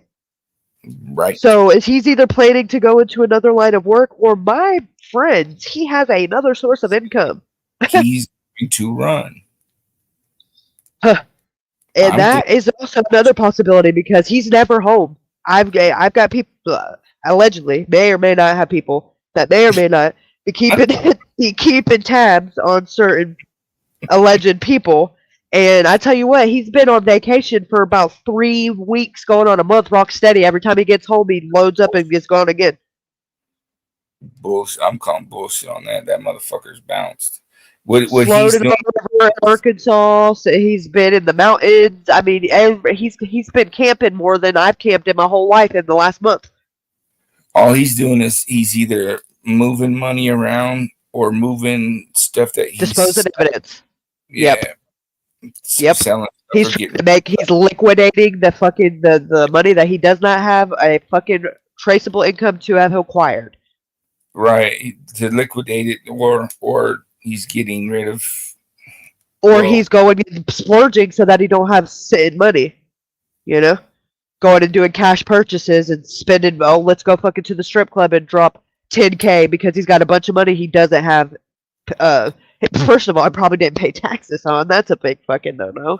And he probably doesn't have any way to prove where it came from.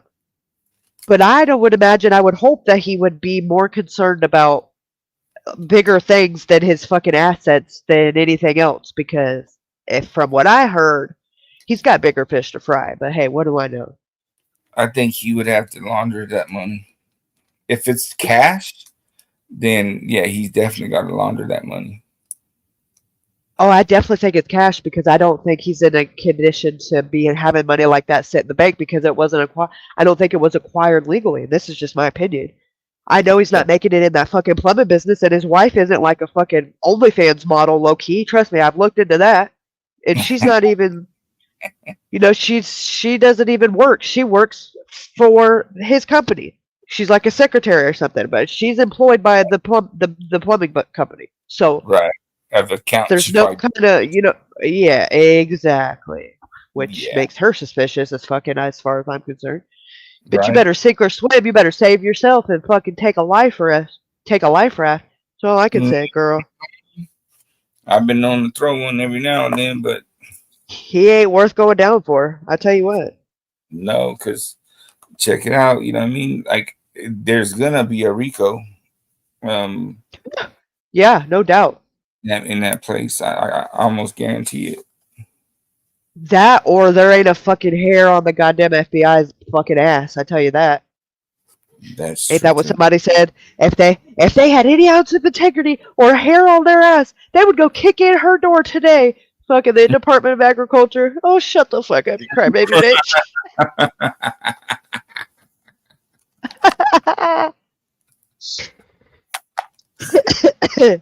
Oh, shit. That shit is fucking funny. Yeah, like, I'm pretty sure as much as your fucking brother has done, I'm okay. I'm good. I'm not gonna hold my breath on them kicking in my door. Right. But good to know that you're big mad about it. I've called it. And that tells me that you've called and they've laughed at you, because now it's turned into, if they had an ounce of integrity or a hair on their ass, that means they've told you to fuck off. Right? Just like that hospital gave books back. Yeah, we don't want these fucking things. Yeah, now I'm going to bitch about their integrity and talk about the fact that they save children's lives for a fucking living on a daily basis. They ain't shit, and my mama said so when I called her on my way home and almost crashed because I almost passed out. And I can tell you why they didn't fucking take them books. I don't know why he's fucking so dumb he can't figure it out. But they suck, and they're fucking creepy. And they're not going to make sick kids happy. They're going to freak them out and make them fucking think, what am I having? Exactly. You're talking about a fucking coyote going missing in the fucking desert. Yeah. Yeah, dude. Like the kids are That's already not gonna help sick scared kids enough. and bring up their fucking spirits and their morale. Like that's gonna make them feel worse. But that's how smart this fucking dude is. Like, Yeah, yeah, he's. They need to know that there's scary things out in the world, motherfucker. They're battling cancer. I think they fucking know. right? The Like, fuck? yeah, go get lost in the desert and you'll be okay, buddy. Yeah. Yeah, like they need to know what's out in the real world. Motherfucker, they're experiencing things that your pussy ass can't even handle because you can't stand up too fast without fucking passing out. But they're getting fucking needles bigger than you can handle, like on a daily basis, and chemo. Like it's just the audacity. Like really, that was what you thought would be a good idea, and you're offended because they didn't react the way you expected. That's bizarre. You need fucking. You probably should have asked them for a free CAT scan. No shit. That or Yeah, do your because you're fucking. motherfucker. Yeah, your brain is not wired right. Something is misfiring. Yeah, It's not for normal. like, yeah, dude, they were never gonna take those fucking books. He thought he would just be cool, go in there and be like, "Yeah, I'm Mr. Hollywood. You're gonna take these." And the bitch called him back. Was like, "Motherfucker, you gonna get these motherfuckers or what?" What? I got her reprimanded. No, you didn't. She still got her job. Yeah, you idiot. They were in the dumpster. Then you try to backtrack that story, dude. That's how you told the story, man. I mean, backtrack all you want. That's how you told the story.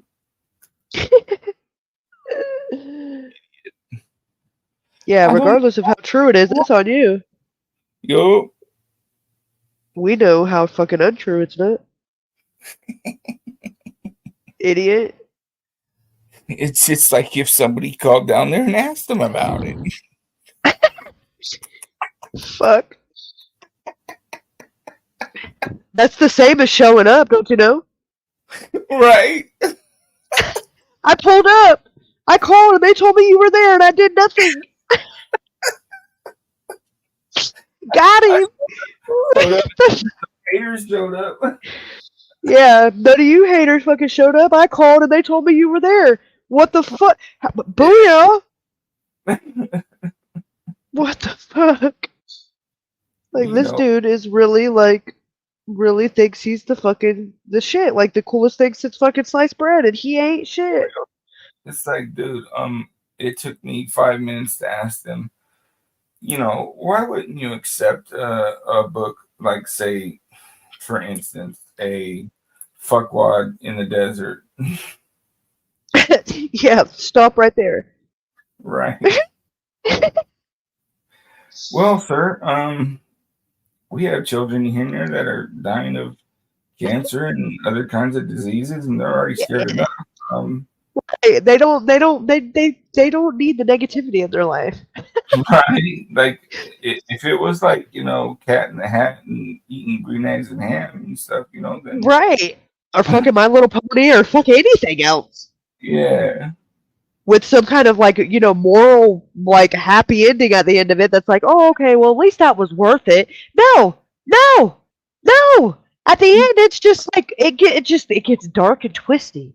Yeah, shit was funny. I'm like, no shit, huh? She's like, yeah. Is there anything else you help with? Nope. Yeah, you probably know that fucker tried to write it off as a tax write-off at the end as a charitable fucking donation.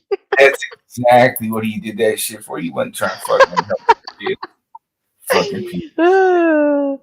No, because they didn't even take it, and he still talks about it like, look what I did for charity. But if they threw it in the dumpster, was it really? I guess that was the act of charity. Throw it in the dumpster. That was the communal act of it. The fact that they didn't set the dumpster on fire afterwards was where it turned into a fucking tragedy.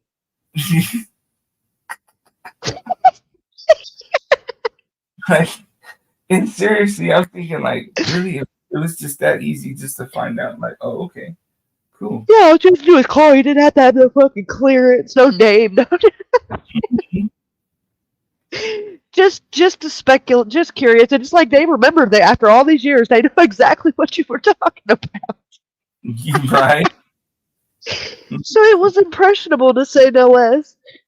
Like, are you related? Fuck no. Are you the one who brought him? Because, sir, like, if you Like, come in here with a mask on like that again, we're probably going to call the feds.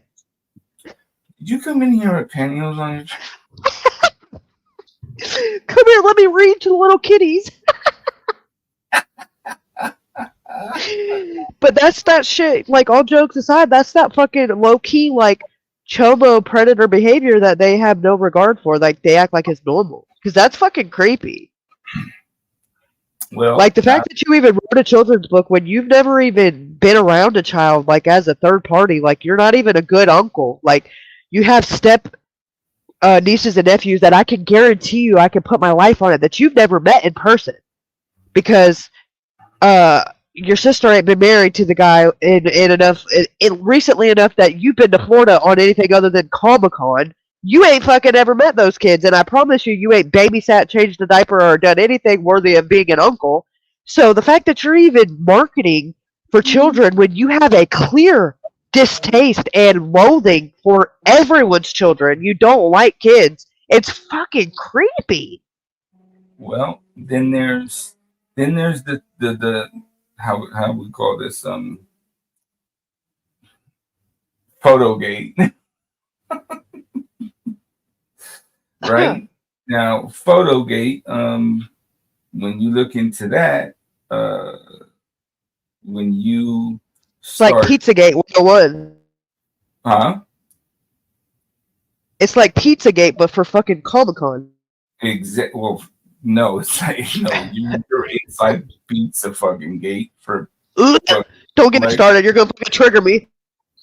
You know, like I looked that shit up. Personality traits is all there. Don't fucking do that shit to me like Salty did. Oh, I'm not even bullshitting. I know, but I don't need that kind of negativity in my life. I didn't even want to go to Walmart for like a year. I'm like, who did you vote for? Who did you vote for? Oh, you're liberal? You're in on that shit. Fuck. Did you ever go to Epstein's Island? Yes or no? Check yes or no. No shit, right? I'm thinking these motherfuckers were like cleaning the prestige. Yeah. Fucking scholars. Mm-hmm. Fucking scholars. Yeah. You're.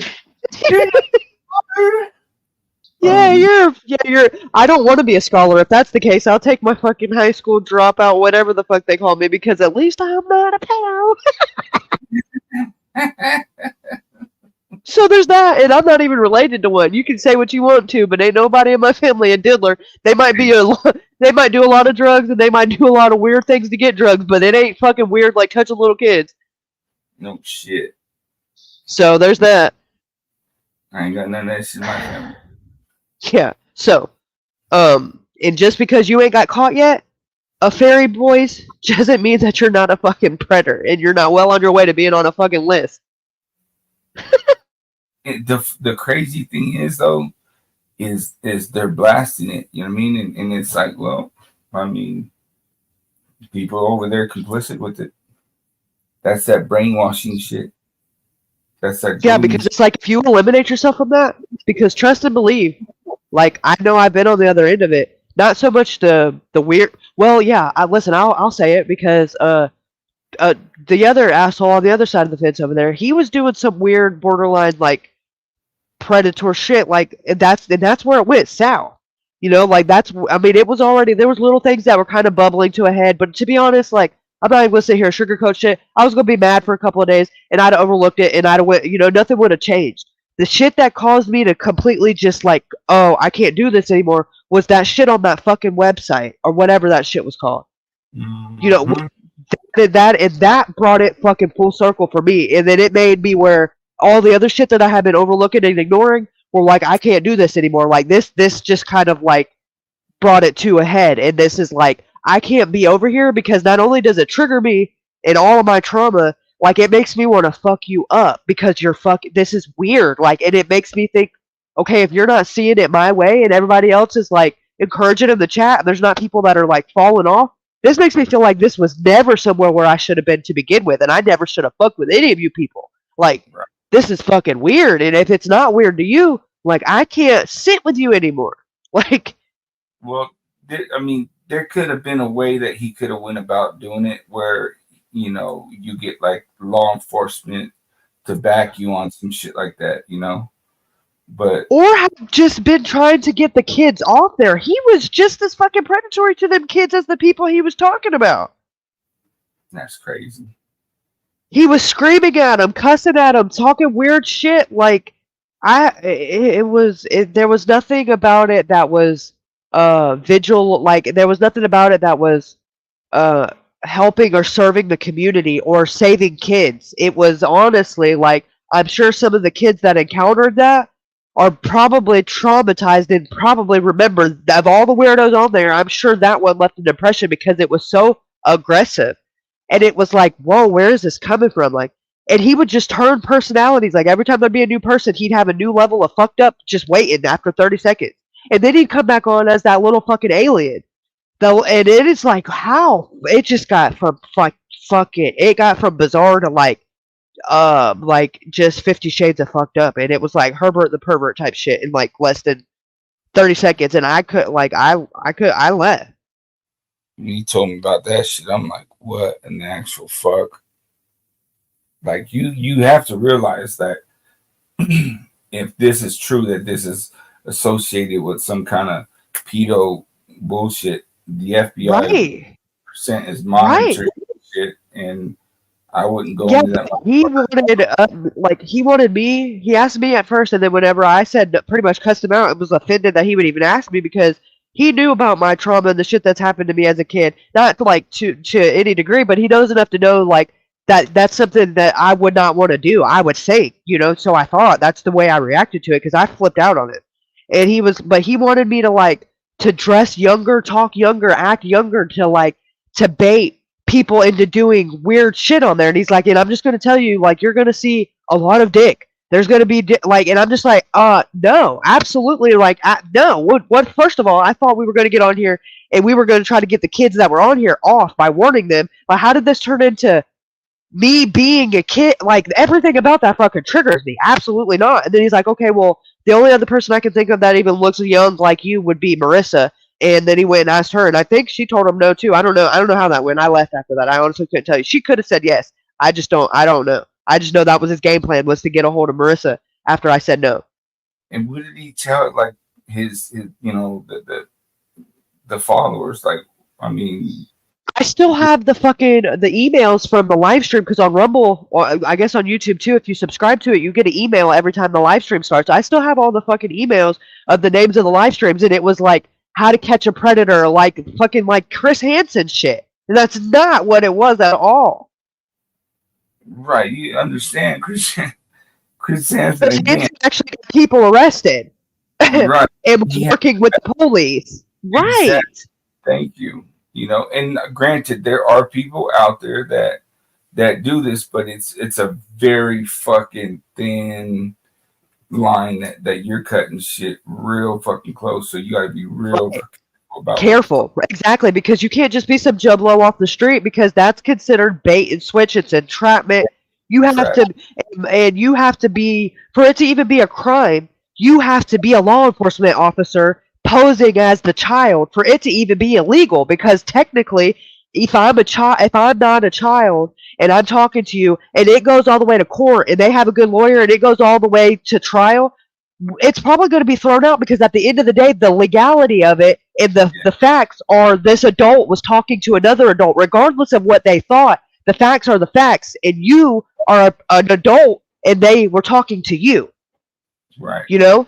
And there's loopholes that make it where this vigilante shit is all funny. And yeah, it gets clicks and views on YouTube, but you could get fucking hurt. People could get hurt, and at the end of it, nothing happens, but you get a predator that now everybody knows is a predator, but they get to go back out and continue to be a predator because they're not going to be held to any legal ramifications. Sorry. That's yeah. It's almost wrong with vigilantism. It's fucking illegal. And it's dangerous. Yeah, he said, show me in the, what do you say, in the statutes where it says it's illegal. I'm like, yeah, dude, we'll just end this conversation. Ronnie Parade, we're talking to, who was that? I'm talking about shit cakes. To talk to kids to do what? There's this website called,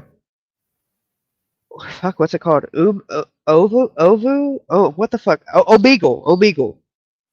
And it's like a chat website where everything is anonymous, and it's like you're on a video cam and you talk to people. It pairs you up and you talk to people, and then you can, like, if you want to next them, it goes to the next person or whatever. But it's all online. Well, it's a very known, prominent site for kids. It's mostly kids that are on it, kind of like TikTok started out, except this is live video chatting. And it's also known where, like, predators go, like, where there'll be a kid on there, and there's people that are just on there touching themselves and doing weird things on the video cam, and there's no real way to report it or get justice because everything is done anonymously. The IRLs and the URLs and the IPs are untrackable, and it's because it's only up there for 30 seconds or whatever. There's really nothing that can be done about it on a legal level. But this is the site that Shitcakes over there was like, oh, I want to show all my viewers about how sick the people are, and was trying to get me to, because I was the youngest out of everybody over there on his crew, and that to cam up and to go on there so that to get people to, like, jack off on camera and do weird stuff so that he could come up on camera and cuss them out, because there was really nothing else that could be done. Like, he's not reporting to police or anything. And then when I said no, it freaked out on him. What he ended up doing, he would go on camera, and when these kids would come up, he'd start yelling at them and cussing at them, and was like, "Where the fuck is your mom? You shouldn't be on here. How fucking old are you?" And, like, being way more traumatizing to me than what he was saying he was fighting against. And some of the kids would come on and be like, "Who the fuck are you? What are you talking about?" And he's like, "Oh yeah, where's your mom? What are you doing with your hand? You got your dick in your hand under the table?" Just really inappropriate shit to be saying at all to anybody, much less children. And he's like, "Where's your mom? Is your mom next to you? Is she pimping you up on here?" Like, I have clips of it. It got really fucking inappropriate, and everything about it was triggering. Yeah, dang. But on the bright side of all that, and I guarantee you, it had nothing to do with Salty, that Omegle site did get shut down by the feds. then that fucking proves my point. That motherfuckers were monitoring that shit. Bam. Right, because it just got shut down. Like, if you try to type it in or whatever, it'll say invalid URL, like it doesn't exist anymore. Jesus. So instead of going on there and investigating all the millions of people on there, they just eliminated it entirely and said no more, which is the responsible thing. They probably caught the persons that are. But, it was a lot easier probably just to take the whole website down, because there was way more harm than there was ever anything productive being done on that site, and there really was no loss. Right.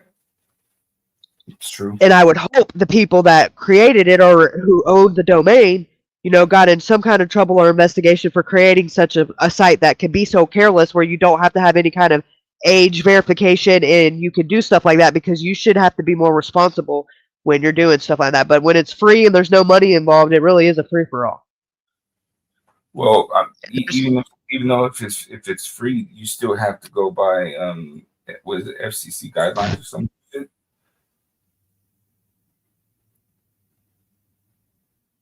There's still guidelines that you have to go by. But that shit, yeah.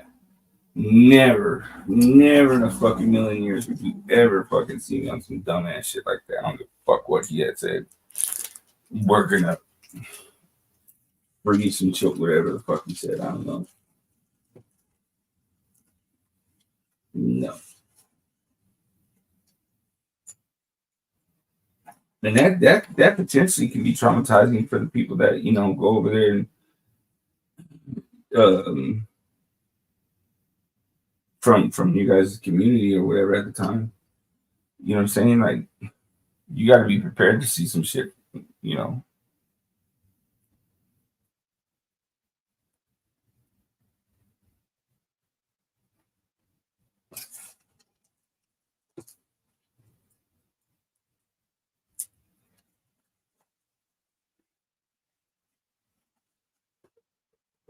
Beeetchez.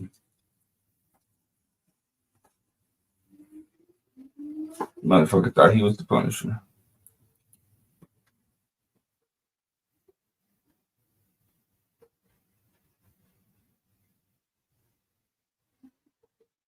She done disappeared. Well,